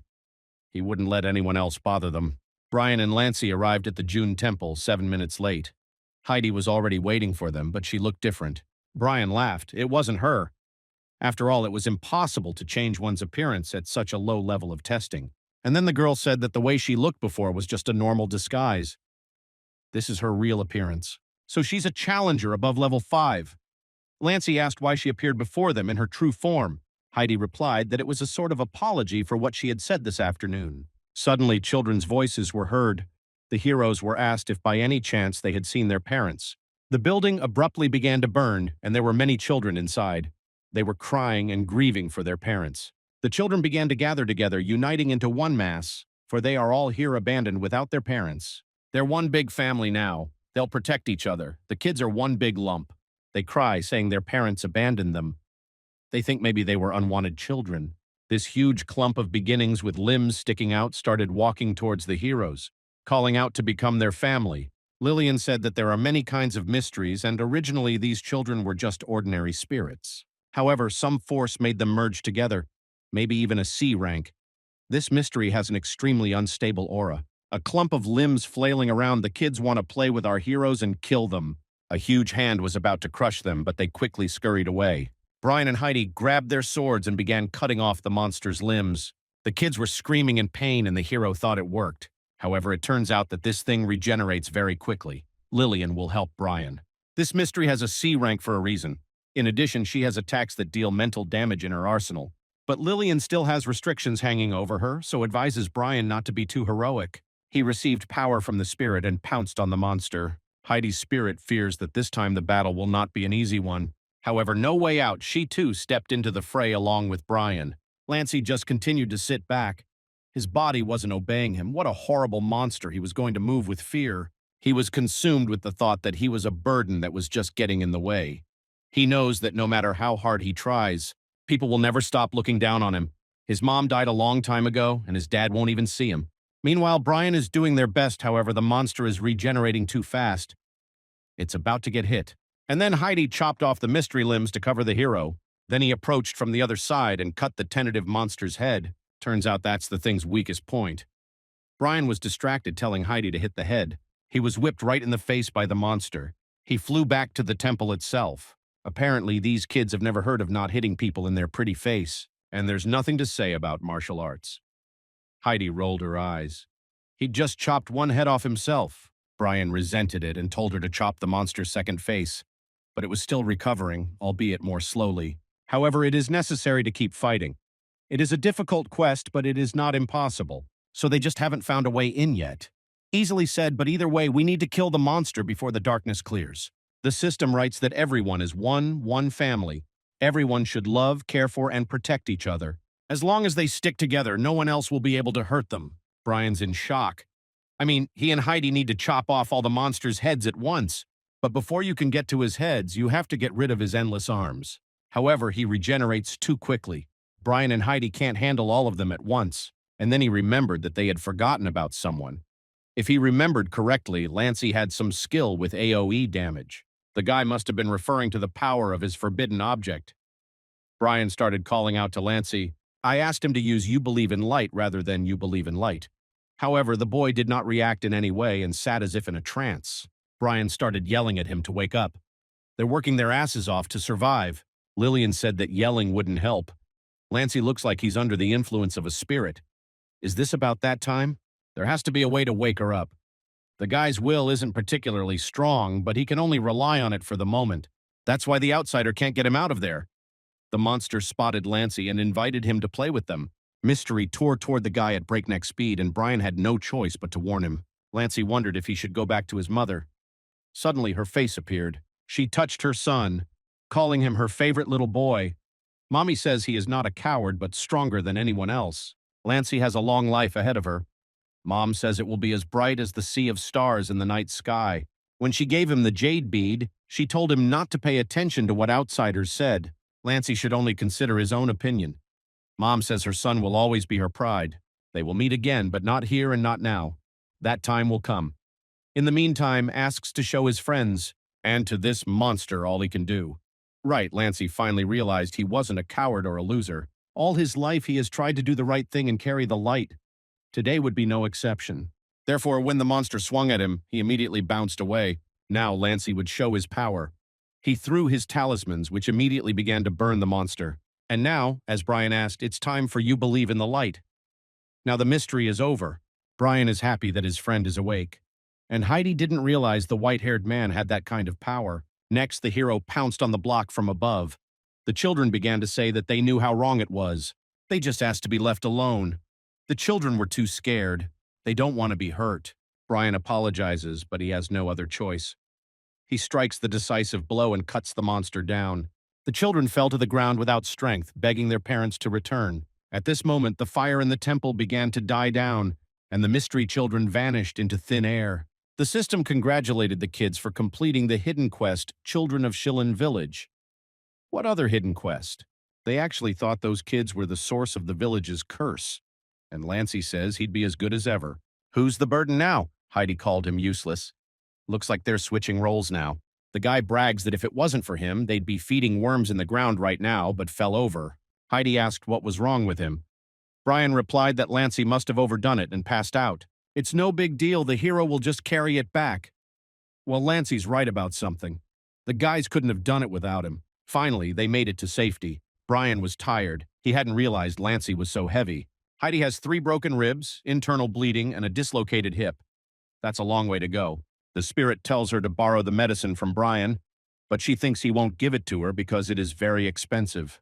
Plus, Heidi threatened to kill his friend. She's so stubborn she should learn to trust people once in a while.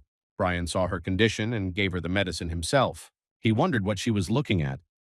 Isn't she going to patch herself up? She could give it back if she didn't have to. Heidi thanked him, but asked why Brian had given her the medicine. He was surprised. They were on the same team. The guys screwed up with these kids because the difficult quest has not yet been completed, which means more danger awaits them. And how will Heidi help in this half-dead state? Heidi's spirit said she misunderstood. Brian's a good kid. He's a bit of a mouthful, but he's got a good heart. They spent half an hour on a boss battle, and it turned out to be just a hidden quest. Hidden quests are good, though. Increase the reward. Maybe they didn't waste all that time and effort. But Heidi says they don't have any more leads. There is something, though. The son of the deputy village chief. The guy who killed the village chief. In the morning, they all came to the temple and peeked around the corner. They had already gotten rid of those children yesterday. Why are the monks performing this ritual? Heidi suggests that they believe the children are not dead, but have simply turned into the stars and watching them from the heavens. And Lancey keeps saying that he's the only reason they survived yesterday. Brian tells the kid he's not going to the temple. Lancey asks why, since he did so well yesterday. The hero demanded that he stop saying that already. He had a special assignment for him that only he could handle. Now all the villagers are wandering in the mountains, so there's no one there. Brian brings up that operating room they saw during the script. He wants Lancey to find it, and I looked there for clues. The guy promises not to fail. Heidi asked if Brian was sure Lancey could handle it. The hero offered to just go 50-50ths. The fact that she agreed to his decision proves that they're on the same page. Heidi goes to the unmarked graves as agreed.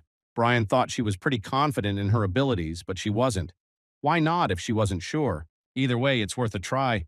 If it doesn't work, they'll just give up. After all, the main quest has been accomplished. Brian wore the same robe as the people in the temple. Chloe had secretly given it to him because he'd worked so hard for her. The priest reported that all preparations for the ritual were complete, so everyone should calm down. Lillian certainly doesn't want to undermine Brian's confidence, but it's not too late to just run away. She says this guy is a C-rank mystery, but the hero doesn't care. Limitless Terror and those kids were C-rank too. Lillian replied that they were slightly different. Let's just say that Boundless Terror and Fusion have reached C-rank. In special ways, they cannot be considered true C-ranks. Secrets weaker than C-rank have two weak points, the heart and the head. They can be killed with forbidden items or by unleashing secret power. However, the mystery of the S-rank significantly strengthens and protects these weaknesses. There are times when they awaken a special power, secret ruins. The arcane ruins are so powerful and diverse that it's hard to describe them with a couple words. Each ruin has its own unique disarming mechanism, so they take a long time to disarm. Lillian doesn't know if this guy has secret ruins. Naturally, she has very powerful and strong ruins. Then Brian asked why she, fearful if he wields that kind of power. Lillian says he's just so weak he can't use her ruins. The priest began the ritual, but the incense in his hands broke. People panic, asking why no one is showing up. He said that these children were angry because someone had disturbed them. Someone was bullying the children of the village. People can't imagine who would have the nerve. A curfew was imposed on purpose too. The residents had long followed the rules and not bothered them, but recently strangers arrived. The priest claimed that they were the ones who had abused the children and ruined a peaceful life. And the perpetrator had the nerve to join their ranks. The boy pointed his finger directly at Brian, who stood in the center of the crowd. People got mad at him, wanting to kill him. The hero lied that he was actually Mr. Kang's long-dormant son, and then Mila took off her robe with the words that Brian knew how to find adventures for his ass. He's not here to talk to the residents. She tells him to go while she deals with these idiots herself. The residents call her a traitor for trying to protect the man. They are of the same origin. The priest asked her if she feared heavenly punishment for her meddling in other people's affairs. Helping a man? Mila said it was a joke. Actually, the head doctor asked her to find the source of the goods, and the villagers seem to be heavily indebted.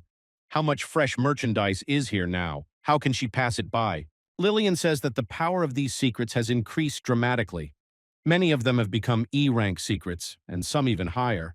Plus, there's a C-rank among them. Brian better get out of here soon, but he says not to panic so much. He didn't expect Mila to rush to his aid. Now it's up to him to complete a complicated quest. Brian shouted for everyone to listen to him. He declared that the children were not dead. However, the priest pointed at him and told him to kill whoever was trying to destroy their village. The mysteries target Brian, and Mila immediately starts interrupting them. She tells him to try harder there, of course, but not to decide her source of goods.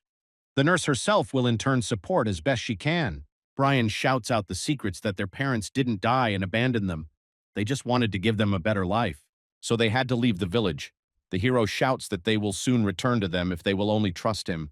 Brian continued to coax them, however, there was no response. But there was no way he could be wrong in his assumptions. If something went wrong at this point, it didn't matter. Whether his comrades can handle it or not, they are doomed to defeat. Mila looks hopefully at Brian. Lillian says everyone can make mistakes. She advises leaving before the priest strikes. Zones weaken the mystery. Not belonging to this earth, so Mila won't last long. You can't get in over your head just because, that Brian believes it. It is a world made up of the intertwining of countless stories and the will of a multitude of beings. And in the secret world, mechanism comes first. Personal force, power, or even money will not be able to break the rules of the mechanism. While Brian is fighting, he tells the children that he will bring them to his parents' house. He asks them to believe him once. And then a child's voice was heard, asking what home was and where it was. The villagers froze as the children did indeed start to come out. Finally, the mechanism comes into action. The priest screams that our hero is lying. The children's parents died long ago and abandoned them. She says that they were a burden to them and were of no use to anyone. However, the little ones know he's lying. They once had a home and the rollers didn't abandon them. It was the priest who drove them here. He covers his ears and screams, demanding everyone to shut up. Even in death, he can't be left alone. The priest shouts that the children must all go to hell. Suddenly, there's fire. So the headman's son died in the fire. Lillian stopped. The priest has the aura of an ordinary C rank. He has no secret ruins. He is not the source of the village's curse. But how could he be? That's right, though. If he was the cause of the curse, he should not have burned in the fire. What really happened? The priest screams that it's all because of the children and they must die. The little one said he was too noisy and quickly suppressed him. And they're pretty strong. And the fact that they, showing themselves means that Brian's hunch wasn't completely wrong. The priest is only part of the village's curse, not the root cause. So there's another key character or major clue in this location. One boy approached Brian and reminded him that he had to take them to his parents. A crowd gathered around him. Lillian says that they can't hold back the C-rank secret for long, and a decision needs to be made sooner rather than later. Yeah, after going through so much, it's a shame to stop, and Mila says to go already if Brian plans to continue. In the meantime, she'll get the fresh goods she came to this village for. We must hurry before the priest escapes. By the way, Brian asks why she keeps helping. Mila says it's just returning the favor for helping. After all, she doesn't want to be indebted to a man, and the next one she meets might not happen, but he would always be welcome at her hospital.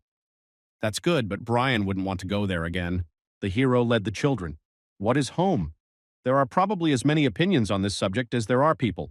There are many ways to leave home, but there is only one way to return. For a child, there is no beautiful views, not then the significance of the usual path home. Children still doubt their parents are alive. However, Brian assures them with a smile that mom and dad are home and they will meet them soon. No matter where you go, no matter how much time passes, only the place where your relatives are waiting for you can be called home. The ribbons in the village point the way home and hold the thoughts of the children. How long has it been since this happened? When will these stupid thoughts go away? Parents can't believe their eyes. These really are their favorite babies. Their faces turn from dark, sullen to ruddy and happy. How many fall and rainy days have passed? The thought of your child will not leave you until the little sapling grows into a big, strong tree. They ran towards each other and hugged each other tightly. The lost parents' quest was 100% complete. Thankfully, the long wait came to an end and the children finally got to meet their families again. The characters watch this touching family scene. Heidi didn't realize Mysteries had such a sensual line. Brian thought she was beginning to miss her parents. However, the girl replied that they were dead. But it's okay, she killed them herself. Seeing Brian's reaction, she asked if there was something wrong with that. The hero decided to rather change the subject. Thanks to him, they were able to break the deadlock. All the evidence pointed to the fact that those corpses with missing organs killed by the headman and the deputy's son were the parents of those children. Their parents were reported missing. The headman told them that he would take care of the children, but just took them to the temple and left to their own devices. The children only left the temple at night during curfew, and the dead parents could not leave their burial place in the mountains. Brian managed to arrange for them to meet. But there was another problem. Lancey still hadn't come back. He finally found the OR half an hour ago. Even though Brian told him to look for clues, he has no idea what to look for. There's a lot of junk in here. It's hard to find anything useful.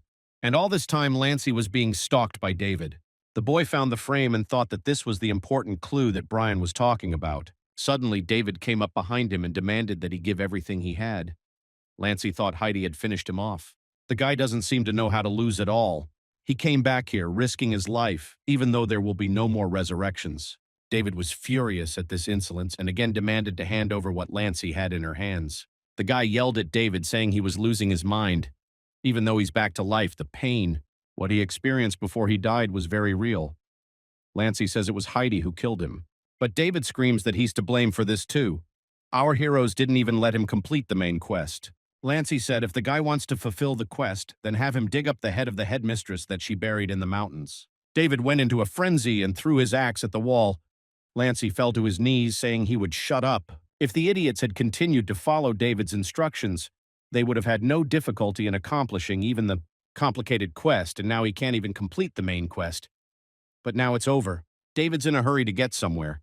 Maybe what Lancey found is a really important clue.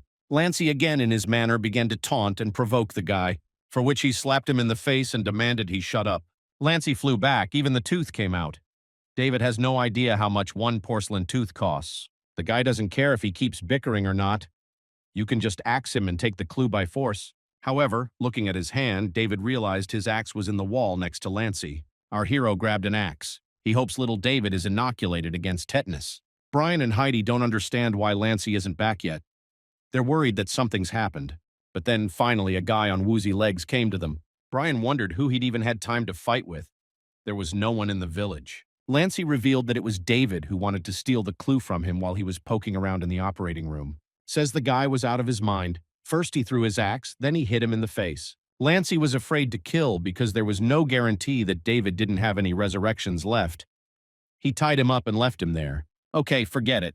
Lancy risked his life to get that clue. Brian praised his faithful dog. In the picture was the same kid who asked for help catching ducks.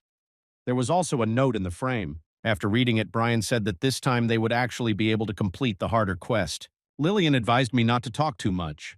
There was no telling what might happen. Finally, this time there is a tiny chance to complete a harder quest. Suddenly, someone was outraged by this disgusting reunion scene. It's the deputy mayor's son. If it wasn't for the damn strangers, this never would have happened. Those whose organs he removed would never be able to return to the village and would rot forever somewhere in the mountains. And the children that were buried alive under the cave-in would never be able to feel parental love.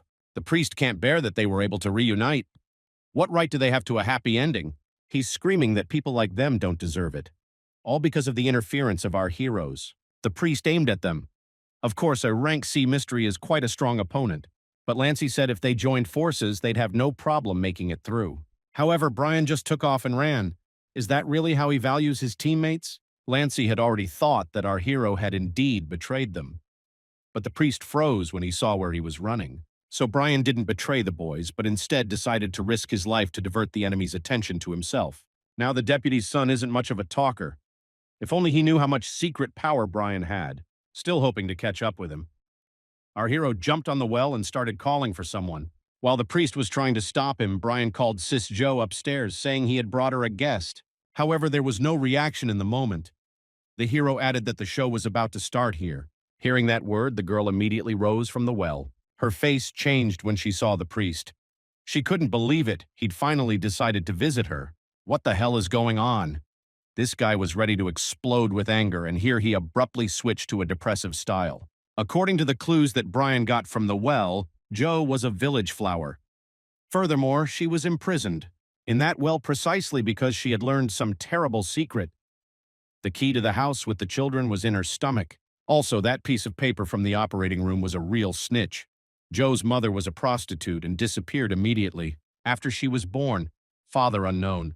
All the villagers despised her without reason, calling her illegitimate. She found out about the secret of the headman and his deputy, and afterward decided to tell it to her lover, the deputy headman's son. They quarreled over it, so Joe decided to take their child and leave. But she had no idea that the deputy had overheard their conversation.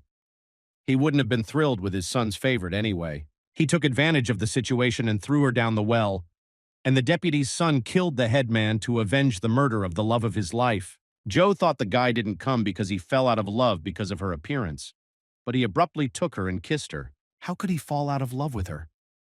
The guy says that Joe will forever be the most beautiful woman in the world to him. He often came here to look at her, but he didn't dare to speak. He thought Joe hated him. After all, it was because of him that she had suffered such a fate. Perhaps Joe really hated him once, and she blamed him for not having the courage to stand up to her father, to tell him they were together, and his blood runs in his grandson's veins. If the boy had told him his word, maybe things would have turned out differently. But after all this time, Joe didn't have the energy for hatred. The guy killed so many people, set fire to a village. Time to put an end to this, she suggested we leave here together. The heroes froze at such a scene. The priest apologizes but says he didn't kill those children. He only asked the villagers to tie them up and leave them in the temple to sell. But the walls of the temple suddenly collapsed. And that fire wasn't his doing either because he died there too. Just as Brian thought this wasn't the end of it. Suddenly, a child's voice approaching said that he had done it. The collapse of the temple, the fire in the village. It's all the work of the boy with the ducks. He pointed at the priest and said he was a damn coward. He was the reason the boy and his mom were dead. If his father was not ready to accept him as his son, why did he give the gift of life and bring him into this world? Because of the priest, the kid and his mom were humiliated every day in the damn village. Since everyone had kindly gathered together, the boy gladly gave them an agonizing and terribly sad death. He activated the prison of darkness. Heidi fell to her knees and said she was sorry. She wasn't really the one who killed Mom and Dad. And Lancey asks her dad about why he left her and her mom. He probably doesn't even know that Mom is gone. Everyone is expressing their regrets. Apparently this kid really is the source of the village's curse. Brian has some familiar feeling. Maybe the darkness that descends on a village during curfew, is that part of his power too? But then the hero heard his sister's voice. Stephanie asks why he got involved with the Richards family and says he's the reason she became like this. At this time in the real world, the girl was at work as suddenly her heart began to beat with frantic force. It's probably because Brian still hasn't come back. Alter Ego is watching and she says how worried she is about her brother.